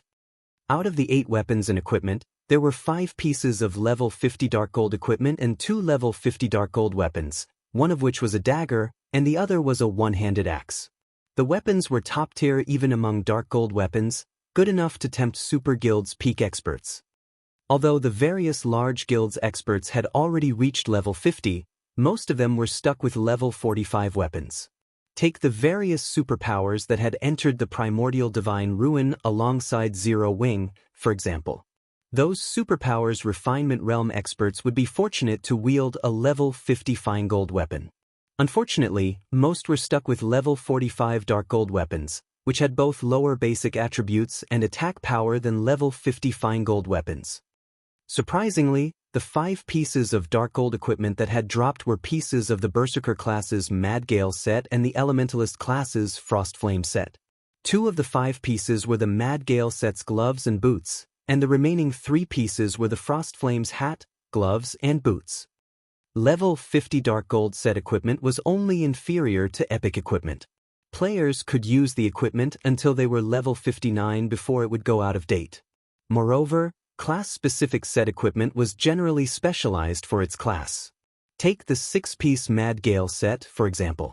Its 2-piece set effect increased the wearer's movement speed and attack speed by 15%, which made up for the Berserker class's lack of speed. The Frostflame set was also a 6-piece set, and its 2-piece set effect increased Elementalist's cast range by 10%.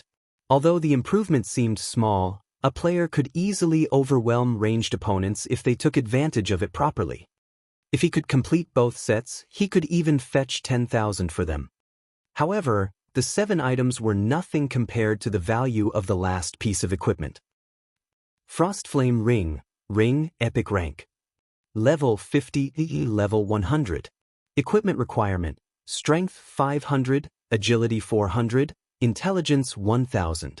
Strength plus 55, Agility plus 42, Endurance plus 45, Intelligence plus 74, Level 50. Ignore levels plus 12. Ice resistance plus 15. Fire resistance plus 15. Additional passive skill dash. Frost Flame Barrier. Creates a frost flame barrier around user.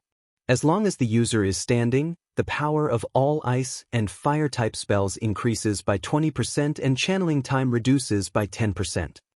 Additional active skill 1 dash. Frostflame's Descent. Manipulate ice and fire-type mana to deal 700% fire damage to targets in a 40-yard cone. Targets hit will have their movement speed reduced by 70% for 6 seconds. Cooldown, 3 minutes. Additional active skill 2 dash. Frostflame Shield. Creates a protective shield that covers an area with a 15-yard radius. The Frost Flame Shield is immune to all ice and fire-type damage. The Frost Flame Shield lasts 20 seconds and can absorb damage equivalent to 300% of user's maximum mana. Cooldown, 10 minutes. Rings and necklaces were extremely rare equipment in God's domain. They were worth at least double that of equipment of the same quality, as well. An epic ring was far more valuable than a piece of epic equipment.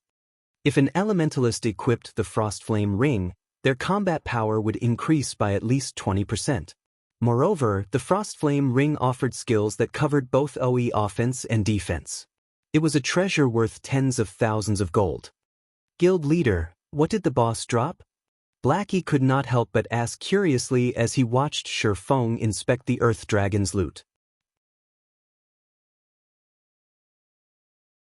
At Blackie's question, the rest of the team members perked up, curious about the loot as well. Take a look for yourselves, Shifeng said. He then shared the 8 weapons and pieces of equipment's attribute panels in the team chat, allowing everyone to see the items. I've also listed the GCPs needed to purchase them. If you're interested in any of them, come to me. Although epic items were precious in God's domain, they were no longer unattainable. Hence, it didn't particularly matter if he revealed the Frost Flame ring. At most, the various major powers would envy Zero Wing when they found out about it. They would not go as far as to wage war over the item. Moreover, by sharing the attribute panels with the team, he could improve the team's morale. These level 50 dark gold weapons and equipment pieces are amazing. The boss's loot is insane. It actually dropped level 50 dark gold set equipment. This ring is godlike. Its attributes alone can rival the attributes on my level 50 fine gold gloves. Screw the basic attributes. Look at the ring's additional skills. Those effects are amazing. If I had this ring, my DPS would increase by at least 30%. Everyone drooled over the 8 items. Any one of these items would easily rank among a super guild's most precious treasures. Not even super guilds' upper echelons wielded such items, yet Shifeng had made them available for purchase in the Zero Wing. The only problem was the items' price tags. Each one of the 2 level 50 dark gold weapons cost 500,000 GCP, which was the equivalent of 1,000 gold outside of the guild. Although it was incredibly cheap if purchased with coins, it was a different story if players purchased them with GCPs. GCPs were, after all, far more difficult to acquire. The Frost Flame ring, however, cost 4 million GCPs, the equivalent of 8,000 gold. At this point, no one in the guild had that many GCPs. However, since Shifeng didn't want the ring to go to waste, he lent it to Alluring Summer, who was a Tier 2 elementalist. I'm definitely not going to face Summer in PvP. The Frost Flame ring skills are game-breaking, Cola said as he watched Alluring Summer equip the Frost Flame ring. As a Tier 2 elementalist, Alluring Summer was already a mobile defense turret. If she focused on a single target, even a Tier 2 metric tons of the same level would fall quickly under her attacks. With the assistance of the Frost Flame ring, Alluring Summer's firepower would rise to a whole new level. If she activated Frost Flame Shield, she would be able to cast her spells without worrying about incoming attacks for a short time. She could afford to cast powerful spells that had long channeling times even in a one-on-one fight. After dealing with the weapons and equipment, Shifeng didn't share any information on the other items the Earth Dragon had dropped. Weapons and equipment would only boost the strength of an individual player, but it was a different story for the 2 forging designs the Guardian boss had dropped. One of the forging designs was for the Giant Frost Axe, a level 50 fine gold 2-handed axe, while the other was for the Scorching Sun Gloves, a set of level 50 dark gold plate gloves. If he allowed Cream Coco and the others to learn these designs, they could craft plenty of powerful weapons and equipment pieces for the guild. The 2 designs were exceedingly more valuable than the 7 dark gold items combined. Shifeng had also obtained a leaf of tattered parchment from the Earth Dragon. Although the words and images on the parchment had long since become indiscernible, it still radiated a faint trace of pressure. When Shifeng felt this pressure, he was shocked. After taking a closer look at this parchment, Shifeng was elated. The parchment was actually a Heroes chapter. Moreover, unlike the Heroes chapter he had obtained during a previous auction, this Heroes chapter contained information on a particular hero and would summon said hero when used. It was even more valuable than a Heroes chapter that summoned a random hero. The name of the hero recorded was also one that Shifeng was extremely familiar with. It was also a name that everybody in God's domain had known during his previous life, the Magic King, Craig Midlands.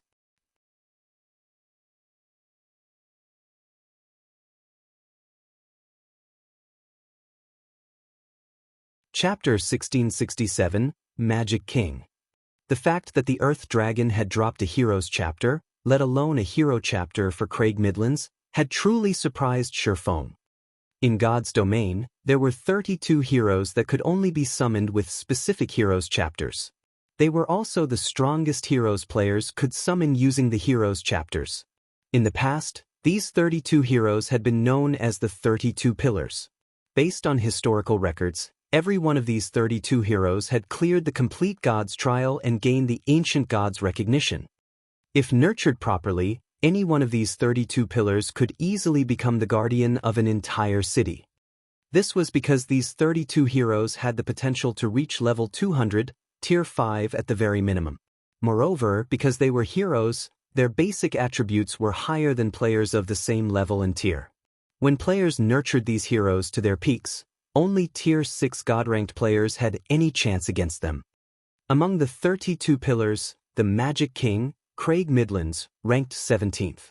He had been a famous NPC in God's domain who had mastered the 6 major elements.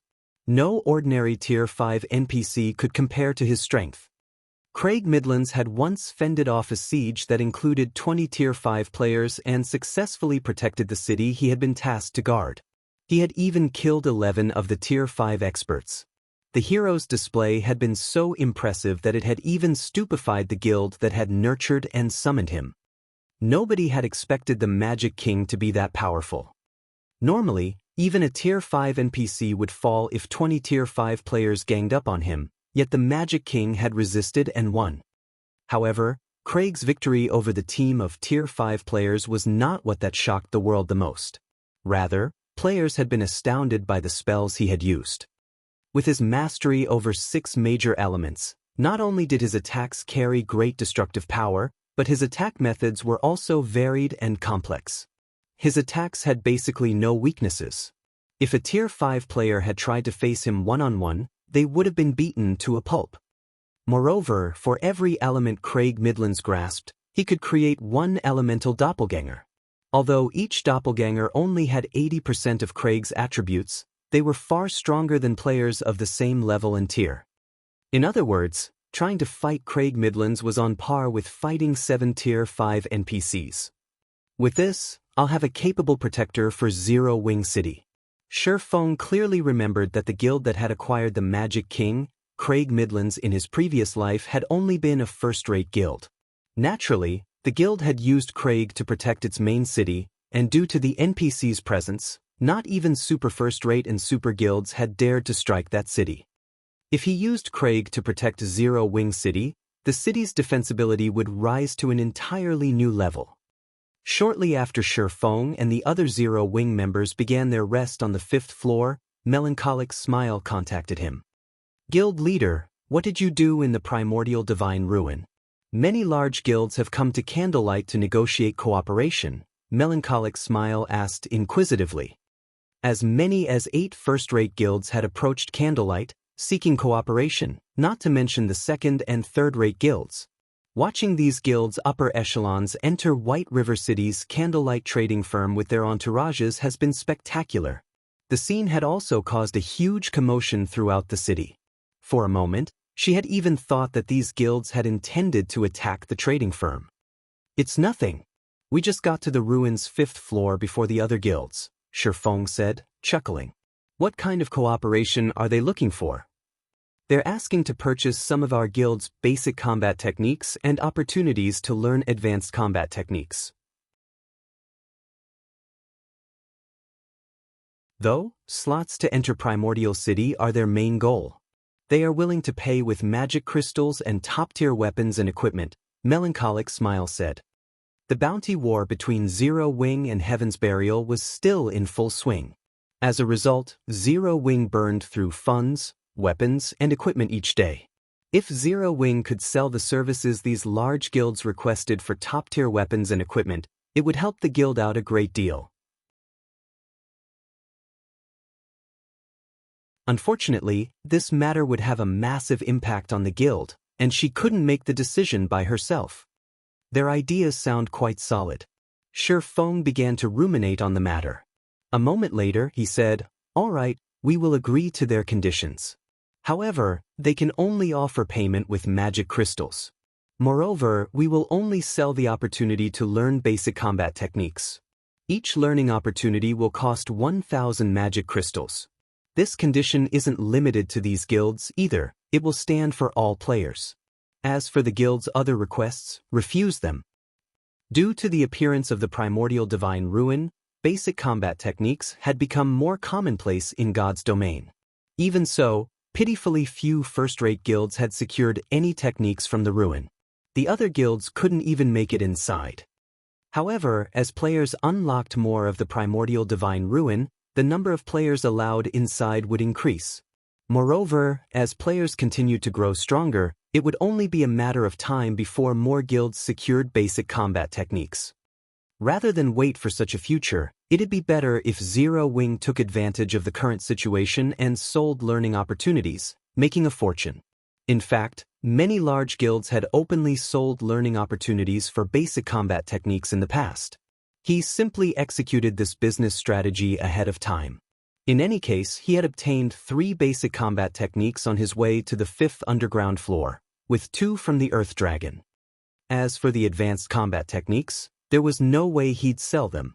Both in his previous life and in this one, advanced combat techniques were a guild's core secret. While basic combat techniques helped players build a solid foundation, they did very little to improve players' combat standards. Only advanced combat techniques had a considerable effect on players' combat standards. 1,000 crystals per chance? Isn't that price a little too high? Melancholic Smile asked awkwardly.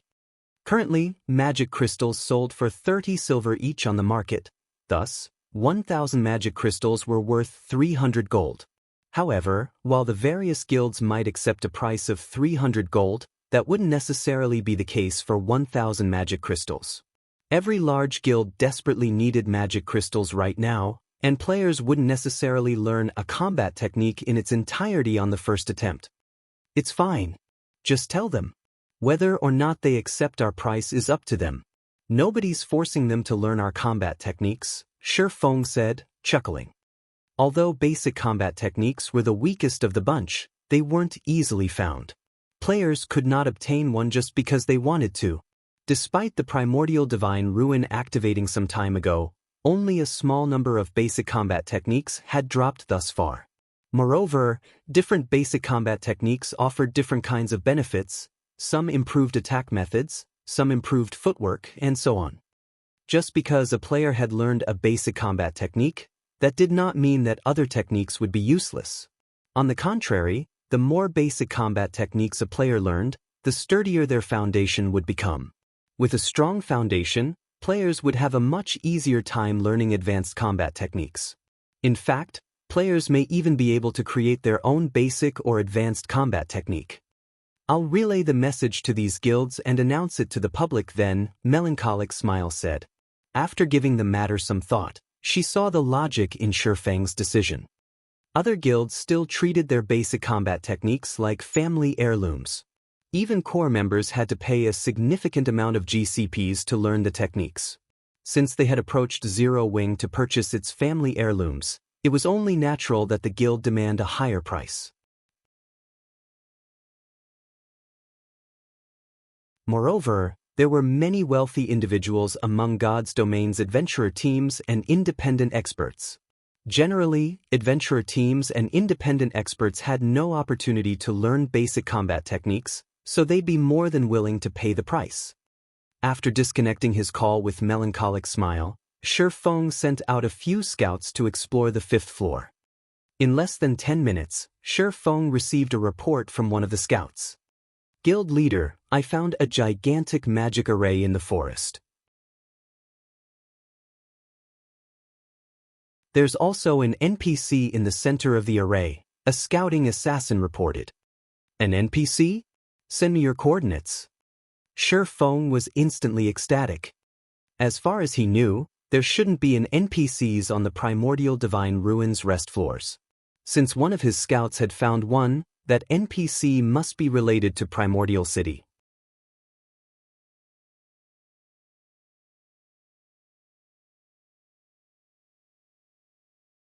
Chapter 1668, Primordial City's Entrance Test. Chapter 1668, Primordial City's Entrance Test. Shi Feng moved through the tranquil forest and proceeded towards the coordinates the scouting assassin sent him. Very quickly, he came across a clearing that was abounding with mana, so much that it had even condensed into a white mist that enveloped the area. What amazing mana! Shi Feng was startled as he moved through the white mist. While he stood within the white mist, not only did his mind become much clearer than before, but even his stamina and concentration recovery rates skyrocketed. The recovery rates were at least 4 times higher than what one would experience inside hotels of NPC cities. If players were to practice combat in such an environment, the results would be wondrous. Training here would be particularly effective. In his previous life, while part of the reason why players loved places with high mana density was the ease in exhibiting their combat standards there, a more important reason was the much greater efficiency in practicing and learning combat techniques. Although combat techniques did not consume mana, they did take a toll on the user's stamina and concentration. Meanwhile, unlike basic attributes, hidden attributes like stamina and concentration were not displayed using numerical values. Players could only rely on their own senses to determine how much stamina and concentration they had remaining. If players fought normally inside major NPC cities, their stamina and concentration consumption would be roughly equal to their regeneration rates. Hence, players could fight in arenas to their heart's content without worrying about becoming exhausted. However, it was a different story if players started incorporating combat techniques in battle. Combat techniques placed a significant burden on stamina and concentration. Executing a basic combat technique would cost roughly 4 to 5 times more stamina and concentration than executing a simple attack. Hence, if players continuously executed basic combat techniques, even when fighting or practicing inside a city, they would very quickly exhaust their stamina and concentration. Needless to say, the depletion rate for executing advanced combat techniques was even more severe. Hence, high mana density locations were extremely popular among experts of God's Domain during Shi Feng's previous life. In the current God's Domain, combat techniques had yet to be popularized. If they had, though, Zero Wing City's player population would have long since shot past 10 million. This was also one of the reasons behind Shi Feng's decision to sell basic combat techniques to the public right now. If only a small number of people are allowed to enter Primordial City, it won't be a bad idea to have the ones left out remain here to practice combat techniques. Taking a look at the mist-covered clearing, Shi Feng figured that there was more than enough space for 1,000 players to practice combat techniques here. Places with high mana density were extremely rare in God's Domain, not to mention places with mana so dense that it formed a mist. This small area was definitely a sacred training ground. Any superpower that discovered such a location would definitely do everything they could to monopolize it to nurture their own experts. Guild leader, the NPC is over there. After Shi Feng arrived at the designated coordinates, a blue-clad assassin approached him. The assassin then pointed at the old man standing inside a magic array a short distance away. The elder wore a set of white robes and held a golden staff in his right hand. Looking at this elder, Shi Feng found that the old man did not exude any kind of powerful aura and looked very ordinary. However, when Shi Feng tried inspecting him, he failed to get any information about the elder, not even the old man's name. Everything was displayed in question marks. Following which, Shi Feng used omniscient eyes to observe the old man. Tie role, Primordial City's Protector. Hero, Divine Mage. Level? HP? / A hero? Shifeng could not help but be stunned. He had never imagined that he would actually meet a living, breathing hero. In God's domain, heroes had long since vanished into legend. The hero standing before him right now was something entirely different from the heroes summoned using Heroes chapters. More precisely, the heroes summoned using Heroes chapters were heroic spirits, not true heroes. Even so, they were still incomparably powerful and more than capable of safeguarding an entire town or city by themselves. However, a true hero was on an entirely different level compared to a heroic spirit. Unlike heroic spirits, true heroes still retain the blessing they received from ancient gods. Therefore, their life rating was even higher than that of archaic species. Moreover, heroes possessed extraordinary combat standards. Hence, if one did not utilize any special techniques, even 100 Tier 5 players would not be enough to take down a living hero at their peak. A hero was an existence that was truly capable of turning the tide of battle with their strength alone. Although seeing a living hero excited Shifeng greatly, when he noticed the hero's identity as Primordial City's protector, he quickly suppressed his excitement and approached the elder. The moment Shifeng set foot into the magic array, Tyrol opened his eyes abruptly and disappeared from where he stood. In the next moment, he appeared before Shifeng and quietly scrutinized the youth before him. When Shifeng felt Tyrol's gaze on him, he felt as if his entire existence was under examination. However, he was not particularly surprised by this situation. Primordial City was a blessing of the ancient gods. Players belonging to forces deemed hostile by the ancient gods, such as the forces of darkness, should not even think of setting foot into Primordial City. If any of these players were discovered, they would be eliminated immediately. Young man, you've done well to reach this place. I am Tyrol, a protector of Primordial City, Tyrol said, revealing a faint smile and giving Shifeng a nod of approval. If you wish to enter Primordial City, you have to pass the entrance test. Moreover, you have only 3 chances to challenge it. If you fail all 3, you can only try again during your next visit to the Primordial Divine Ruin. Lord Protector, may I know the contents of the test? Shifeng asked respectfully. It's a simple test. All you need to do is defeat yourself, Tyrol replied, smiling. Of course, there are also differences in difficulty. The more difficult the test you challenge, the more contribution points you will obtain once you arrive in Primordial City. There are 5 different difficulties available: Normal, Hard, Hell, Azura, and God. Meanwhile, the contribution points you will gain from them are 1,000, 2,000, 3,000, 5,000, and 10,000, respectively. Each person has only 3 opportunities to challenge the test. You must cherish them. Upon hearing Tyrol's words, although Shifeng kept his expression indifferent, inwardly he was bursting with joy. Similar to the city on Thunder Island, if players wished to mingle in Primordial City, they needed contribution points. Without contribution points, they could enjoy only the basic benefits the city offered and should not even think of obtaining the truly good stuff available. Meanwhile, the reason why Shifeng was excited was the large number of contribution points the entrance test awarded. In his previous life, when he visited Primordial City, he did not do so by passing the entrance test but by using a teleportation ticket, which he had obtained through killing monsters. He had received only 500 contribution points in doing so. However, with just 500 contribution points, one would be no different from a beggar inside Primordial City. Of course, one's contribution points would not remain the same forever.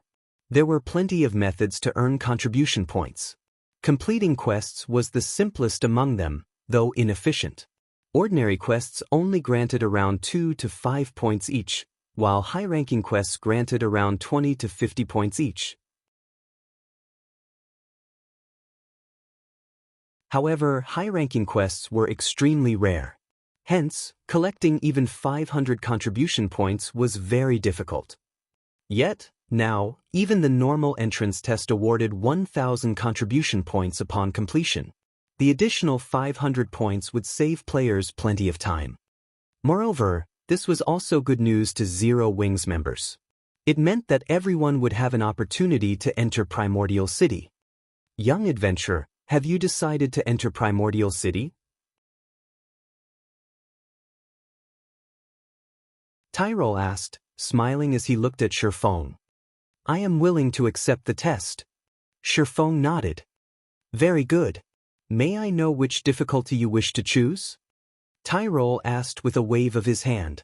Instantly, 5 crystal balls of different colors appeared before Shifeng. Aside from having different colors, these crystal balls also exuded auras of various intensities. Even the crystal ball with the weakest aura made Shifeng shudder involuntarily, whereas the one with the strongest aura made him feel deep despair.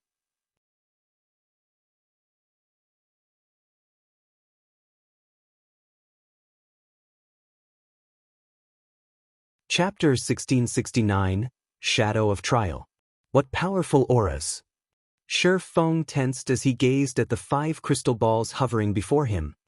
It was obvious that these crystal balls represented the strength of the opponent he would face.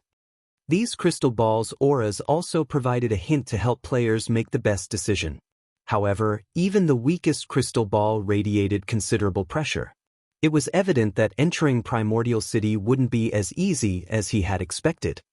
Shifeng wasn't the only player present who could sense the 5 crystal balls' auras.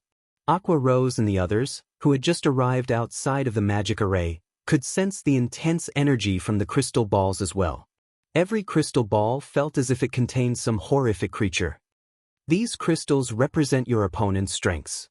You may choose the one that you think you can defeat, but please remember, you only have 3 chances, Tyrol reminded. 3 chances? After giving the matter some thought, Shifeng proceeded to choose the second strongest crystal ball. Lord Tyrol, I choose this one. Based on the aura of the God rank test, he knew that he had no chance of completing it. In fact, he wasn't even particularly confident of passing the Azura rank test, but since he had 3 chances, he might as well give it a try. If he could clear the Azura rank test, he could earn more contribution points before entering Primordial City, which would save him from having to pick up plenty of troublesome tasks. Azura rank? Tyrol could not help but shake his head as he looked at Shifeng. What a courageous young man you are. However, since you've made your decision, let the test begin. Saying so, Tyrol gestured with his left hand. Suddenly, the Azura-ranked crystal ball shattered, and the shards transformed into 3 clouds of mist. These clouds gradually took on humanoid shapes, and a moment later, 3 creatures, identical to Shifeng, manifested inside the magic array. Meanwhile, aside from their names, Shadow of Trial, the system revealed no information about them. 3. The corners of Shifeng's mouth twitched slightly. Although he could not see the Shadows of Trial's basic attributes, he clearly sensed that they were higher than his. Aqua Rose and the others, who watched from outside of the magic array, gasped when they saw the 3 Shadows of Trial. Each of the shadows felt like a great lord. No, to be more precise, the shadows' auras were stronger than any of the great lords they had faced. It would not be a stretch to call them grand lords. To pass the test, you simply need to land 10 hits on each of them. I must warn you, they know everything you know. Likewise, if they hit you 10 times, you will be eliminated, Tyrol said. After Tyrol explained the rules, the 3 Shadows of Trial revealed human-like sneers. Suddenly, they vanished, leaving afterimages as they charged at Shifeng. So fast! The watching crowd was shocked. The shadows had moved so quickly that all they had seen was faint afterimages. Moreover, unlike ordinary monsters, the Shadows of Trial commanded extremely high intellect. Their fighting style wouldn't be monotonous. Moreover, all 3 shadows coordinated perfectly, each striking at Shifeng from different directions. As soon as the shadows appeared around Shifeng, each launched a different attack. Illusory Shadow. Purgatory Pentaslash. Shadow Blade. The Shadows of Trial's attacks sealed off Shifeng's escape paths. To make matters worse, the illusory shadow attacks couldn't be blocked. Shifeng paled as he realized his situation. Not even he dared to receive all 3 skill attacks head-on. If he tried to, he would undoubtedly end up dead in the blink of an eye. Just before the attacks landed, Shi Feng activated Divine Steps, and 10 doppelgangers split from his body. He immediately switched positions with a nearby doppelganger and used Shadow Blade against the nearest Shadow of Trial. However, before the Shadow Blades could reach the Shadow of Trial, 10 doppelgangers split from its body. Shi Feng's 10 Shadow Blades then pierced through the Shadow of Trial's form. However, it was evident that he had nearly struck a doppelganger. How is this possible? They have my weapons and equipment skills as well? Shi Feng was shocked when the Shadow also used Divine Steps.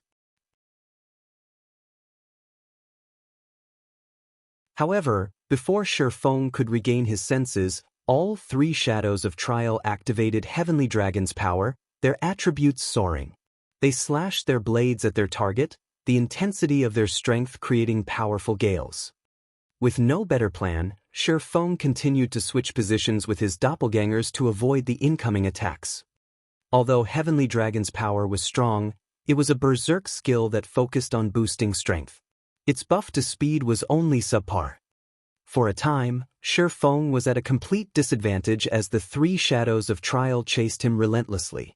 The spectating players outside of the magic array were flabbergasted. They were literally watching 3 doppelgangers gang up on their guild leader. Moreover, the doppelgangers' basic attributes were even higher than Shi Feng's. If they had to face 3 of those doppelgangers at once, they'd likely die in an instant. However, Divine Steps had a limited duration. The instant those allied doppelgangers vanished, Shi Feng gritted his teeth as he also activated Heavenly Dragon's power. Upon activating the Berserk skill, he darted for one of the 3 shadows. Sword's Orbit. Suddenly, brilliant stars bombarded the Shadow of Trial, one after another. However, before the hits landed, they abruptly halted before a protective barrier. Absolute Domain. When Shi Feng's targeted Shadow of Trial had activated Absolute Domain, the other 2 shadows also gained invulnerability.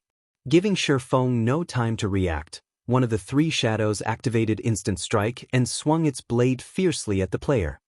Shi Feng knew that he couldn't dodge the attacks in time. The only thing he could do was to activate his own Instant Strike and execute Sword's Orbit to defend himself as much as possible. Boom, boom, boom. Every time their weapons clashed, dazzling sparks flew around them. Loud clangs also echoed throughout the forest. It seemed as if 2 primordial beasts were attempting to slay one another. A moment later, however, Shi Feng slid backward. As soon as the first Shadow of Trial's Instant Strike ended, another shadow activated the skill. When Shi Feng's own Instant Strike came to an end, he lost his ability to keep up with the shadow's attacks. Absolute Domain. After activating his invulnerability skill, Shi Feng switched the Aura of Earth to the Aura of Time and activated Forbidden Domain. It might be much of an issue if only one Shadow of Trial could use all of his skills, but the fact that all 3 were capable of this put Shi Feng at a painful disadvantage. If he wished to emerge victorious, he had to rely on his combat techniques. As the Shadows of Trial weren't ones to be beaten, one of them activated Forbidden Domain as well. Suddenly, both sides were silenced, losing the ability to use spells or skills. Following which, the 3 shadows ganged up on Shi Feng once again. Although Shi Feng's techniques were superior, the Shadow Trio had higher basic attributes. Moreover, the Shadow Trio disregarded their own defense as they brutally attacked. This forced Shi Feng into a defensive state. He was only one person after all. If he tried to strike one of the 3 shadows, he'd leave himself open for the other 2. Meanwhile, each of the shadows could afford to take 10 hits each, but he would be eliminated after 10 hits. Both sides struggled in a stalemate. Shi Feng focused on a single shadow, using his superior techniques to create gaps in its defenses and attack. The bitter struggle inside the magic array made the spectating players anxious. But they also knew that such an intense battle wouldn't last long. Once the silence debuff ended, Shi Feng would be at a disadvantage once again. When Forbidden Domain's duration had only 10 seconds remaining, despite Shi Feng's desperate attempts, he had only struck one of the 3 shadows 5 times. He still needed to land 5 more hits on that shadow to eliminate it, but he was running out of time. 5 seconds. 5 seconds. 3 seconds. Am I going to lose?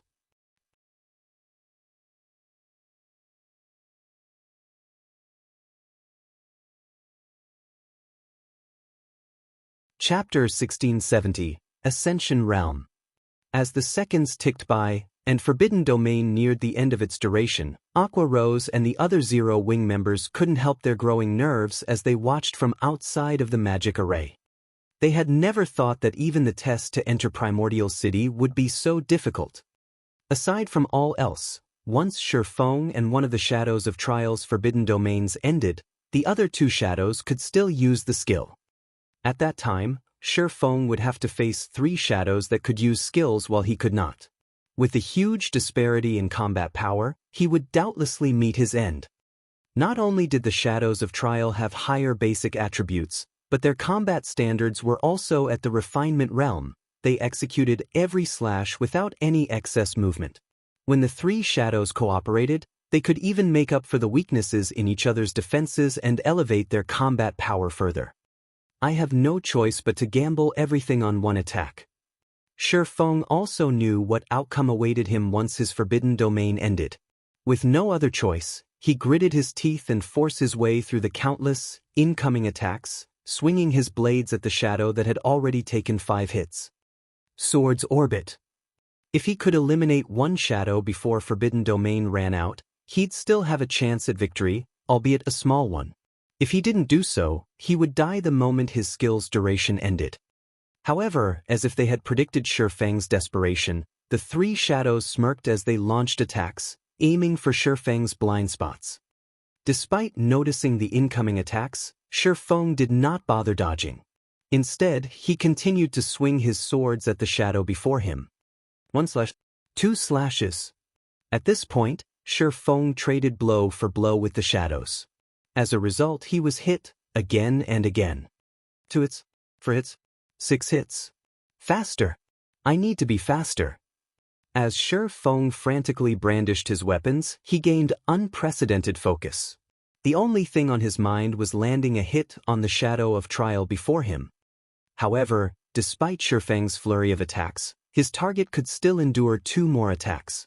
Shifeng was only 2 hits away from elimination himself. Just as Shifeng's 2 swords were about to bite into the targeted shadow, the other 2 shadows, one behind and one to the left, simultaneously swung towards Shifeng's blind spots. It's over. Tyrol sighed faintly. The young man before him had just barely missed the mark. If Shifeng could have killed the Shadow of Trial before Forbidden Domain ran out, he would have had a chance of passing the Azura rank test. Is it over? Shifeng could sense the 2 shadows' long swords nearing his body, but he was powerless to do anything about the weapons. At most, he could take one of the Shadows of Trial down with him. As the 2 long swords soared closer to Shifeng's back and abdomen, something about the situation felt incredibly familiar. Shifeng felt like this test was similar to the test Reinbeck, one of the Sea God's Temple's Vice Knight commanders, had given him. Before the breakthrough he had achieved during that trial, he hadn't been able to withstand Reinbeck's attacks no matter what he had done. He had only been able to watch as he had repeatedly been defeated. Reinbeck? Shifeng's eyes shone with realization when he recalled his battle with Reinbeck. Right? Combat method. My combat method. Suddenly, Shifeng put strength into his legs and made a spinning jump. Utilizing the rotational momentum, he swung Killing Ray at the shadow attacking his abdomen, the sacred sword moving with remarkable speed. Dang! A crisp clang echoed throughout the forest. In that critical moment, Shifeng had used Killing Ray to block the attack from the side while he used Abyssal Blade to slice at the targeted shadow's shoulder.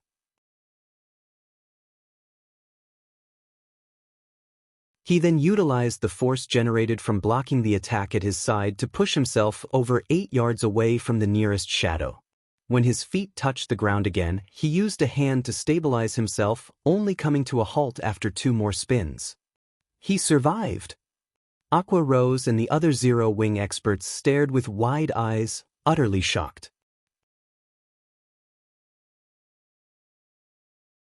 Shi Feng had actually executed an incredible maneuver at the last second, narrowly avoiding mutual destruction. Tyrol revealed an odd look as he watched Shi Feng. How is that possible? He has already reached the Ascension realm in the realms of truth. Existences that could set foot in the realms of truth's truth realm were exceedingly rare, with only a few throughout the kingdom. Meanwhile, experts who had reached the Ascension realm were even rare in Primordial City. One could not simply reach the Ascension realm by understanding the realm's philosophy. They would also need to temper themselves and gain the experience of countless life-or-death battles to execute the proper physical response. During Tyrol's brief moment of surprise, the three shadows of trial resumed their assault on Shi Feng. Like before, the three shadows surrounded Shi Feng and attacked him from different angles. Although Shi Feng had avoided certain death, he was still at a disadvantage. He had little more than a second before his forbidden domain ran out, and he had only blocked the attack aimed for his abdomen. The attack from behind had still found its mark. Now, he could only afford to receive one more hit before he was eliminated from the test. "Come," Shi Feng said with a hint of excitement as he watched the three shadows. Suddenly, over 20 sword lights surrounded Shi Feng, sealing off all escape paths. However, instead of using sword's orbit to repel the attacks, Shi Feng simply adjusted his footwork, turning as he executed 8 slashes, which wasn't much compared to his earlier efforts. Yet, something surprising happened again. Despite reaching his maximum attack speed, these slashes continued to accelerate. The three shadows of trial interlocked with their target before passing by Shi Feng. The swordsman blocked every one of the incoming attacks. Die! As the shadows passed, Shi Feng swung Killing Ray, slicing the neck of the shadow that had already received 9 hits. The shadow then vanished, leaving 2 remaining in the magic array. What just happened? Aqua Rose, Fire Dance, Shadow Sword, and the other Tier 2 experts from Zero Wing were stupefied. Not only had Shi Feng blocked every incoming attack without using Sword's orbit, but he had also created a gap in the shadow's defenses and eliminated one of them. None of them could figure out how he had pulled it off. So, this is the realm above the truth realm that Reinbeck had mentioned? Shi Feng felt incredible as he turned towards the remaining shadows of trial. Reinbeck had only informed Shi Feng that he had just entered the truth realm. After undergoing Reinbeck's test, he had learned that one shouldn't just focus on adapting to the changing battle physically. One could also adjust their perspective of the battle. In other words, aside from using his environment to his advantage, he could use his opponent's attacks as well. Unlike the realms of refinement, which focused on sharpening one's senses, the realms of truth focused on improving one's utilization of their body and the environment. Only, Shi Feng had never realized that the realms of truth's principles could help increase his combat power by such a large margin, allowing him to overcome his enemy's attributes and overwhelm the three shadows of trial. However, Shi Feng's forbidden domain had ended after he had killed the one shadow. Without hesitation, the 2 remaining shadows activated Blade Liberation before one activated Forbidden Domain. Twofold Berserk? Shi Feng could not help but grin as he noticed the shadow's auras strengthen. Before the enemy's Forbidden Domain reached him, he activated Blade Liberation as well. Fortunately, his skill's cooldowns had reset when he had first entered the magic array. So, the Berserk skills he had exhausted during his battle with the 4th floor's Earth Dragon were ready for him.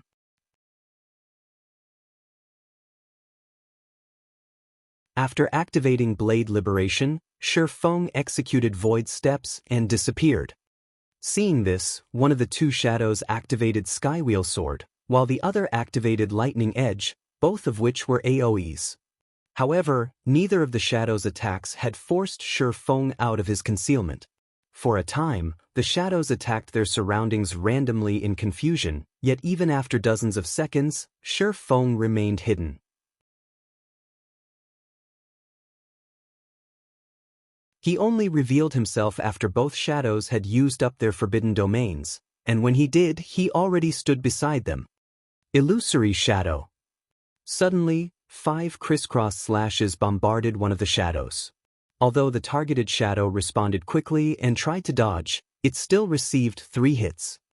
Realizing the danger they were in, the two shadows decided to end the fight quickly, both activating Chilling Field.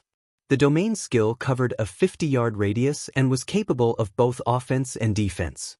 The skill's movement speed reduction effect also prevented Shi Feng from moving about freely. Seeing this, Shi Feng responded in kind, activating his own Chilling Field. Suddenly, 27 icicles covered the battlefield, 9 belonging to Shi Feng and 18 from the Shadows of Trial. Following which, the 27 icicles danced and clashed repeatedly and rapidly. Yet, despite outnumbering their target, the two shadows failed to land a single hit on Shi Feng. In fact, Shi Feng only needed 6 of his icicles to defend himself, attacking with the remaining 3. 2 hits, 3 hits, 5 hits. The two shadows rapidly accumulated hits, and eventually, Shi Feng landed the 10th strike on both Shadows of Trial, killing them.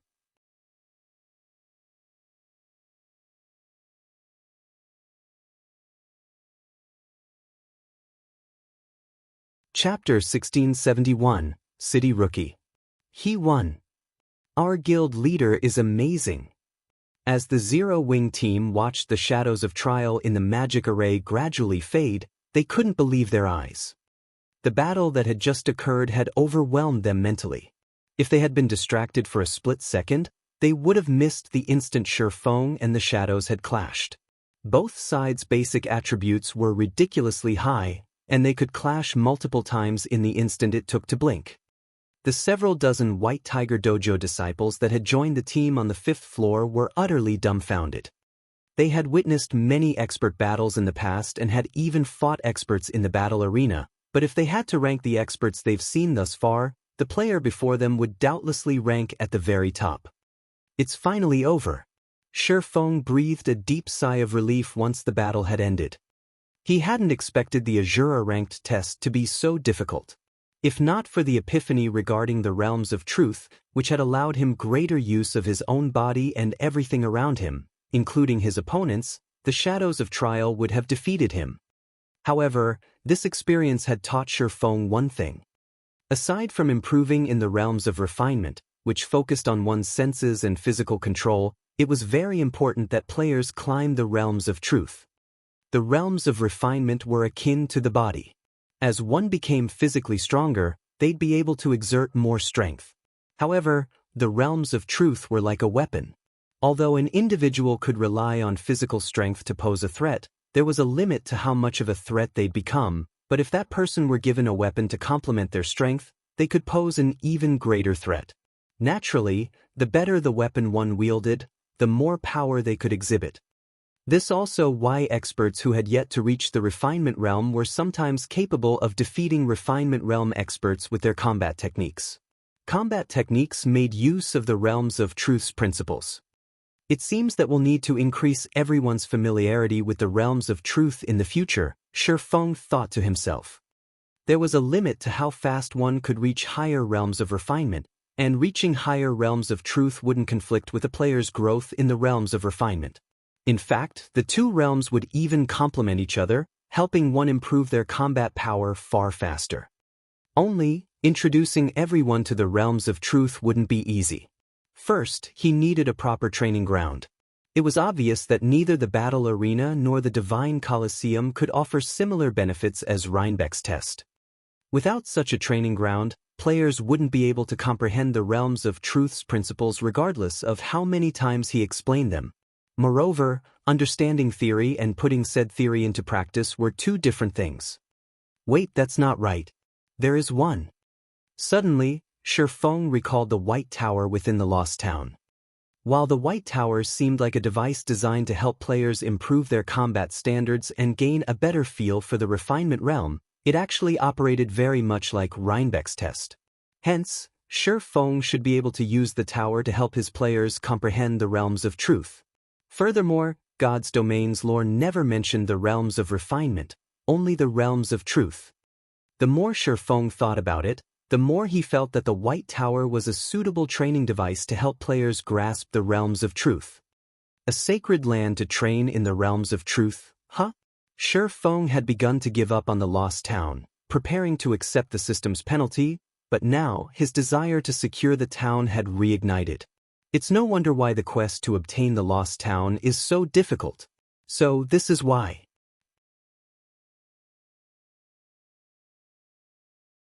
Training one's grasp of the realms of refinement had long since become common in the virtual gaming world. The various super guilds already had complete training systems for just that, while super first-rate guilds had partial systems. However, not one of these guilds had a training system for the realms of truth. They most likely didn't even know how to train players' grasp of the realms of truth. If he could secure the lost town, he'd have a sacred land for players to focus on the realms of truth. With the help of the White Tower, players would not have to waste time poking around in the dark like the Freedom Alliance's silent entropy and could grasp the realms of truth with much greater efficiency. With the Boneless Land's lost town housing such a sacred tool, it was only natural that the quest to obtain it would be insanely difficult. As Shi Feng tried to figure out how to complete the Demon's Nest quest, he heard the sound of a system notification. System, congratulations! You are the first player to complete the Azure rank entrance test, rewarding 3,000 Primordial City contribution points and 1 Primordial City's City Rookie emblem. Young adventurer, congratulations on passing the test. As the first heaven-blessed individual to pass the Azure rank test, this City Rookie emblem belongs to you. Make good use of it. Who knows? It might even help you improve further within Primordial City, Tyrol said after appearing before Shi Feng. He then took out a silver emblem in the shape of a crescent moon encompassing a sun and passed it to Shi Feng. The instant the emblem appeared, the surrounding mana gravitated towards and circled the emblem. City Rookie emblem? After recovering from his shock over the additional 3,000 contribution points, Shi Feng gave the emblem a curious look. This was the first time he had heard of this item. Based on Tyrol's tone when he had mentioned it, it should be extraordinary. Immediately, Shi Feng tried to inspect the emblem's attribute panel. City Rookie Emblem, Dark Gold Rank. Primordial City's Emblem of Honor. When worn, user will enjoy the authority of a bronze adventurer in Primordial City. In addition, user may teleport to Primordial City from any location. Cooldown, 2 natural days, 96 hours. User restriction, Yi Feng. Amazing! It's giving me the authority of a bronze adventurer right off the bat. No wonder why he told me to make good use of it. Shi Feng was ecstatic as he gazed at the City Rookie emblem. At this point, the term bronze adventurer was still foreign to God's Domain's players. This was because the title was unique to Primordial City. Bronze adventurers in Primordial City were the equivalent of nobles in NPC cities. Only, as the ancient gods had specifically created Primordial City for adventurers, noble ranks didn't exist within its walls. Rather, special ranks were granted to adventurers based on their contributions to the city. The available ranks included Common Adventurer, Bronze Adventurer, Silver Adventurer, and Gold Adventurer. Each subsequent rank enjoyed greater authority and treatment in Primordial City than the last.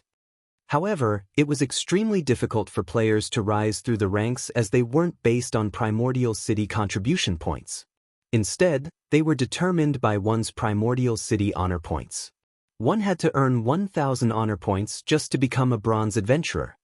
Moreover, players would be fortunate to receive 1 honor point even after completing a high-rank quest in the city.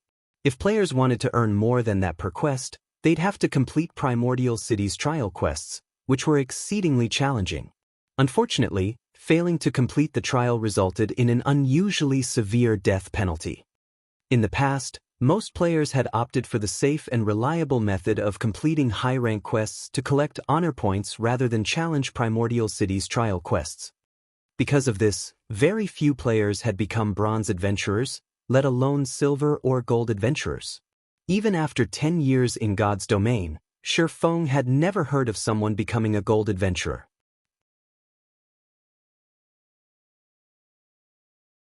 Meanwhile, not only would Bronze Adventurers enjoy a 10% discount on all expenditures that required Primordial City contribution points, but they'd also get to enjoy other benefits that Common Adventurers had no access to. One such example was the planar teleportation function, which allowed players to travel to the various higher planes. Not only were the higher planes monsters much stronger, but they also dropped far better loot. It was also possible to obtain unique resources. Only, teleporting to a higher plane was expensive, costing 1,000 contribution points per teleportation. If players died in these higher planes, they'd be teleported back to Primordial City instantly. Without sufficient strength and preparation, only a fool would grind in these higher planes. Right? There's still the higher planes. Shifeng's eyes suddenly sparkled.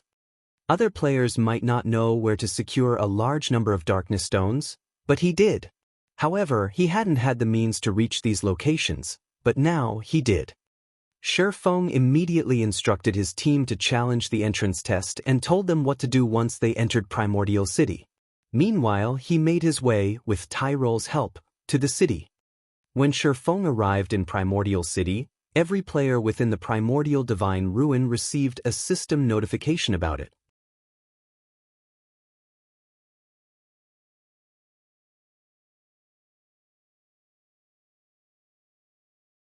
Chapter 1672, 7 Luminaries Temple. Many players were still fighting in the Primordial Divine Ruin, and the various superpowers on the 4th floor were preparing to raid the recently respawned Frostflame two-headed Earth Dragon. However, before they could begin, they heard the crisp voice of the system. Primordial Divine Ruin Region System Announcement. A player has successfully entered Primordial City. From now onward, after 500 players have entered Primordial City, the entrance test's difficulty will increase by 30%. After 1,000 players have entered Primordial City, the difficulty will increase by 50%. Count resets once per day. The system announcement repeated 3 times, its message becoming ingrained in everyone's minds. How did Zero Wing get into Primordial City so quickly? After the 500th player, the difficulty to enter Primordial City will increase. The upper echelons of the various superpowers stuck on the 4th floor revealed somber expressions upon listening to the system notification. Based on the system notification, they discovered that Primordial City did not have an entry limit. Players only needed to pass a test to enter the legendary city. However, as many as 800 Zero Wing members had proceeded to the Primordial Divine Ruins 5th floor. If the entrance test were not particularly difficult, then Zero Wing would claim the first 500 slots. This meant that the tests the various superpowers would have to pass to enter would become far more difficult. Due to the increased difficulty, players who would have been capable of passing the test might fail. This, in turn, would decrease the number of players the various superpowers could send into the city. Now that they had a clearer understanding of the situation, these superpowers became even more desperate to reach the 5th floor as soon as possible. Meanwhile, news of Zero Wing entering Primordial City quickly spread outside of the ruin. What? Zero Wing is the first guild to send players into Primordial City? Doesn't that mean Zero Wing will be the first to pioneer and explore the city? I'm afraid that it's not that simple. I've heard that only the first 500 players will face the normal difficulty entry tests, whereas other players' tests will be more difficult. The test's difficulty will increase yet again after 1,000 players have entered Primordial City. I've also heard that Zero Wing led 800 players to the 5th floor. It'll monopolize the first 500 slots. With this, the various superpowers will likely have a tough time completing with Zero Wing when pioneering the city. With that many of its members entering Primordial City, Zero Wing will reap a huge harvest. From what I learned after looking into it, it seems like it's pretty easy to obtain combat techniques from Primordial City. This is especially true for advanced combat techniques. Suddenly, more independent players from various kingdoms became interested in Zero Wing. Both basic combat techniques and advanced combat techniques were out of reach for independent players like themselves. The various large guilds treated these combat techniques like family heirlooms, and they had strict requirements for anyone who wanted to learn their combat techniques, such as becoming a core member and signing a restrictive contract with the guild. However, Zero Wing could procure a large number of combat techniques from Primordial City, And if that was the case, Zero Wing may have looser conditions for learning the techniques it collected. It might even make the combat techniques available to all of its members, rather than just the core members. With that hope in mind, many independent players, particularly experts, began to gather in White River City and Zero Wing City from other kingdoms. As players tried to learn more about the guild, Zero Wing posted an announcement on Star Moon Kingdom's official forums.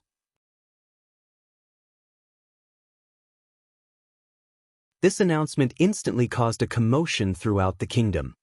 How generous of Zero Wing! With this, even independent players like us can learn combat techniques. But isn't 1,000 magic crystals a little expensive? Even experts will have to work hard for a long time to collect enough, let alone weaker players. You think that's expensive? You should see what the other guilds with combat techniques are demanding. Take Heaven's Burial, for example.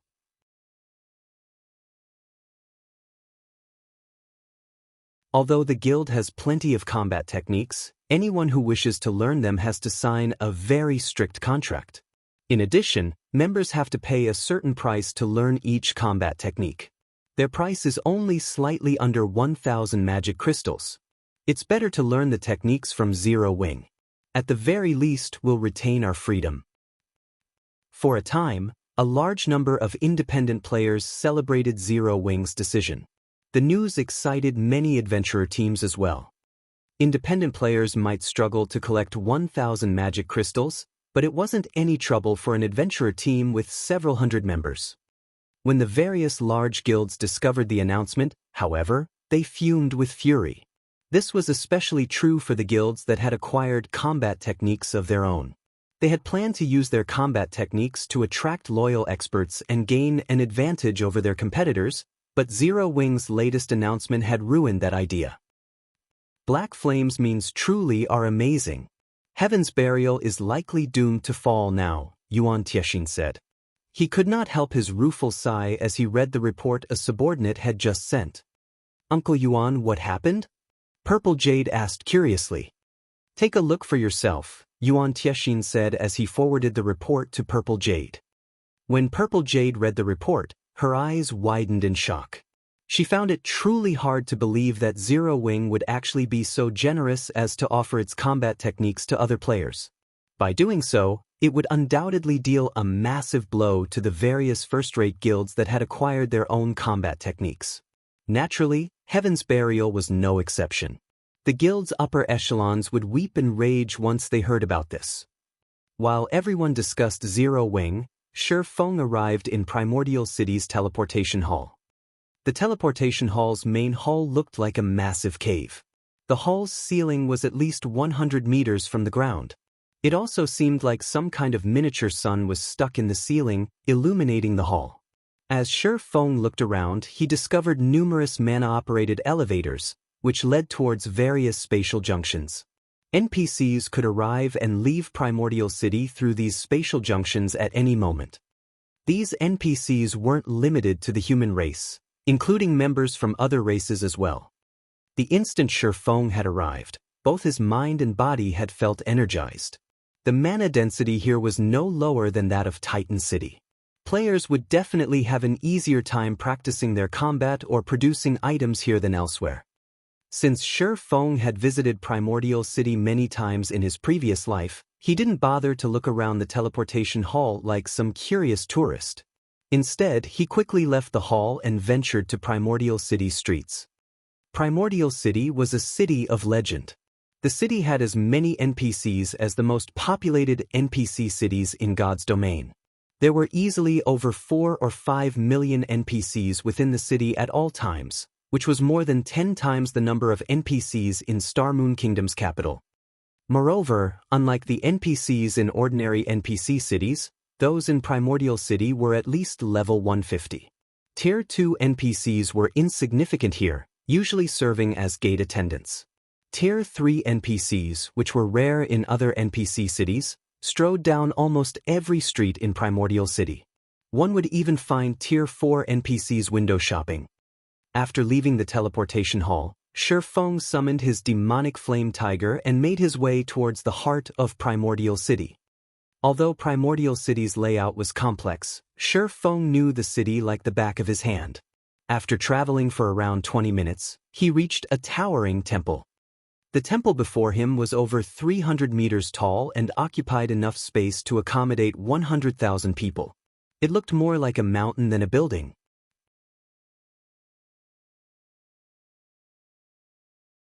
This temple was also the most important structure in Primordial City. The 7 Luminaries Temple. That you're tuning in to the Wang Lin's Journey YouTube channel. Don't forget to subscribe and join us on this journey to catch the most captivating stories.